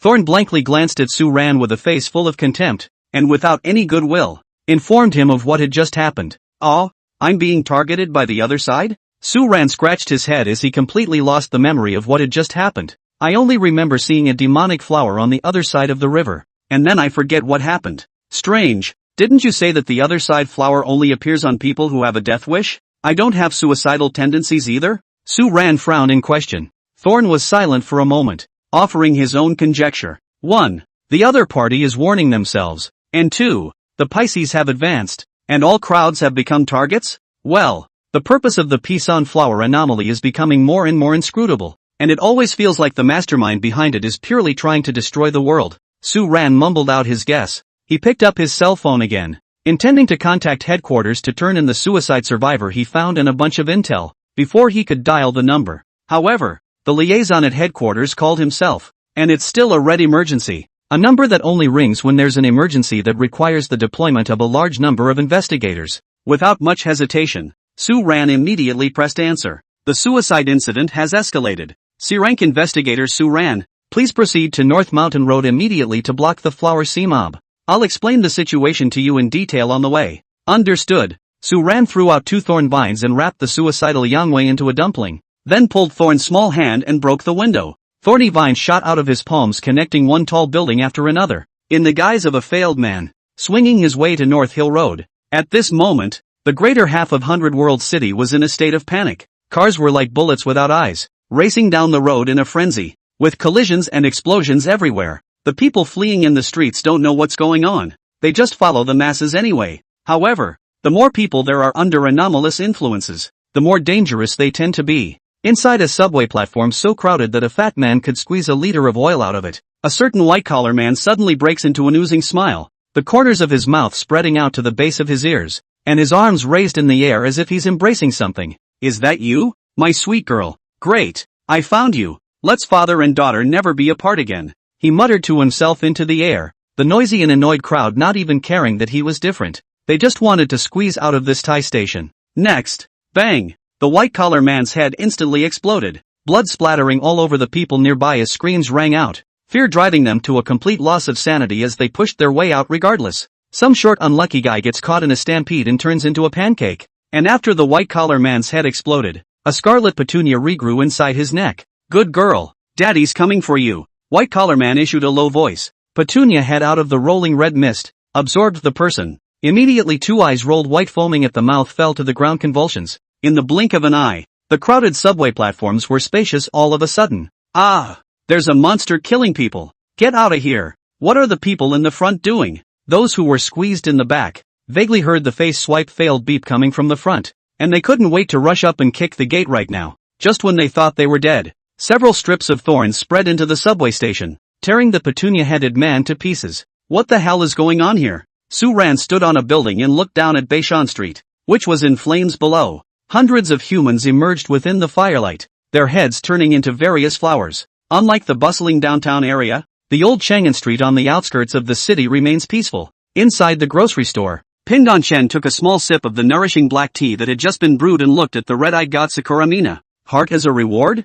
Pingon Chen put down his teacup and revealed a smile. Hee, I'll take your commission. Chapter 52, Hard Stuffing. It hurts. I'll take your commission. Sure you want the heart in exchange for your sister's survival? Kamasakura Monet nodded gruffly and squeezed out a relieved smile. When my sister was still young, she protected me countless times in life and death, and I, as a younger sister, have never been able to repay her. I took my chances this time, but I can't back down out of fear. Pingon Chen raised his eyebrows slightly. Awareness is not bad. This commission of Wang Dongling will be handed over to you, and another helper will rush over to Sakura Island later to assist you. I'm going? Wang Dongling stood up violently and pointed at himself, staring at Chin Pingon incredulously. Well, you're the salesman. If you're not going, do you want me, the boss, to go? Chin Pingon blankly glanced at her. Besides, I still have to look after the store and deal with the affairs of the new branch of the magic potion store, so I don't have that free time to travel to Sakurajima.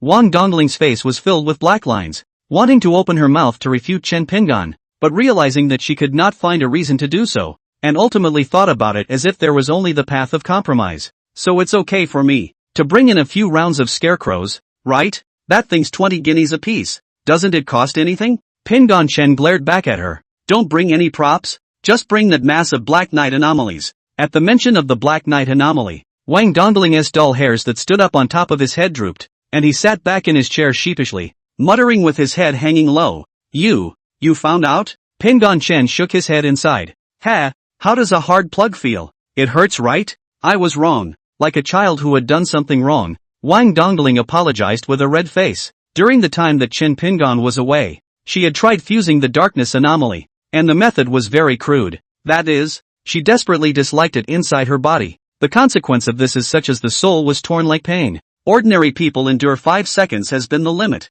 and Wang Dongling hard to resist for 3 minutes, and finally fainted from the pain. She was too anxious to become stronger, and since she had been killed in a single second by the Witch of Eternal Night, she had realized that this world was even more mysterious than she had imagined. He was strong himself, but only on the surface. There were still many characters in the dark that were comparable to the Eternal Night Witch, or even exceeded, and she wanted to stand in front of Chen Pingon to protect him, even if she stood in a line to fight together. That's why it's so eager to get stronger, trying to fuse the darkness anomaly against all odds, completely ignoring the normal fusion steps, either selected by the anomaly or recognized by the anomaly. These are the two main principles of integration. Wang Dongling borrowed the scapegoat doll before defeating the Witch of the Eternal Night. How could this be recognized by the Black Knight anomaly? Hence the scene of strong fusion. Don't do that next time. Bad luck is death. Pingon Chen gently stroked her head in a low comforting voice. Well, Wang Dongling softly responded. On the sidelines, Kamisakura Monet didn't know what was going on,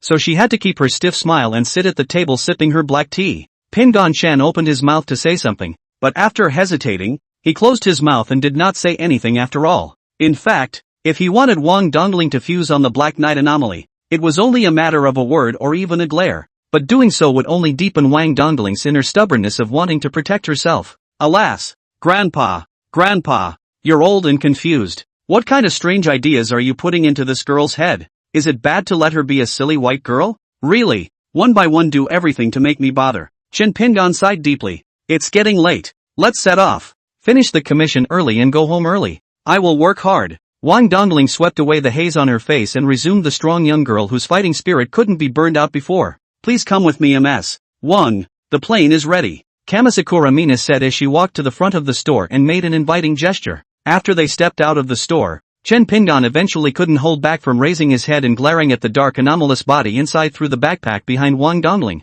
Just mean it. Understand? The Black Knight anomaly shivered and kept nodding their heads in understanding. This touch of being targeted by the beast of the abyss was not good at all. It had no doubt that if it refused, it would become the lowest form of food. Chen Pingon smiled happily. Directly letting the darkness fuse abnormally would hurt that girl's heart, so being vague and putting on a show before fusing could be avoided. Gee, I really am a genius. Just when Pingon Chen was complacent, his cell phone vibrated and he opened it to find that Su Ran had sent a video to himself. Bloodstorm potion test? You're using it so soon? Speaking of which, Old Street is extraordinarily quiet today. Is downtown haunted? An hour ago. Downtown North Hill Road. Pfft. Interlocking thorny vines covered the streets, committing mowing-like kills on flower-headed monsters along the way. The smell of rushing blood was heavier than a pig-killing field. Even so, the number of flower-head monsters increased instead of decreasing, as if there was a high-frequency brush cage nearby. What's more, at the very beginning, the thorn vines only needed one sweep to exterminate a piece of it,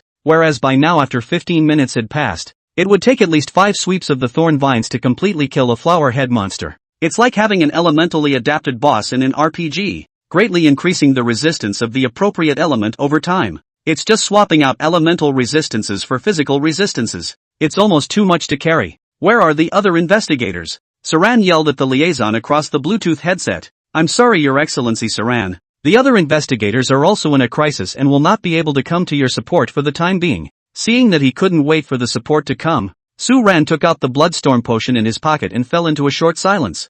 Thorn also came out of him at that moment, looking at him with a quizzical tilt of his head, as if asking to use the potion. Good girl. From my years of gaming experience, Pops, drinking this tube of potion may make you strong for a while, but you will inevitably wither away when the time comes. At that time, if I didn't kill all the flower heads, my good daughter, remember to take old dad with me when you run away. Thorn rolled his eyes at Saran. I treat you as a friend and you want to be my father? Believe it or not, I'll give you a little sex change operation. Thorn clenched her small pink fists and threatened Saran fiercely via mind transmission. The one who knows what's good for him immediately clenched his legs and changed his words. Sis, you're the older sister. I'm the younger brother. Okay? Thorn beamed and twisted her head away, clearly not accepting Saran's extremely perfunctory apology. Seeing this, he clenched his teeth and made some sort of determination. Family bucket. I'll buy you a McDonald's family bucket when this is over. Thorn's eyes were glowing, and although his expression remained stiff, the dull hairs on the top of his head that swirled up like propellers clearly indicated the acceptance of Saran's apology.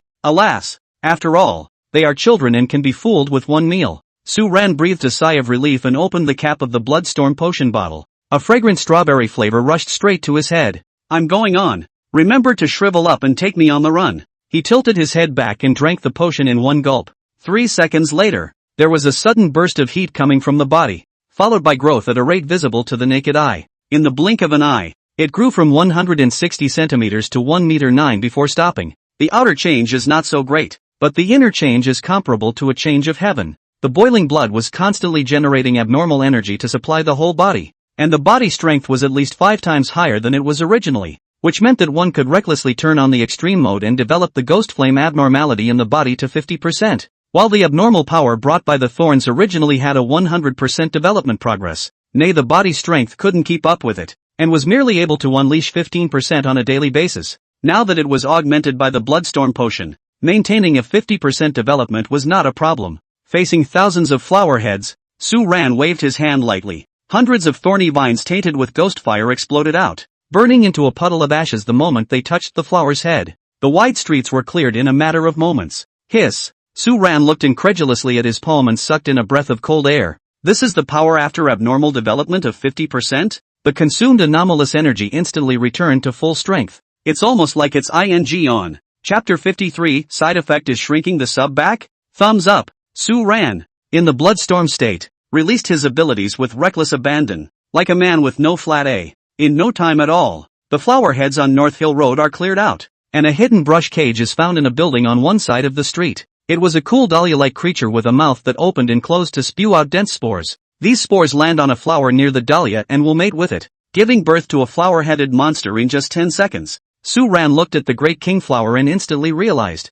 So that's how it is. I thought that the flower head was a normal human transformation, but it turns out that you, the great king flower, is the human transformed being. He struck decisively, flinging out several thorny vines with ghost fire attached to them, tearing apart the dakin flower brush cage before burning it to ashes. Before its death, Da Manhwa let out a mournful scream that was as piercing as the wailing of a severe ghost. Sure enough, just as that girl Thorn guessed, the other side flower has targeted everyone. To be precise, any negative emotion can see it and be assimilated by it. Saran's face was grave. The flower heads produced by a single great king flower were enough for him to drink. He didn't dare to imagine if 100 or even 1,000 great king flowers appeared. Would the world still be able to maintain the status quo? At that moment, his spirit decimated and his body stumbled and almost fell. Is this sense of emptiness a drug effect over? He looked at his 1 meter 9 body shrinking to 1 meter 6 and sighed regretfully. It's a pity that it's only been 20 minutes before the wall-hanging experience card expires. But, is very abundant in both physical strength and abnormal energy, so this doesn't have the side effect of shriveling up, does it? Just as Saran was puzzled, Thorn coldly jumped in from outside. Looking at Saran froze for a moment, and then raised her finger to point at his crotch. The always expressionless her actually squeezed out a coolly comical mocking smile. Saran was slightly stunned, following her line of sight to his crotch. For some reason he always felt as if something was missing. Feel down. Flat. Nothing. Boom. In this instant, Saran's heart thundered in a clear sky, his mouth and eyes widening incredulously. No. No more. My good brother who was born to die is gone. He fell to his knees with paralyzed feet. And it was only at this moment that he realized what the side effects of the Bloodstorm potion were. Meanwhile, the Old Town grocery store. Chin Pingon ignored Saran's barrage of inquiries and picked up a pen and paper to record it after reading the quiz on the Bloodstorm potion. Combat Aid, Bloodstorm. Effects, increases body strength by 5 times, causes blood to mutate, resulting in a large output of abnormal energy. Duration, 20 minutes. Side effects, anemia. Male handle shrinks back and lasts about 3 hours. The intensity is fine, but the duration needs to be improved. It's too short, at least an hour to qualify. Pingon-shan took a picture of the record page and sent it to the incarnation of Mish Devil, who was far away in the Western European continent. After instructing a few things, the chat ended briefly. Jingle bell, Onum. The door to the store was pushed open by a child-tall stuffed doll, and Fairy Tail walked in clutching his new money-making playbook. By the count, that girl should have arrived at Sakurajima, right? Pingon-chan looked at the returning Fairy Tail, the corners of his mouth rising slightly. Then, it's time for me to make my move. Sakurajima, Osaka. The express airplane that Wang Dongling took landed inside a large manor. No sooner had the plane stopped and lowered the steps than 6 siblings of the Kamisakura family gathered outside. Little sister 7, you're finally back. Really? Running out without even saying hello, causing us brothers and sisters to worry about you. Sister Shao-chi, you're the head of the family. You can't be so capricious in your actions. Kamisakura Monet was surrounded by the group just as she showed her head. One angry question after another, and she had no way to deal with it, so she had to smile awkwardly to ease the situation. Okay, I know it's wrong. Let's talk about it after the punishment. God Sakura Mina forcefully squeezed out of the encirclement, ran to Wang Dongling's side, and said, "First, I'll introduce you to a helper from China. This is MS. Wang Dongling, a salesperson from the Relief Grocery Store, who can help us with Sixth Sister's matter." Wasia, unwinding the grocery store? The third sister held her chin in contemplation. Wang Dongling, this name. I seem to have heard of it. Oh, come to think of it. Some time ago there was information flowing out of the underground society that there was a young girl named Wang Dongling who solved the S-class anomaly in a town somewhere in the Western European continent by herself. Fourth brother was quite surprised. One person solving S-rank anomalies? That's impressive. But the pseudo-human anomalies on this side of are more than just S-class. The people of the Divine Cherry clan were half convinced by Wang Dongling, and she herself didn't care. She just wanted to conduct the investigation quickly. MS. Monet. Can we start the investigation now? I don't want to waste too much time here. Kamisakura Monet had just opened her mouth, and before she could speak, her big brother beat her to it. Intelligence is ultimately rumor. Only practice can test the truth. I'm sorry, Miss Wang. Kamisakura Itachi did not hesitate to launch an attack on Wang Dongling, as countless spider silks invisible to the naked eye came at her. Wang Dongling snorted coldly, and did not make a dodge, so straight through the spider silk, in the blink of an eye arrived in front of God Sakura Yatoa. Palms pinched his neck, ice-cold eyes gazing at him in death. Big brother, Miss Wang. The others watched the sci-fi scene incredulously. They knew their big brother's strength very well, not to mention Sakurajima's position as the number 1 in martial arts. The spider silk that was released was capable of tearing through all entities and spirit abilities. How couldn't believe how Wang Dongling ignored the drop and was able to close in on Kamisakura Ichido of the body pyramid. Shredding spider silk with your claws? Ha ha, please forgive my rudeness. MS. Wang. A drop of cold sweat slipped from Kamisakura Itachi's forehead. It seemed to others that Wang Dongling had passed through his own spiders, yet this was not the case. It was Wang Dongling who was so fast that the naked eye couldn't keep up with him, waving his hands that revealed cat claws and cutting off the spider silk easily. Wang Dongling withdrew her nails and the palm holding his neck. Finished testing? Then why don't you hurry up and move out all the information about the pseudo-man? At this time, God Sakura Mina awkwardly smiled and trotted over to apologize. Very sorry, Miss Wang. Big brother, he had a high fever before. His brain is more or less abnormal. Ha ha. Inside please, Miss Wang. I'll show you all the organized intelligence. Wang Dongling nodded her head and followed behind God Sakura Mina. From now on, don't call me Miss Wang. It's very old. You're younger than me. Just call me Sister Dongling. Okay, right. Sister Winter Spirit. Chapter 54, Man-Machine Verification Test Method. There have been 200 pseudo-human invasions in the last 5 years, half of which have occurred this year. The behavior and demeanor of a pseudo-human is no different from that of a normal person, and all the anomalous abilities and technological devices of the detection department are unable to detect a pseudo-human. They usually disguise themselves as family members or friends, and it is only at the happiest moments in a family that the pseudo-person will tear through the disguise and shatter the intact family. But, for the moment, it's not clear what they're doing this for. On the living room of the luxurious mansion, while Wang Dongling was flipping through the information, God Sakura Monet was on the side briefly summarizing the important information. However, when she heard the pseudo-human purpose mentioned by Kamisakura Monet,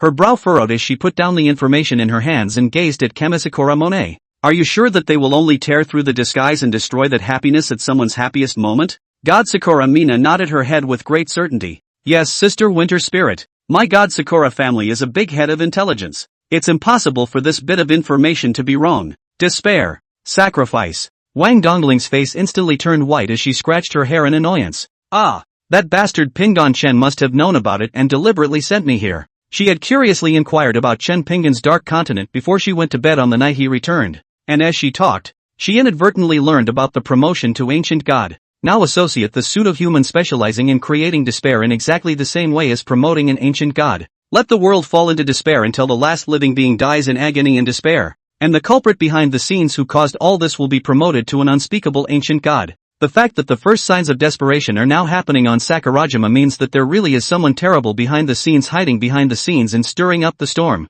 Sister Winter Spirit? What's a despair sacrifice? Kamisakura Monet was puzzled. She had never heard of the word before. Wang Dongling took 3 deep breaths to adjust his state and pressed down his restless heart. That guy must have known about this, and intentionally let me come over here and brought along the Black Knight anomaly. The odds are that he wanted to get me into a hard battle and then have the Black Knight anomaly recognize me. As for security, he's most likely using some kind of technique to secretly watch me. In the event of a life-threatening moment, it's guaranteed to come out of nowhere to save the day. Thinking of this, Wang Dongling, who thought that he had figured out Chen Pingon's routine, curled up the corner of his mouth with a touch of playfulness. Sister Dongling? Kamisakura Monet cocked her head in confusion as she looked at Wang Dongling with a smile. Oh, sorry, just got carried away. You're asking about the sacrifice of despair, right? That's actually an evil sacrifice ritual that is used to summon a certain evil god. In that case, then Winter Spirit Sister can find where my sister is? Although God Sakura Mina was still a high school student, she wasn't stupid and could hear that Wang Dongling wasn't telling the truth, but didn't care about it. She just wanted to find her sister. Despair sacrificed this path to achieving an ancient god. Wang Dongling thought that the less people knew about it, the better, and who knew if there were any malicious villains under the heavens who would do this on purpose. If you want to know where your sister is, how can you say that you have to catch a pseudo-man and torture him? There is no mention of catching or killing pseudo-men alive in this pile of information. Are they tricky? Wang Dongling picked up the hot cocoa that had been brewing on the table for a short while and took a small sip. Kamisakura Monet nodded and shook her head again, saying, how can I put it? We had a pseudo-human locked up before, and 6 of our older siblings who were at the 5th level of inhumanity went over to deal with him together. At first they were in a position to suppress each other. But it didn't take long for that pseudo-human's power to grow stronger when met with strength, and it would mimic the abilities of his older siblings, attacking each other with their own spears and shields. Whether its combat experience or speed and strength is above that of the older siblings, it ended up escaping into the crowd and running away disguised as a passerby with no unusual fluctuations.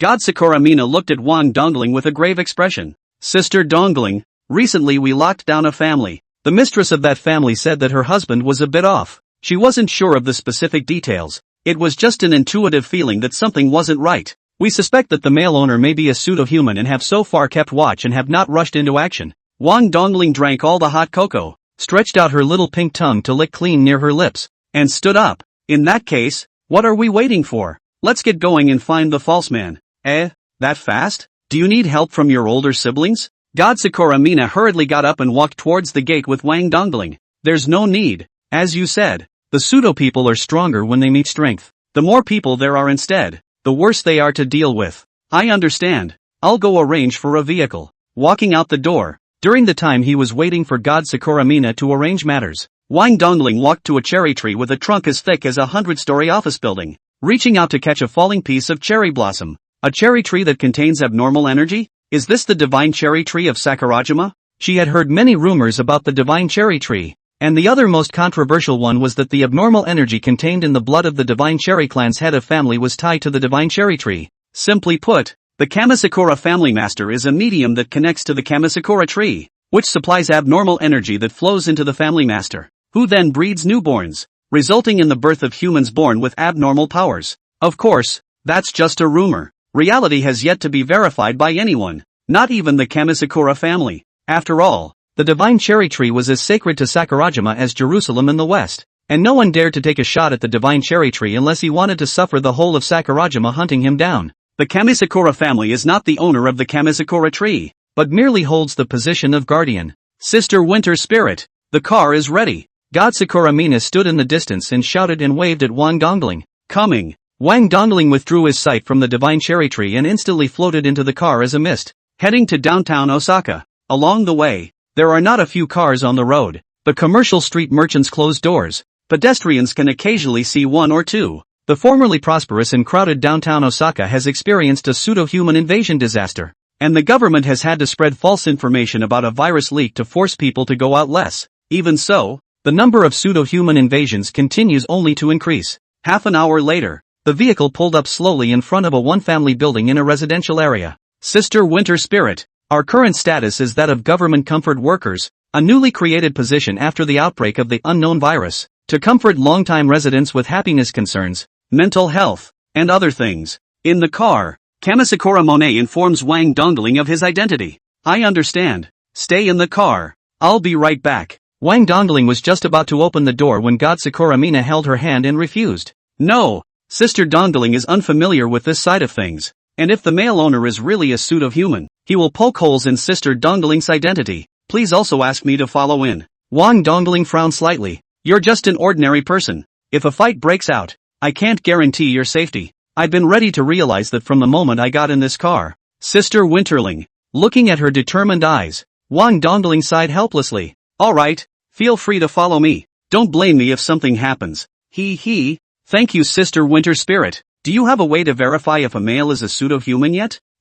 Sure. The two get out of the car together, and Kamasakura Mina walks ahead and rings the doorbell. Soon the hostess came over and opened the door. Tough on you too. Come on in. She welcomed the two in with a smile. The phone call was made before coming here, saving time for explanations. Excuse me, Ms. Tatsuki. I came over here to do a little research and take up a little of your time. Kamasakura Mina politely bows in greeting. The hostess quickly waved her hands. Never mind. It's just idle at home anyway. After exchanging a few pleasantries, God Sakura Monet brought Wang Dongling inside the house without any problems, and met the man sitting on the couch, reading the newspaper like a normal person. Even smiled and nodded in greeting upon seeing them. Do you two ladies prefer black or green tea? This time it was Wang Dongling's turn to open her mouth indifferently, speaking in rusty Japanese. Thanks. No need to bother. We'll do a small investigation and leave. This is a set of health testing mini-games. I'm sure that for Mr. Duanmu, completing them perfectly is not a problem. Wang Dongling handed the tablet in her hand to her male host. He took it with a smile, glanced at it, and the smile froze. The only thing on the screen was a street photo separated by 9 frames, and the title was simple. Please identify the picture below that belongs to buses. Yes, it's not a minigame. It's a human verification for registration on a gaming platform.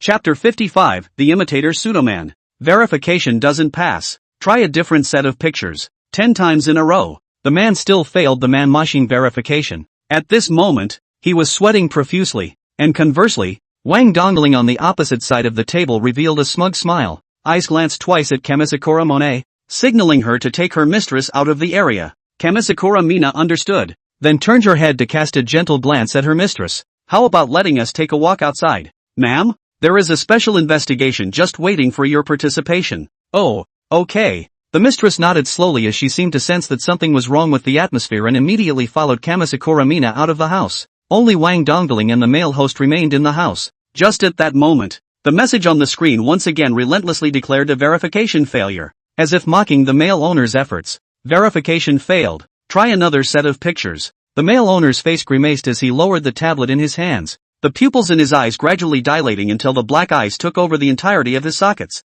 He stared dead at the smiling Wang Dongling and let out a dull sound that didn't belong to humans. How did you find out? Wang Dongling didn't fear the pseudo-man in the slightest and crossed his legs to look at it contemptuously. There are some things that are not for you to imitate, let alone. The corner of her mouth rose, words with a few ironic. I really do not know you are a pseudo-person.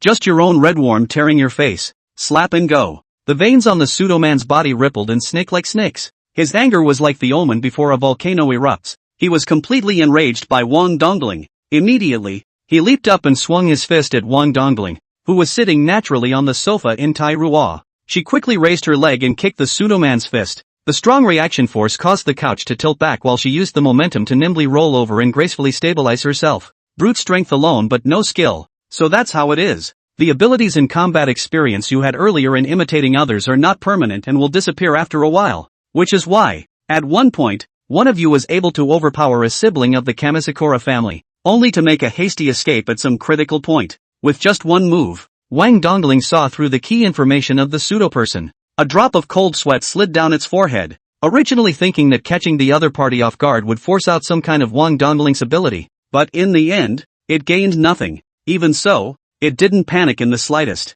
The whiteboard attributes were already 3 times that of a normal inhuman, and once he forced out Wang Dongling's ability, then his attribute panel would receive a qualitative leap, and he would then be able to ascend to an undefeated position again. Wang Dongling hadn't planned to use his abnormal ability before he came here. There were mentions in the intel that were all about your ability to mimic the Inhumans, and I'm curious if you can mimic any other anomalies? The pseudo-man was slightly stunned, looking at Wang Dongling's wry smile. It clenched its fists, no longer hesitating, and immediately ran wildly over with the intention of striking first. However, Wang Dongling's movements were a second faster than it. Pulling a blackened ball of coal from his pocket, he threw it at the speeding pseudo-man. Yes, the cinder block was none other than the Black Knight anomaly that had not yet fused. Noticing that the flying cinder block was an anomaly, the pseudo-man's face changed so much that it was too late to break and dodge, so he had to crash into it. Pust! The Black Knight anomaly was like an extremely penetrating large bullet that penetrated through the pseudo-human's heart without any resistance, corroding most of its body along with it, leaving the head above the neck mobile, and all the parts below were necrotic. Flutter! Losing his balance, the pseudo-man fell to the ground, horror and resignation flashing in his eyes. Hiss! It's true that abnormal body can break your mimicry, but is too powerful, isn't it? Wang Dongling bumbled over and picked up the Black Knight anomaly that had rolled down to the corner. At the moment, the face of the Black Knight anomaly was as black as its body. If there wasn't a great terror threatening it, it wouldn't have said anything to stay beside the ultra-crumbly Wang Dongling, let alone fused. Hey, can you still talk? Wang Dongling kicked the pseudo-man's head. Be honest and give up the leader who made you. Maybe I'll spare your life. The pseudo-human head glared at her menacingly and opened its mouth wide to let out a sound wave inaudible to the human ear. However, it was picked up by Wang Dongling, who possessed the hearing of a spirit cat. Anum.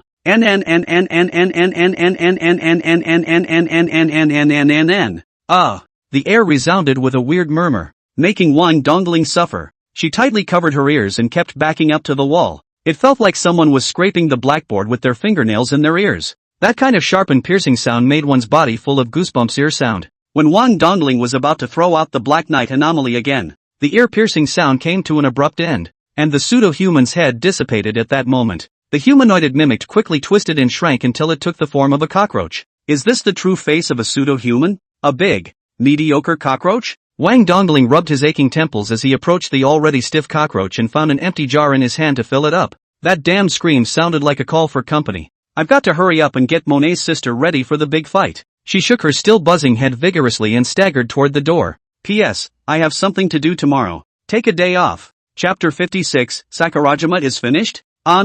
Naughty naughty. The sound waves that the pseudo-human head cried out before dying were like invisible tentacles that instantly spread to every corner of Sakurajima. All of the pseudo-people unanimously turned their sights in the direction of the divine cherry tree, which seemed to have an irresistible gravitational force pulling them forward. In a cozy cottage, a happy family is sharing a meal around the table, enjoying a rare moment of leisure. The bowls and chopsticks in the hands of the male host stopped in mid-air, and all of a sudden, he put down the half-eaten bowls and chopsticks, slowly stood up. His expression became indifferent, and walked straight towards the door. There was a flash of disbelief in his wife's eyes as she inquired with concern. Honey, did something happen? Daddy? The 2 young daughters also looked up at their father, confusion written all over their young faces. At that moment, the man stopped and turned to his wife, reaching out and pressing his hand to her head, spitting cold, unfeeling words out of his mouth. Not the most exciting of moments, but it does give birth to a lot of despair. As soon as the words left his mouth, he decisively crushed his wife's head.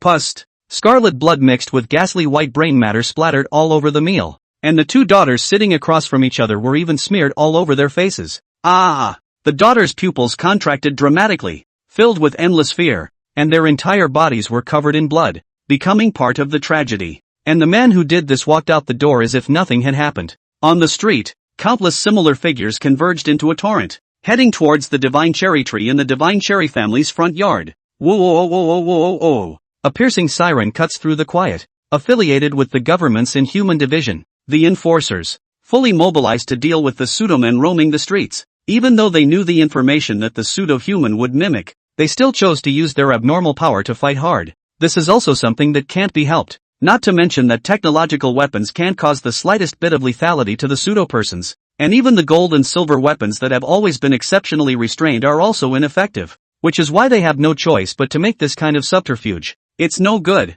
Minister. In the executor's command room, a frontline correspondent hurried in and stumbled to the eight-bearded uniformed man. His voice raspy from excessive fear. Half of the A-class executives are dead or wounded, and they're completely no match for the pseudo-humans who mimic their abilities. What? The enforcer minister's expression changed drastically. The surrounding staff also fell silent, lowering their heads, as if the work in hand had suddenly lost its meaning. They all understood that 5 years of pseudo-human invasions had drained a great deal of inhuman combat power, and the A-class enforcers rushing to the front lines had been the bottom of the barrel, now only just beginning to engage and ending up with a large number of casualties. The naked truth told them that the war, which had lasted 5 years, was over. It's them that lost. The minister took several steps back in a row, his fists clenched unwillingly, not letting up even as his fingertips embedded themselves in his flesh and pierced his skin. Where's the outside support? China, Western Europe, North America, whatever. Where are they? The minister yelled at the correspondent in a near collapse.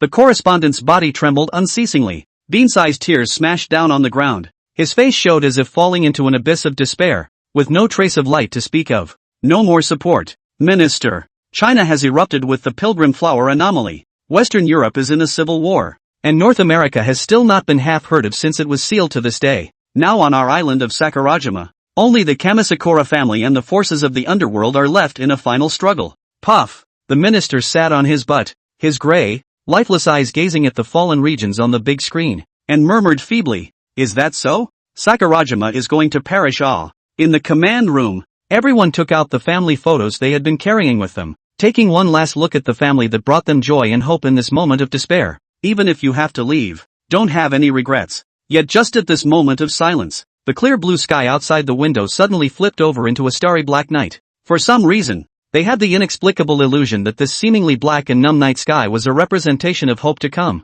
One of the staff members seemed to have an idea, and immediately pulled up images of the most crowded streets of the pseudo-persons, just in time to see the shocking scene, only to see the pseudo-people under the black night, holding their heads in pain, their bodies twisted into a maggot, and without struggling for 2 seconds, they appeared in their original form of cockroaches, subsequently 4 feet GA. For those who don't know, you'd think it was sprayed with insecticide under the darkness. Dead. The false man is dead. The crowd on the command hall watched the scene incredulously. The minister's dull eyes regained some of their luster at the sight of the dead swaths of pseudo-humans. He looked at the night sky outside the window and muttered, "This night sky is something in the end." An hour ago, Wang Dongling, who had killed the pseudo-human, returned to Kemisakura's house with the cockroach corpse. Can only anomalies break through a pseudo-human's defenses? But, Winter Spirit Sister, this method seems to be unattainable behind the glass partition of the laboratory. Hearing Wang Dongling say that there was a way to kill the pseudo-human.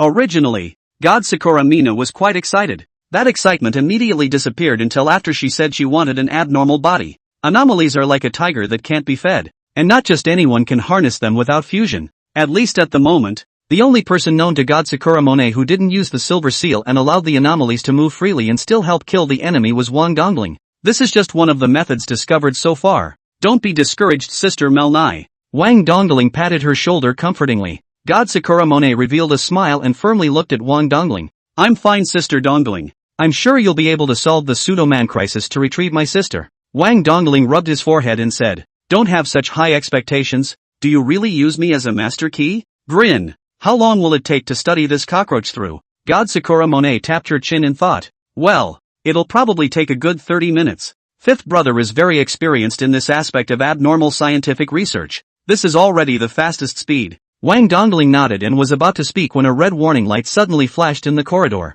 It is? Kamasakura Monet's face changed slightly. No good. There's an anomaly invading this side of the family. In the next second, the phone in her pocket rang, and it was none other than Kamasakura Ichido, her big brother, who was calling. Seventh sister, hide in the underground fortress. The pseudo-people are coming in force in the direction of the divine cherry tree for some reason. So anyway, you hide first and just leave the rest to us. No way. I'm the head of the family, and I can still provide you with blood at critical moments. There's absolutely no hiding. Seven sisters listen.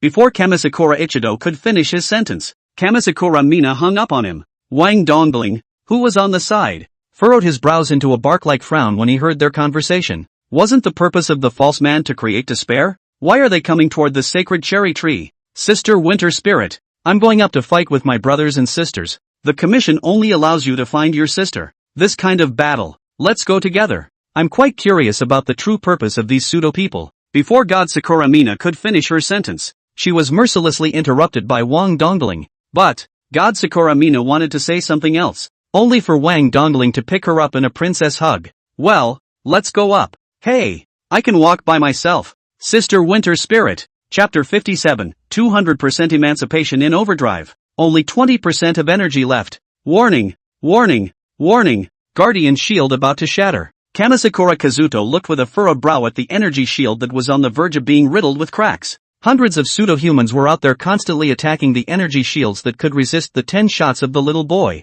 and in less than 3 minutes, they had reduced the shields to less than 20% of their energy. It's going to shatter. Get ready to strike. This group of monsters in human skin must not be allowed to trample on the divine cherry tree. As soon as Kamasakura Kazuto's words fell, the energy shield shattered with a loud bang. He, the eldest son, along with his 3 remaining sister brothers, responded to the sea of pseudo-men. It was just a pity that they had far underestimated the pseudo-humans who had mimicked a great number of inhuman abilities. In one round, the 4 were knocked back 100 meters away. Damn. That group of enforcers all fed the pseudo-people. Kamasakura Ichino angrily pounded the ground, instantly smashing out a groove. Pseudo-humans with hundreds of abilities. They were no match at all. And it was a miracle that they even lasted 3 seconds in a hard fight. The hearts of the 4 were beating out of their chests as they watched several pseudo-humans about to touch the divine cherry tree. No good. Just as this tension mounted, a pitch-black ball of coal flew out of the mansion and smashed its diameter into the pseudo-human close to the divine cherry tree. Put. 1 ball through 3, and 3 pseudo-men were disposed of in a twinkling. Seeing the completely dead pseudo-human, the 4 Kamasakura Itachi were surprised. Elder siblings, I'll help you. Kamasakura Monet ran up to her eldest brothers and cut her elbow for her older siblings to suck on. 7. Don't be ridiculous. You should hide in the bunker. Kamasakura Itachi reprimanded her. The false people are going to attack the divine cherry tree. How can I, the divine cherry guardian family head, hide behind it and turn a blind eye? Cut the crap, old brother. Hurry up and suck my blood. God Sakura Monet extended her bloody arm towards him. The 4 of them clenched their fists and said no more, greedily sucking on Kamasakura Mina's blood. The moment it was imported, there was a rush of heat in the body, and the development of the abnormal ability hosted in the body broke through 40%. This was why all the major powers of the world coveted the blood and even the heart of the divine Sakura family head, with no side effects and the ability to greatly enhance themselves. This alone was enough to make the aliens red in the face. Drink! Die, hypocrites! The fully liberated 4 joined the battle again, this time no longer as wretched as before, and were knocked away in 3 or 2 moves. At least there's a back and forth fight with the pseudo-people. Over at the God Cherry Tree, Wang Dongling tied the Black Knight anomaly with a rope and flung it as a yo-yo. The pseudo-human that was hit by it immediately exploded his head in a shower of blood. The Black Knight abnormal body was about to explode with anger. It was a great terrifying abnormality, but it was being flung as a ball by a Crumb's young girl. Nay, with the threat of a certain higher existence, it dared not utter a word, much less resist. After lasting for 5 minutes, it finally relented and contacted Wang Dongling through telepathy. Enough, girl. I'll merge with you. You're talking? Wang Dongling retrieved the black coal ball and looked at it, which wasn't even the size of a palm. In surprise. It's me. Don't dump me like a ball. Count me as afraid of you. Open your heart and merge with me. I'll cooperate fully. Wang Dongling frowned. But, these pseudo-people will mimic the ability to fuse with you to cast spells. Won't they be invincible? She didn't doubt Blackout's sincerity, only worrying that Blackout's abilities would be mimicked. Hearing this, Blackout couldn't help but laugh. Ha ha ha ha ha. Imitating? Me? What do they deserve in the new generation? I am a terrifying existence of the old times. Even if my power is now 1 in 1,000, it is not something that they, the new generation of Bizarre, can imitate. The Black Knight was very agitated, as if Wang Dongling's questioning just now had touched its reverse scales. Old times? New generation? Wang Dongling had heard this word from Pingdan Shen, but the understanding used to be just on the surface, thinking that the old times were those who hadn't died yet 100 years ago. And now, after hearing Blackout say that, I'm afraid it's not that simple. Damned false gods, don't think they've won by forcing the coronets to retreat. They'll be nothing when the Chaos Supreme coronets wake up. Black Knight said something inexplicable, which made Wang Dongling confused. Without further ado, come on girl, fuse with me, Black Knight have said to this point. Wang Dongling, which still have hesitation, immediately hold the Black Knight coal ball to the chest. This time, with the cooperation of darkness, the fusion was extraordinarily smooth, like taking A and pulling out a whole one at once. The fusion was successful in less than 5 seconds. Being strengthened is a wonderful feeling. Come on darkness, let these pseudo-humans have a taste of your power. Wang Dongling fiercely stomped his foot, and the pitch-black night instantly enveloped the Divine Cherry family range territory. It was still almost interesting compared to the night curtain Audrey had cast earlier, perhaps because it was daytime now. What kind of weird field is this? I feel gross inside. The third sister clasped her arms around her chest and stifled a cold shiver, as did the rest of her siblings. Did that guy power up? Kamasakura Itachi retreated a large step back and eyed Wang Dongling in the direction of the Kamasakura tree, furrowing his brows. If this bizarre field is imitated by a pseudo-person in the past, I'm afraid we'll be in deep trouble. Big brother look, the pseudo-people are disintegrating on their own. Kamasakura Monet shouted in shock as she pointed at the pseudo-people under the black curtain. Kamasakura Kazuto turned his head to look, only to see that the pseudo-people looked like slugs that had encountered a spoonful of salt, their bodies rapidly shriveling as well as melting away. What? He opened his mouth wide in shock. The pseudo-human who was tired of tussling and unable to distinguish victory from defeat was so easily eliminated. Although the pseudo-men close to the Divine Cherry Clan land were dead, there was still a steady stream of pseudo-men pouring out from outside, and it's no longer limited to sneaking into human society, with masses of cockroaches sprouting from the sewers. Inside a dark crevice somewhere, these cockroaches converged on the street and transformed into human form in the blink of an eye, and it was clear that they were the very same pseudo-human reinforcements that had been hiding in the back. This can't go on. I guess the whole Sakurajima is being hosted by mimic cockroaches, and I'm afraid that the number of them isn't more than the amount of rice I've eaten in 10 years. Wang Dongling looked out through his spiritual eyes at the scene of the distant streets filled with pseudo-human beings, and his expression was grave. In that case, darkness, want to experience what it's like to have your power restored? The corner of her mouth slowly quirked up as she pulled a tube of Bloodstorm potion from her pocket. This is what she sneaks along when she's laying out. Oh, this potion looks like good stuff, but can it really restore my power? Blackout could tell that the Bloodstorm potion wasn't simple with just a glance. Try it and you won't know. Bubble. After saying that, Wang Dongling kicked off the lid with one hand and smothered the Bloodstorm potion in one gulp. Buzz. A terrifying pressure swept across the entire Sakura Island, and the siblings of the god Sakura family, who were closest to the source of the fear, couldn't help but limp down with their legs, looking with shocked faces at Wang Dongling, who had his hair fluttering and was suspended in mid-air. Chapter 58, The Real Battle Begins. What the hell kind of monster is that? The third sister cowered in fear. Sister Dongling is so powerful. I'm afraid this is forcibly developing the abnormality to 100%? God Sakura Monet guessed. She was worried if Wang Dongling's body would be able to handle it. Eldest Kamisakura Ichido's eyes narrowed. He always felt that it was more than 100%, but he had never seen the real 100%, so he couldn't draw any conclusions. Wahahaha, this little potion actually restored 2/10 of my strength. It's comparable to the century gumbo from the coronation of the merciful father. Blackout let out a loud laugh, not mincing words of praise.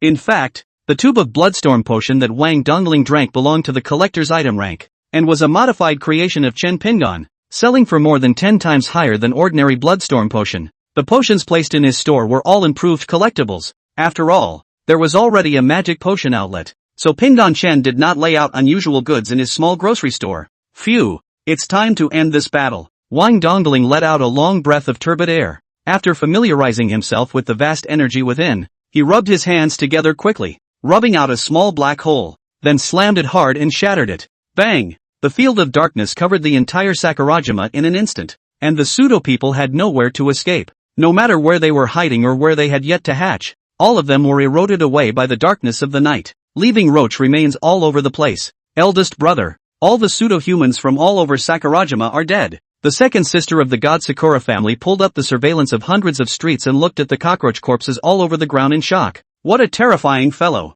What did she drink just now? It's even higher than the blood awakening of my god Sakura family head. God Sakura Yato looked at Wang Dongling's mysterious back, his heart growing more and more curious. Is it over? But, where is she? Sixth sister? Kamasakura Monet covered her extremely fast beating heart and frowned. Her heart had been beating much faster since a while ago, and while she was clearly emotionally stable and not sick, she just didn't know why her heartbeat had increased drastically. At this time, Wang Dongling flashed over coldly, startling the crowd. I can sense all the living beings in the entire Sakurajima under the field of darkness. But, didn't find any trace of your sister? Are you sure that she's in Sakurajima? Sister Monet? At those words, everyone's bodies paused. That's impossible. Torie-sama. Kamasakura Mina immediately retorted. And with that, she pulled a piece of cherry blossom that shimmered with a glistening shimmer out of her inner pocket and explained. This is Miko-san's native cherry blossom, and as long as it is still shining, it means that she must be under the protection of the divine cherry tree, which is within Sakurajima. Otherwise, the petal's luster will dim. The others nodded in agreement, and Wang Dongling's frown deepened instead. She was pretty confident that her darkness domain wouldn't sense anything wrong, unless there was something protecting Kamasakura Miko so that she couldn't sense it. That was the problem. The anomaly that could block out the darkness of the night was apart from the divine cherry tree. She couldn't detect any other anomalies with the ability to exist. The situation was like the sudden appearance of bumps and unevenness on a flat white sheet of paper on a table, and the divine cherry tree was like the piece of Play-Doh placed on the tabletop, holding up part of the paper surface to reveal the obvious abnormality. Just as the crowd was deep in thought, a drone suddenly flew in front of them, followed by the anxious and rapid voice of fifth brother, who was busy studying the cockroach corpses from the depths of the underground laboratory. I've studied the cockroach pseudo-human. A connection similar to a hive network exists within them, and the terminal of this layer of connection is undoubtedly the sixth sister. The abilities they mimic will disappear after a while. They don't actually disappear. They are transmitted through the hive network to the sixth sisters to be retained permanently. Despair is followed by destruction, and the ultimate goal of the false people in creating despair is to destroy this world. So they have allowed sixth sister to gather thousands of abilities and battle experience in order to cope with the force majeure that will exist afterward, thus making the sixth sisters a world-destroying killing weapon. At those words, the crowd's expressions changed drastically. Wang Dongling sighed heavily. She now finally knew why the pseudo-people would make such a big move. Dares to say that it was because she killed a pseudo-people and was considered by them as a force majeure existence appeared. So pull up the full progress bar and arrive directly at the extinction stage. And so on. If the pseudo-people were going to collect abilities on a wide scale, then why did they have to come this way to the divine cherry tree? Wang Dongling's pupils suddenly shrunk as she looked towards the rustling divine cherry tree, and combined with the fact that the darkness domain was unable to probe, she thought of the worst possible outcome. I think I found Miko's sister. As soon as she spoke,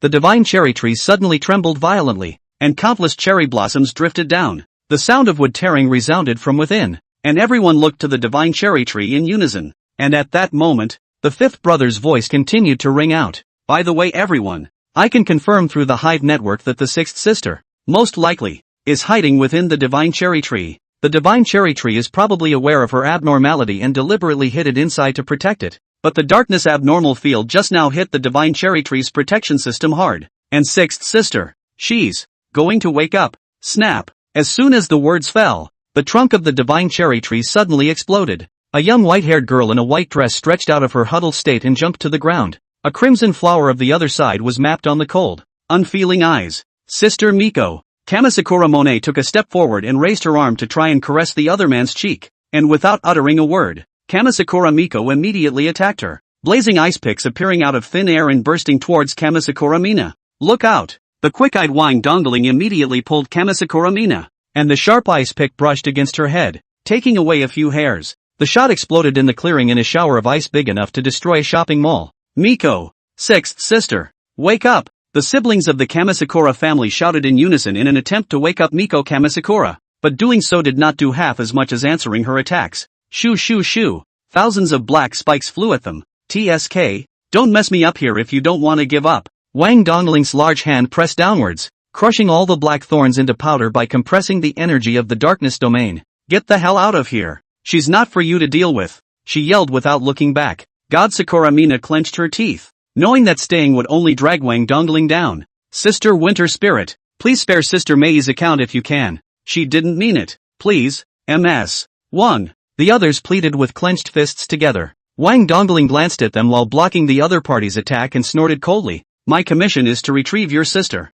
who is now the other Shore Blossom, not God Sakura Miko. God Sakura Mina and the others revealed a smile of relief and bowed respectfully towards Wang Dongling before leaving this place in quick steps. After they left the range of attack, Wang Dongling sneered. Finally I can let go. Ha! I'd like to see if you, who have assembled thousands of abilities, can arm wrestle with me in my ultra-limited state. Chapter 59, Despair is Mine. Happiness is yours. Bang! Bang! Bang! As time passed, Kamisakura Miko became stronger and stronger, and she continued to familiarize herself with the fusion's abilities and combat experience as she fought against Wang Dongling. From the suppressed state, it reversed to suppress Wang Dongling with nearly unlimited energy, releasing 8 abnormal abilities in a second. TSK, it's getting more and more difficult. Wang Dongling smacked his lips impatiently. She was on the verge of her overdrive, and if the drug passed, she would only be reduced to being beaten. It was at that moment that Kamisakura Miko suddenly let out a lifeless, high-pitched cry.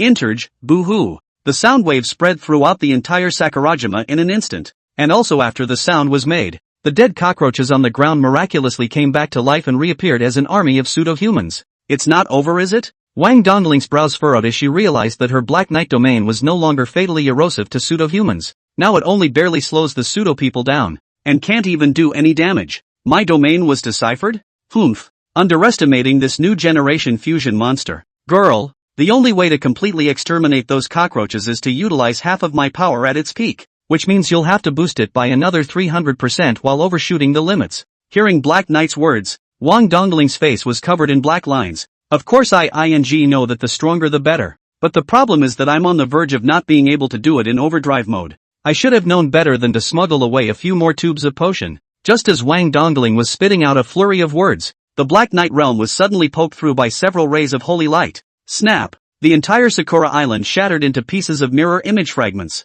and Wang Dongling and the God Sakura clan and others who ran far away looked at the kaleidoscopic world in front of them with a face full of confusion. Che, is that the guy coming? Blackout skimmed his lips in disdain after seeing this mirror space. The blackness is even stronger than my sister's yet, but unfortunately the application is still a little short. A woman in a black robe and lace hood appeared in the mirror and raised her finger to shoot a ray of light. Phew! Utilizing the principle of mirror firing, the pseudo-human who got back on his feet was shot to slag dust in just one move. Kamisakura Monet and the others stared incredulously with wide eyes and open mouths when they saw this scene. Not even a body left? What a terrifying ray! From a long distance away, I can sense that the temperature of that ray is infinitely close to the sun. Kamisakura Itachi looked down the mountain at the cockroach ash with a face full of gravity. God Sakura Monet looked in the direction of the God Sakura tree and sighed. This world is really hiding quite a few strong people, even though we account for the dark capital to mix. But there are some people and organizations that are not something that the intelligence network can find out. In front of the divine cherry tree, Wang Dongling gazed at the lace-hooded figure, his pupils trembling more than a little. The witch's collective house. Angelina, the holy you witch, glanced faintly at the trembling Wang Dongling. Don't be nervous, even though you killed my sister. That lord has brought my sister back to life. And a lot has happened in the meantime, so I won't go into it. That lord sent me here to conduct Sakurajima's business, so we're on the same page. Wang Dongling was slightly stunned. The moment the other party spoke of that lord, she subconsciously associated it with Chen Pingyan's languid appearance, combined with the fact that he had gone out to look for the witch's house. The identity of this lord was confirmed. Speaking of which, that guy Pingyan Shen said he had a companion to back me up. I just didn't realize it was actually the witch collector's house. It's time for the days to end, MS. Wang Dongling. Angelina raised her hand and threw out retardation rays and scorching rays, controlling Kamisakura Miko's body while crushing away her attacks. That child's consciousness is at the deepest level. I'll hold back her controlled body. While the medicine is still in effect, you focus all your development on the spirit cat. Invade her inner world and bring out the real her. Spirit cats? Wang Dongling had not been able to find out half a bit of information about this anomaly that had chosen itself. The current mastery was also stripping souls, but that was just the tip of the iceberg for spirit cats. Recalling the time when the spirit cat appeared to take out the unknown anomalies and dispelled his fear, Wang Dongling revealed a faint smile. Yeah, spirit cats do more than manipulate souls. They can redeem people caught in hell. She decisively squeezed the effects of the potion onto the spirit cat, allowing it to turn on its overdrive state. The pupils turned into golden vertical pupils, and the world seen within the field of vision was floating with clusters of particle light like fluff. And as the view lifted to Kamisakura Miko, deep within the scarlet veins huddled a mass of pure, soft white light. Found you, Kamisakura Miko. Wang Dongling's pupils widened as he allowed his consciousness to force its way into Kamisakura Miko's inner world. It was a white world with nothing in it. Kamisakura Miko, whose body was the same as a young girl's, sat on the white ground and sobbed in a low voice. At this point she is the same person she was 5 years ago. Wang Dongling quietly walked to her and squatted down to place his large warm hand on her head. What are you sad about, Miko-san? God Sakura Miko didn't care at all why Wang Dongling appeared here, and just cried and cried. Woo woo, I killed a lot of people. And I killed my mom and dad. Oh, I'm sorry for everyone. I'm sorry for 7 sisters. Wang Dongling secretly checked her memories and found that those pseudo-mutilated people and all sorts of bloody and desperate images appeared in her memories. That first-person vestigial feeling? As if she'd done it herself. Did those damn even upload the images of their wrecked humans into this terminal of Miko's? Wang Dongling indignantly bit her lips tightly and didn't stop until she bit through and bled. It's not your fault, Miko-san. That's a bad thing that demons do. Looking at Kamisakura Miko still crying and blaming herself, Wang Dongling stopped her mouth and sighed deeply. It was naive of me to think of convincing a little girl who had been consumed by despair for 5 long years. Wang Dongling smiled to himself. Showing a determined demeanor, he repositioned his palm on Kamisakura Miko's head. Think of it as a nightmare. And it's up to your sister to help you erase this nightmare experience. Wang Dongling took the initiative to absorb away the painful memories within her mind. Seemingly erasing them but actually transferring them. Transferring all the memories of agonizing despair to herself made Kamisakura Miko forget about those 5 years. Outside, Kamisakura Miko was suddenly stunned, and realizing that her mind had been invaded, she decisively unleashed a spirit-type anomaly on herself. But how could Angelina do what she wanted? A drop wisdom ray went past her, making her forget how to fight and how to put her skills. All you can do is stand there dumbfounded and stare. Within the world of the mind, as Wang Dongling absorbed the last of his memories cleanly, the false god Sakura Budgie abruptly shattered, and the real god Sakura Miko came to her senses at that moment. Ha! Where am I? She blinked in confusion as she looked at the potholes all over the land and the mansion in ruins. Chapter 60, The End of Sakurajima. Does little Miko remember Big Brother me? What about me? What about me? Who am I? Budgie? After the battle, the siblings of the Kamisakura family gathered around Miko Kamisakura, concerned to make her laugh. Okay, my sister's head is all messed up right now. So settle down and leave my sister alone. Kamisakura Monet pushed her crowded siblings out of the way. Ha! Sister Mona, when did you grow so tall? You're taller than Sister Mie. God Sakura Miko looked at the diminutive God Sakura Mina and opened her mouth wide in shock. God Sakura Mina stroked Miko's head with a face full of heartache. Sister has grown up as well. It's already been 5 years. Oh. Sister, you sleepy head is only waking up now.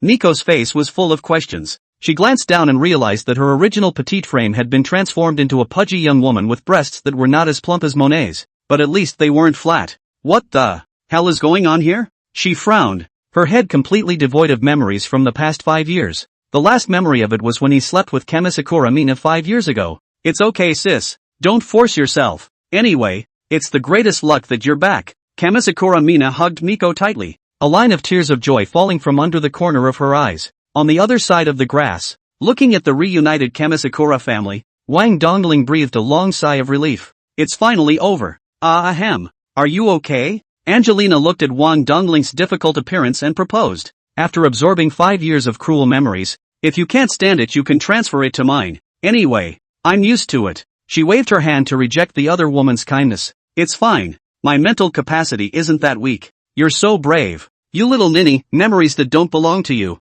Let them dissipate. Behind Wang Dongling suddenly came a familiar voice. She was surprised and turned around, just in time to bump into the hit brain crash. Ta-da! The memory of Miko's despair dissipated when she received a solid blow to the head on her forehead. It hurts. Wang Dongling covered her forehead and screamed in agony. And when she raised her head to look upwards, she happened to meet the line of sight of Pingon Chen. You! How did you get over here? And when did you come? She was startled by the sudden appearance of Pingon Chen. Angelina immediately got down on one knee and bowed. Greetings, Coronet. Get up. There's no need to be so polite out there. I was there from the moment you drank the collector's edition Bloodstorm potion. Wang Dongling shrunk his neck in vain. After all, the potion was stolen. Nope. You show up here. So who's coming to see the store? She tried to change the subject. Watching the store, just briefly leave for a while, can be entrusted to another employee as well. Chen Pingon shrugged his shoulders. Ha! Meanwhile, inside the grocery store, jingle bell, on 'em. The doorbell rang as the door pushed open.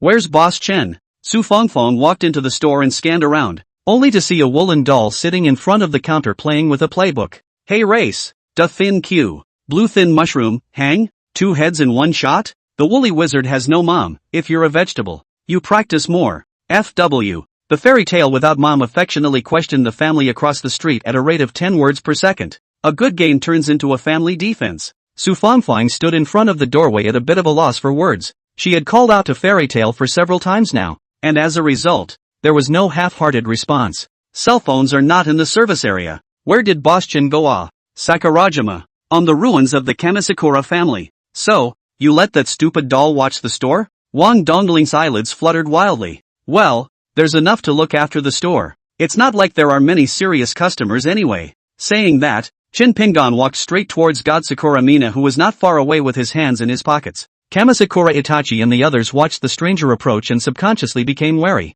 God Sakura Monet looked at the fearful Miko in her arms and looked at Ping and Chen and said reluctantly, Boss Chen, can you give me a little time to say goodbye to my brothers and sisters? Farewell. Farewell? What nonsense are you talking about? Seventh sister? Kamasakura Itachi's heart stuttered, and a bad feeling surged through his mind. Pingon Chen glanced at Kamasakura Mina and turned his gaze on Miko. You were lucky to get your life back. This child has something inside her that doesn't belong to her, and I'll take that item as payment for this commission. What? Kamasakura Mina was slightly stunned. She subconsciously tried to protect Miko but found her body unable to move as if she was petrified. Not only her, but the rest of them as well. Only Dry Eyes watched as Pingon Chen approached Miko. It might hurt a little, so just be a little patient. God Sakura Miko's pupils trembled slightly as she looked at Ping and Chen's palm that was getting closer and closer, and simply closed her eyes. Soon, she felt some kind of foreign object being inserted into her chest, and the pain of tearing her muscles made her unable to hold back her tears. Nay, her mouth was also fixed, or else she would have ironically let out a heartbreaking scream. As they watched Pingon Chen insert his palms inside Budgie's chest, the other siblings' eyes were filled with blood, but they were unable to break free from being immobilized, hiding quite deep. But the game of hide and seek is over. Pingon Chen grabbed a small oval object and violently yanked it out. A red oval object about the size of a melon appeared in the palm of his hand. After the sharp pain of tearing muscles disappeared, Kamasakura Miko cautiously opened her eyes and looked at her intact chest. Not to mention the wounds. Not even her clothes were torn, and a question mark popped up on her head. And at that moment, the crowd that had been immobilized suddenly recovered. Immediately, he rushed up and shielded Miko in the center. Asshole! Who are you? What did you do to my sister? God Sakura Mina hurriedly pulled her eldest son back, fearing that he would make a move against Pingon Chen. Big brother, calm down. That's Sister Winter Spirit's boss. I commissioned them to find Sister May. What? Kamisakura Itachi and the others froze. Pingon Chen didn't care if they questioned this or that. I'll take the seeds of the other shoreflower. Your sister came back safely. The commission is over. See you again sometime, MS. Malnay. He waved his hand and walked towards Wang Dongling. Come on. Let's go home. Oh, as he passed Angelina, Pingon Chen stopped to lock eyes with her. She squeezed out a smile tinged with intrigue and silently nodded toward Pingon Chen. Are you guys speaking in mute? Wang Dongling looked at the two thieving men and narrowed his eyes with skepticism. Nothing, just preparing to have a large amount of money coming in happy. Pingon Chen smiled and walked ahead. Wang Dongling inexplicably scratched his head, having absolutely no idea what he was talking about. The current Sakurajima was in a state of 101. And the major powers had been hit extremely hard. If an unusual incursion or two popped up at this point, it would be devastating to the current Sakurajima. And in order to recover quickly from such a state, magical aids were essential. So, Angelina had brought a large amount of magic potions over to sell, and that was the real purpose of her coming here. Chapter 61, Karmic Reversal. It's nighttime, and the moon stars are sparse. On the roof of the Anomaly Investigation Bureau headquarters ground-level building, after the flower head anomaly incident had temporarily stabilized, Feng Wanquan dragged his body, which had been working day and night for 2 days, to the roof of the building. Lighting a Marlboro cigarette, he looked down at the city below, covered in vigilantes, and his bunched-up heart didn't relax much. The abnormal invasion of the flowerheads was defined as an S-class disaster, and the contamination covered the entire 100-world city. Many people saw the flowerhead monster and took videos to upload to the major short video platforms, which originally wanted to curb the situation just a simple operation. But Feng Wanquan stopped the backstage crew and decided it was time for the anomaly to be publicized. There are cons and pros to doing this. The downside is that everyone knows the anomaly exists, which increases the probability of being targeted by the anomaly. The only and biggest advantage is that it allows a large increase in the number of Inhumans in a short period of time. Today, there are less than 1,000 Inhumans on the surface. But instead, unusual events are becoming more frequent. Feng Wanquan had no choice but to make this decision. Alas, in the end, nothing was protected. You should not have chosen me to sit in this position, old chief. He sighed as he looked into the night. Not the slightest notice of the appearance behind him of a figure in a tuxedo, wearing a bowler hat and holding a gold-headed cane. You look distressed about it. Who? Hearing an unfamiliar voice, Feng Wanquan turned around in surprise. A drop of cold sweat could not help but slide down the corner of his forehead when he saw a man dressed in the British style of the last century. I heard that this is the headquarters of the bad guys who dealt with my kids, so I was curious to come over and take a look, but I didn't expect to run into you, the chief, on the rooftop. Luck as always. Hearing these words, Feng Wanquan's pupils trembled. You're the one responsible for spreading the contamination of the other side of the flower? He gritted his teeth and clenched his fists in indignation to spit out the words. The Englishman grinned, removing his large bowler hat and nodding slightly in salute. My name is August, an innocent and clumsy flower on the other side. Feng Wanquan furrowed his brows, not understanding what he meant by the second half of his sentence. But that's not the point. The point is why it came to itself. What a surprise! Sakurajima's side of the sacrifice of despair was on the board, but I didn't expect it to be broken open at the last minute, along with the seed being taken away. Obviously the big plan was broken, but August did not show half a bit of anger, and even walked to Feng Wanquan's railing beside him with a smile on his face. Even though Feng Wanquan was an ordinary person, he could tell that the smile on August's face was genuine and did not have that eerie false expression. It feels like someone who is about to transcend, and everything he says is true. Let's play a game. August looked down at a mother with an anxious face running wildly down the street, holding her son in her arms. Feng Wanquan followed his line of sight and also saw the scene. His frown deepened a few points. What do you want? The mother holds her son, who is infected by the emotions of the other side of the flower, around and begs for help. Only she underestimates her son's resistance. And with 30 seconds to go, her son is going to mutate. Let's bet on whether or not this son of a single parent will eat his mother, who has raised him for 10 years. After his mutation, August revealed a meaningful smile. Answer correctly and you will be safe and sound. On the contrary, answer incorrectly and you will die. Feng Wanquan's eyes were red with anger, but his reason was not consumed by his anger. What's going on? There were a lot of police patrols on the street just now. How come there's no one on the street where this mother and son are? At some point, he realized that the streets were eerily quiet. Not a single person or car in sight, as if he and August were the only two people left in the entire world. Is that so? I'm under an illusion. In other words, that mother and child were a virtual scenario constructed by August, and whether I chose would or wouldn't, the end result was the opposite. Thinking of this, instead of getting angry, Feng Wanquan let out a sigh of relief. Is this about to abdicate? That's great. I'm a substandard chief anyway. 15 seconds to go. Oh, August reminded. Feng Wanquan smiled bashfully and spoke. Although it's tempting to choose that I won't eat my mother. After the flower head monster mutates, there are no feelings to speak of, so I'll choose that I'll eat my mother. Really? That's your answer? August smiled and put his eyes on the mother and son, only to see his son's form twist and turn into a lump of sarcoma in the blink of an eye,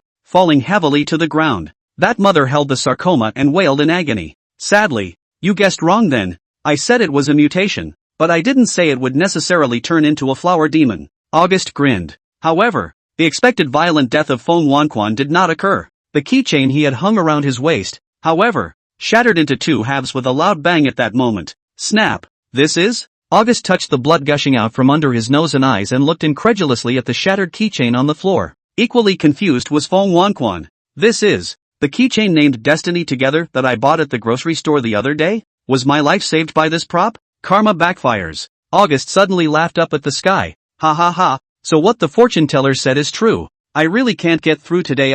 Laughing and smiling, sadness spread on his face. It's really not willing. His body collapsed into strips of petunia petals and dissipated into the air, and the streets returned to their normal appearance, with vigilantes patrolling and guarding every street. Just as Feng Wanquan had guessed, the mother and son did not appear on the street either. Didn't die into busy again. Looking at the broken keychain on the ground, Feng Wanquan sighed helplessly and threw away the cigarette that burned out without taking a few puffs. Turn and walk inside the building. Inside a certain dimly lit alleyway in 100th City, August stumbled and leaned against the wall, sliding down. Tick-tock. The sky was drizzling and the rain ran down the roof onto the dying August. The seed that was the heart was taken away, and the main body was heavily damaged by the karmic backlash. At this moment, he no longer has the appearance of the previous scenery, is now just a bit of a dying man. Coronation. In the end I failed to protect you. Sorry to disappoint you. A phantom figure in red with black hair came to August's mind, and tears mingled with the rain that fell from his eyes.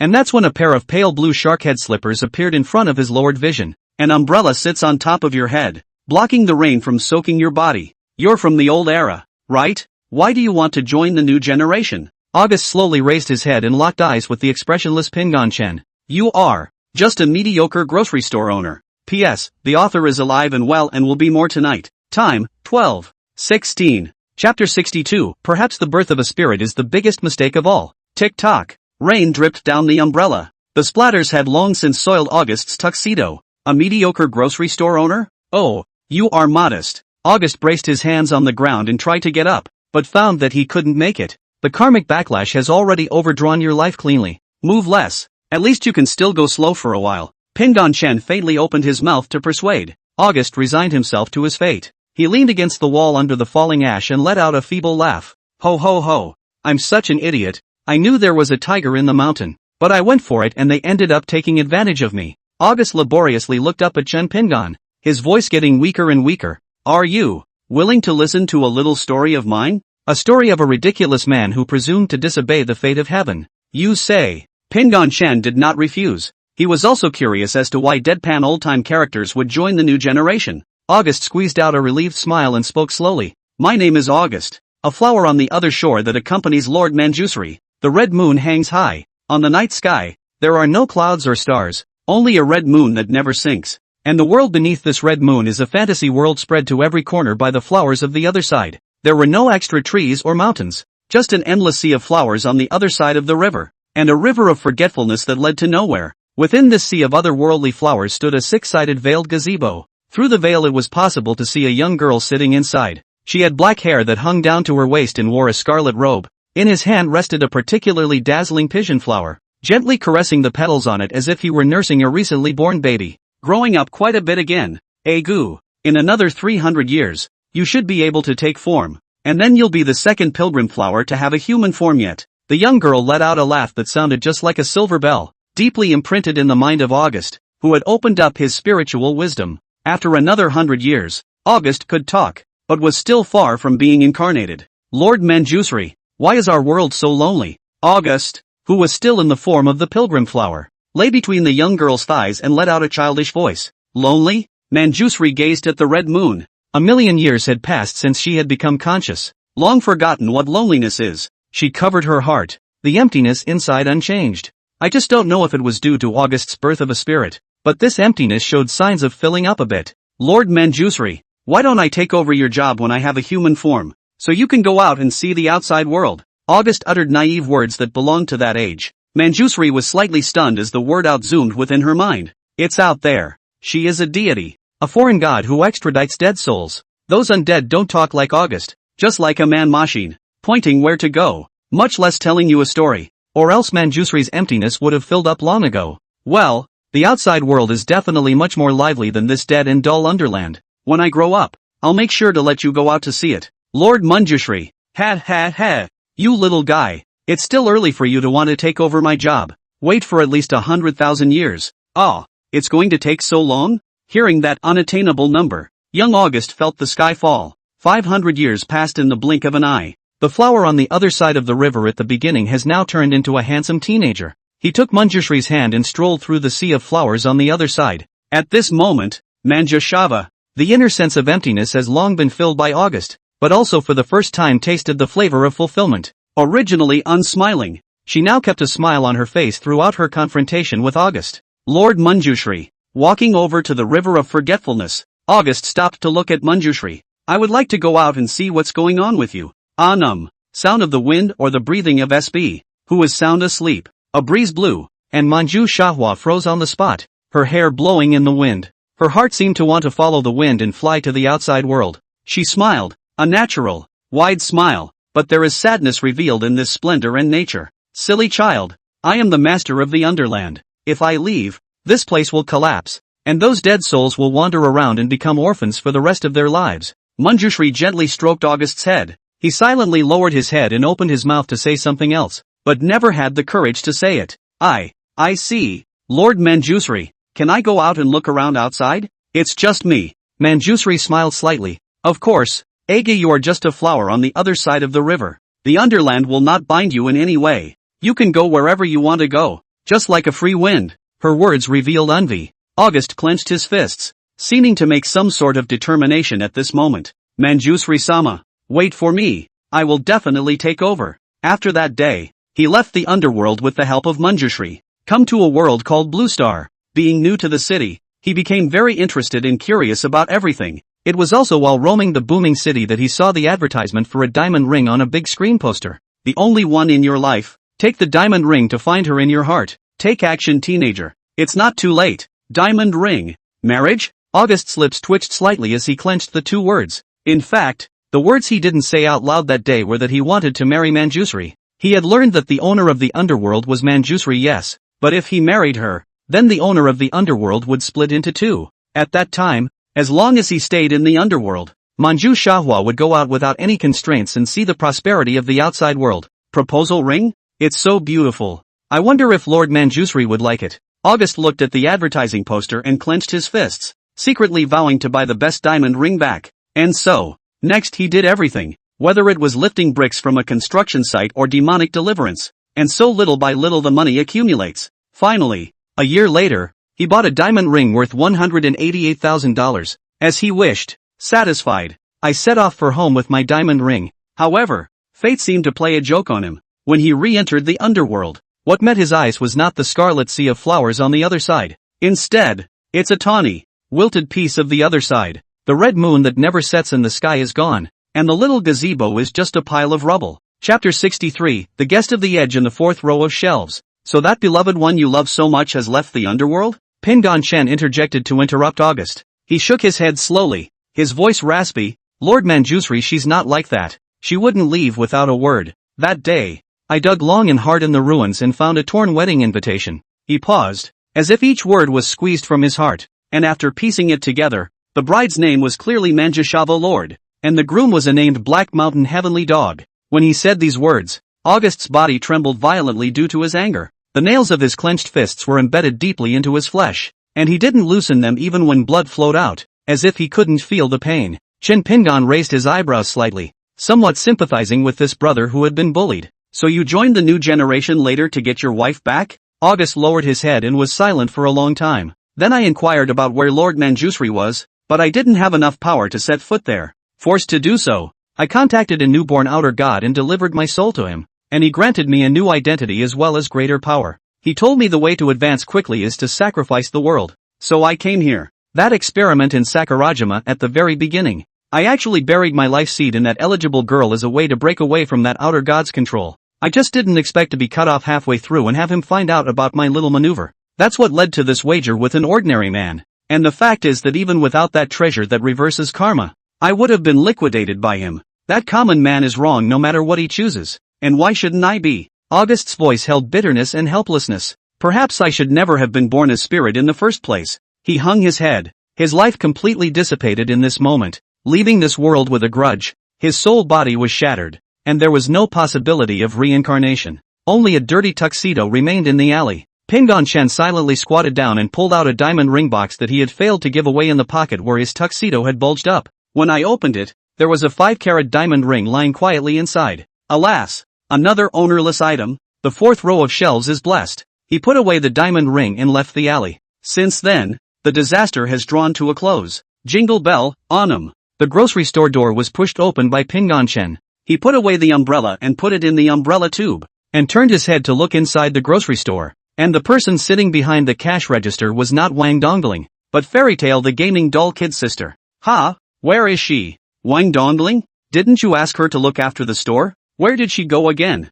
Fairy Tale pointed to a blank sheet of paper on the cash register. Pingon Shen picked it up to check it out. There is an emergency in my old home. I'll go back to check it out. It may take a while. The few numbers reveal an air of hasty parting, and seem to have been hastily written in an emergency. Something's wrong with the old family? That village wouldn't have incurred an anomaly, would it? Chen Pingon frowned slightly and could not help but speculate. He put the note back down, then paced idly to the fourth row of merchandise racks. Never mind. That girl's pretty strong anyway. She should be able to handle herself. Let me see where to put this box of ungiven rings. Pingon Shen's eyes wandered over the fourth row of shelves. The items on it are of various sizes and ages. Soon, he found a more spacious place, and was about to put down the ring box when his afterglow caught a glimpse of a red envelope sealed with the pattern of the flowers on the other side. Pingon Shen put down the ring and curiously picked it up to examine it. To my beloved August. I'm sorry, Agu. I'm afraid I'll be gone by the time you read this. I'm really happy to be with you. I can laugh every day through the smooth and repetitive days,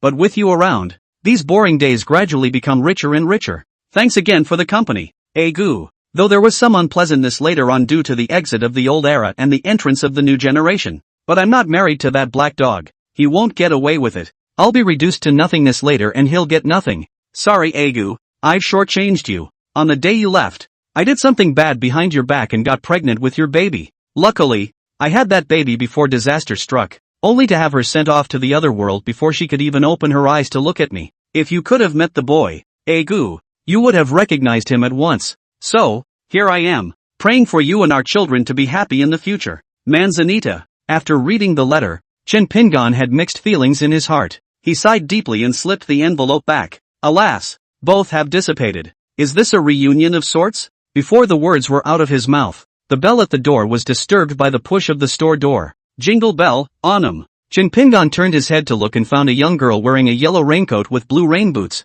standing in front of the doorway, raising her tearful eyes to look at Chen Pingan. Her pupils, which mapped out the flowers of the other side, couldn't be said to resemble August's eyes. They were practically carved out of the same mold. I feel the call of my mom and dad. Are they here? The young girl said with a sobbing trill. Pingan Chen froze slightly, then squeezed out a welcoming smile, picked up the red envelope and the diamond ring box and walked over. Guest, I think these are the two things you want. Pingan Chen handed her the two items. The young girl trembled as she took the envelope and the diamond ring. At the moment of contact, memories of Manjusri and August instantly flooded her brain. Anum. Pattering sound. Bean-sized teardrops slid across her clear cheeks and fell to the floor with a splash. Silent sobbing gradually evolved into suppressed crying. Pingan Chen cannot comfort people. This situation cannot comfort, so he can only lean on the shelf, quietly waiting for her to stabilize. Dad. Mom. I will avenge you all. For sure. With that, she waved her arm up to dry her tears and scrunched back her drooping nose, eyes blazing. He looked at Pingan Chen. Boss, I want a commission. Stop. Before she could finish her sentence, she was unceremoniously interrupted by Pingan Chen. The prerequisite for entrusting me is to have money or special organs, rare anomalies and so on. You, a girl who has no mediocrity, does not have the conditions mentioned above at all. I am not a loving aid base. Pingan Chen ruthlessly refused the young girl's commission. He was not yet willing to go through the trouble of hardening himself against an outer god for nothing for a story that had nothing to do with him. The young girl clenched her teeth and retorted back defiantly. What if I can help you make money then? She reached her hand to the book bag behind her back, pulled out a heavy cloth bag, and threw it to Pingan Chen. The moment he caught it, by the sense of touch Pingan Chen knew that it contained ancient coins. Open it up, and there it is. This 1,000 ancient coins is a deposit. I know that outer god commissions are expensive. I will slowly make money to repay them in the future, and it won't be too long. Even after I pay them back, I can still make money together in cooperation with you. Hiss dash. This girl, it is a big fish. No, it is a koan. Chapter 64 Lunar and Solar Eclipses. Fairy tale, pour the finest tea. He, guests this way please. Let's take our time to talk about the deal in detail. After realizing that he had met a koan that was even fatter than a big fish, Chen Pingan's attitude immediately changed 360 degrees. Invite the young girl to negotiate at the more crowded parlor table. This guest, I haven't asked your name yet. Your guests are worthy of having their names memorized. Pingan Chen said with a smile. The young girl spoke indifferently and faintly. Falling red dust, following her mother's surname. Then, M.S. Locke, can you tell us in detail about the so-called cooperation to make money? Chen Pingan propped his hands on the table and looked at her with interest. My mother was the master of the river Styx, and her duty was to receive the dead souls for reincarnation after her departure. The river Styx piled up a large number of dead souls who could not be reincarnated. And 6 years ago, when I was 12 years old, I awakened my mother's reincarnation power and became the second master of the river Styx. I haven't gone over there to take over the job yet, so no one knows anything about this for a while. What I'm trying to say is that the special nature of the ancient coins will follow the owner as they die, and the dead souls that swarm the river Styx. What a step into reincarnation, then they have to unload all the items on their bodies, including the ancient coins. Saying this, Locke Hong Dust deliberately paused to observe Pingan Chen's expression, much like the reaction she had imagined. Although Pingan Chen's expression was not too surprised, those eyes that were beaming with golden light already said it all.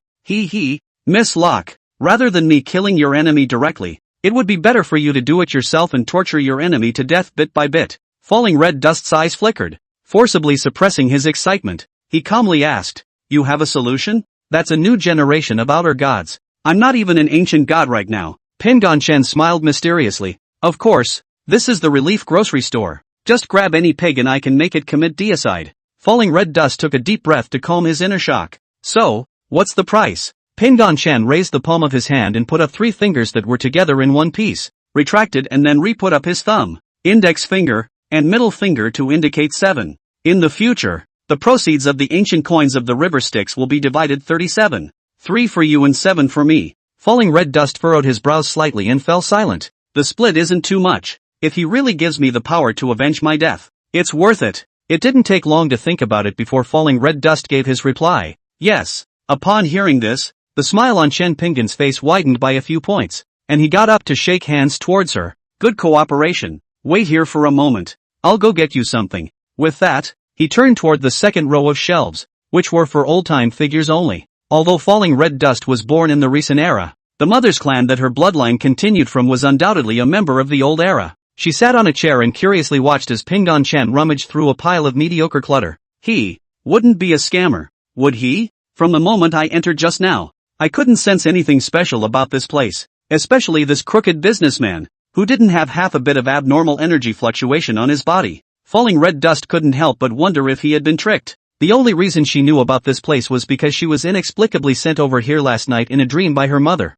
who had passed away more than 10 years ago. Just as her thoughts were racing, Pingon-chan's voice sounded once again. Few hidden deep enough. Finally, after rummaging around for a while, Chen Pingon returned to his original position with a dusty box. Since you have inherited your mother's powers, it is only natural that your power also originates from the feedback from the overcoming of the dead souls. As he spoke, he opened the box that was only the size of a fist, and inside lay 2 bone rings that were grayish-white in color. He took out one of the bone rings with a half-moon pattern and said, "The full name of this bone ring is Lunar Eclipse Bone Ring. After wearing it, it can help you transform the power of the feedback from the dead souls 100 times. Of course, this is only one of the effects." After putting down the Eclipse Bone Ring, he proceeded to pick up another bone ring inside the box, carved with a sun pattern. This is the Eclipse Bone Ring. The moon is primary and the sun is secondary. As a secondary ring, the Eclipse Bone Ring doesn't convert power 100-fold and it can't be worn on oneself. The Lunar Eclipse Bone Ring can feed back the negative energies of accumulated yin qi,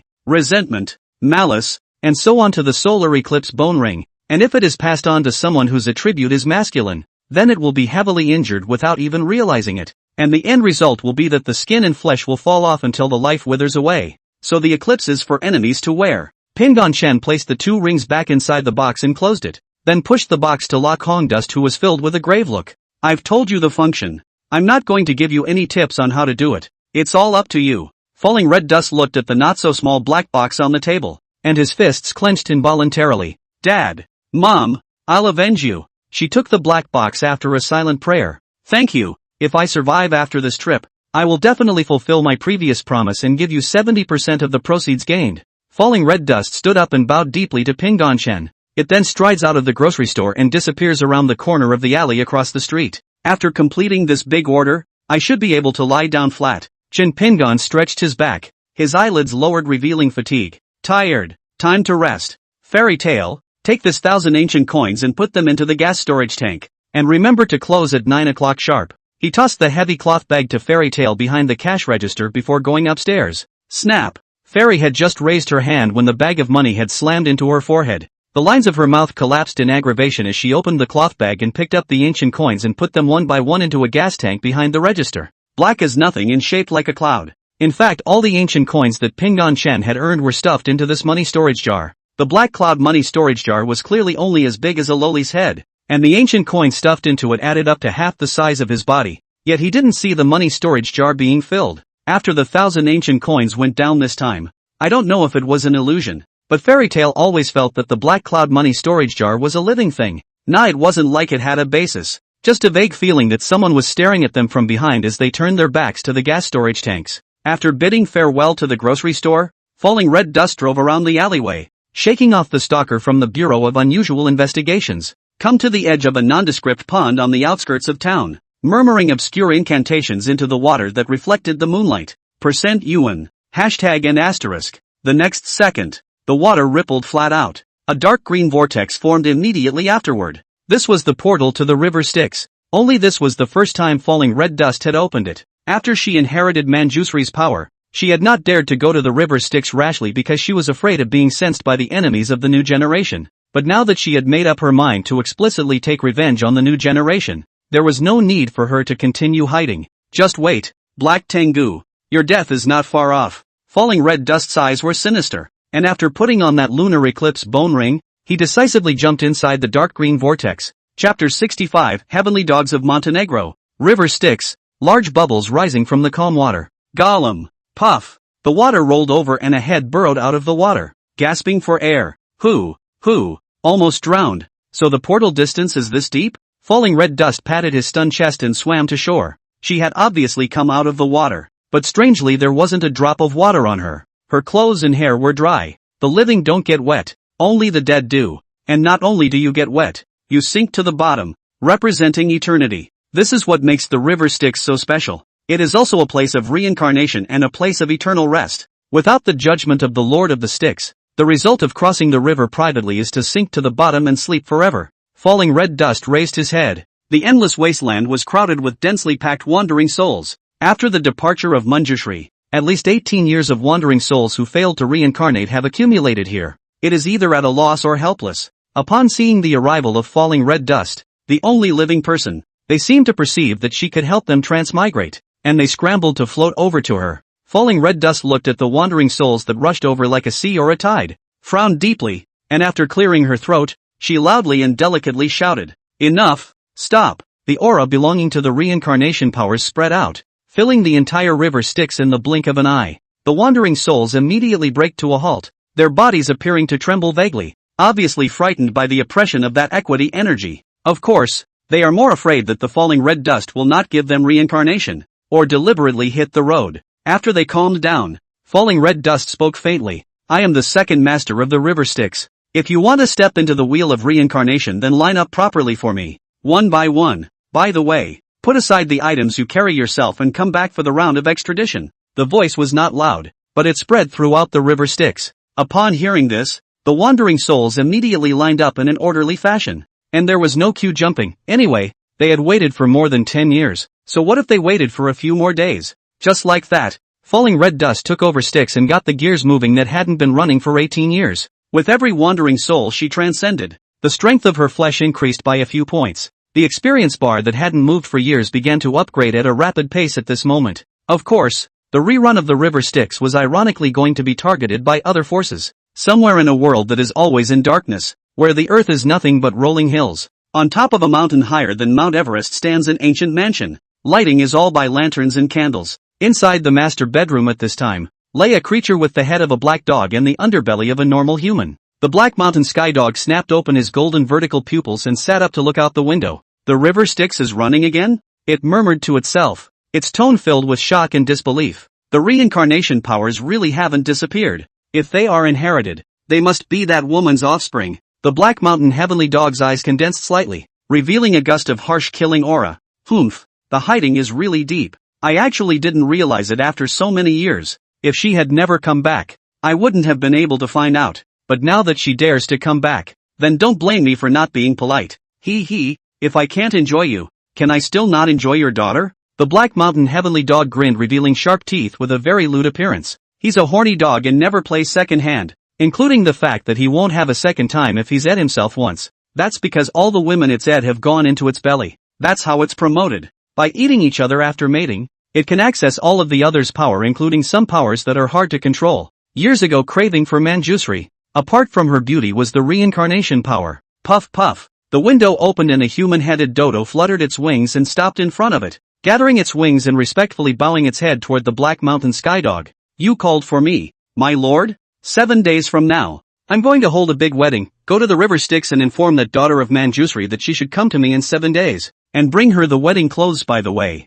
Subordinate understands." The human-headed dodo nodded slightly and left the windowsill with both feet, flying into the distance. This business it had become familiar with. And the Black Hills Sky Dogs held big weddings just like they ate and slept on a daily basis, almost every 3 or 4 days. For the Black Hills Sky Dogs, the big wedding was indeed dinner. It took about 3 days and 24 hours of non-stop work for Falling Red Dust to finally send all the wandering souls to reincarnation. Piled up on one side were 3 small mountains of ancient coins. She hadn't counted them carefully yet, The denominations were mostly under $10. A preliminary estimate of 300,000. I think. After extraditing tens of billions of wandering souls, has the realm broken through to ancient God? Falling red dust closed his eyes tightly as he sensed the changes in himself. Alas! It's just a shame that there's still quite a bit of distance to go to mother's level. She sighed and held up the eclipse bone ring she wore on her right hand to look at it. Can these Inchi really revolt an outer god to death? She murmured with some lack of confidence. Falling red dust had investigated the Black Mountain heavenly dog that had forced the death of his mother.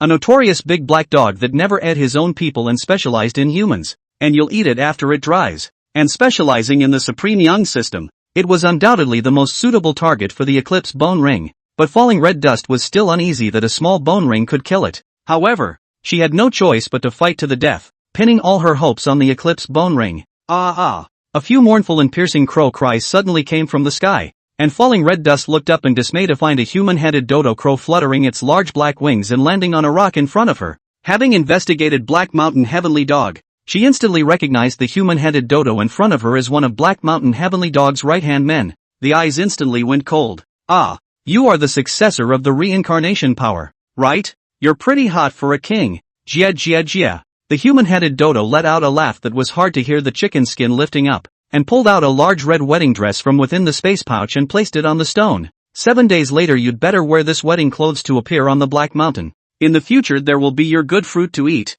by the king to see is your honor. Jia. Falling red dust's eyes condensed slightly. What if I don't go? The human-headed dodo's laughter came to an abrupt end, and was replaced with a threatening tone. Oh, you can try it, and then don't blame the king for coming to your door and forcefully screwing you. That's going to hurt. You're going to leave in agonizing pain.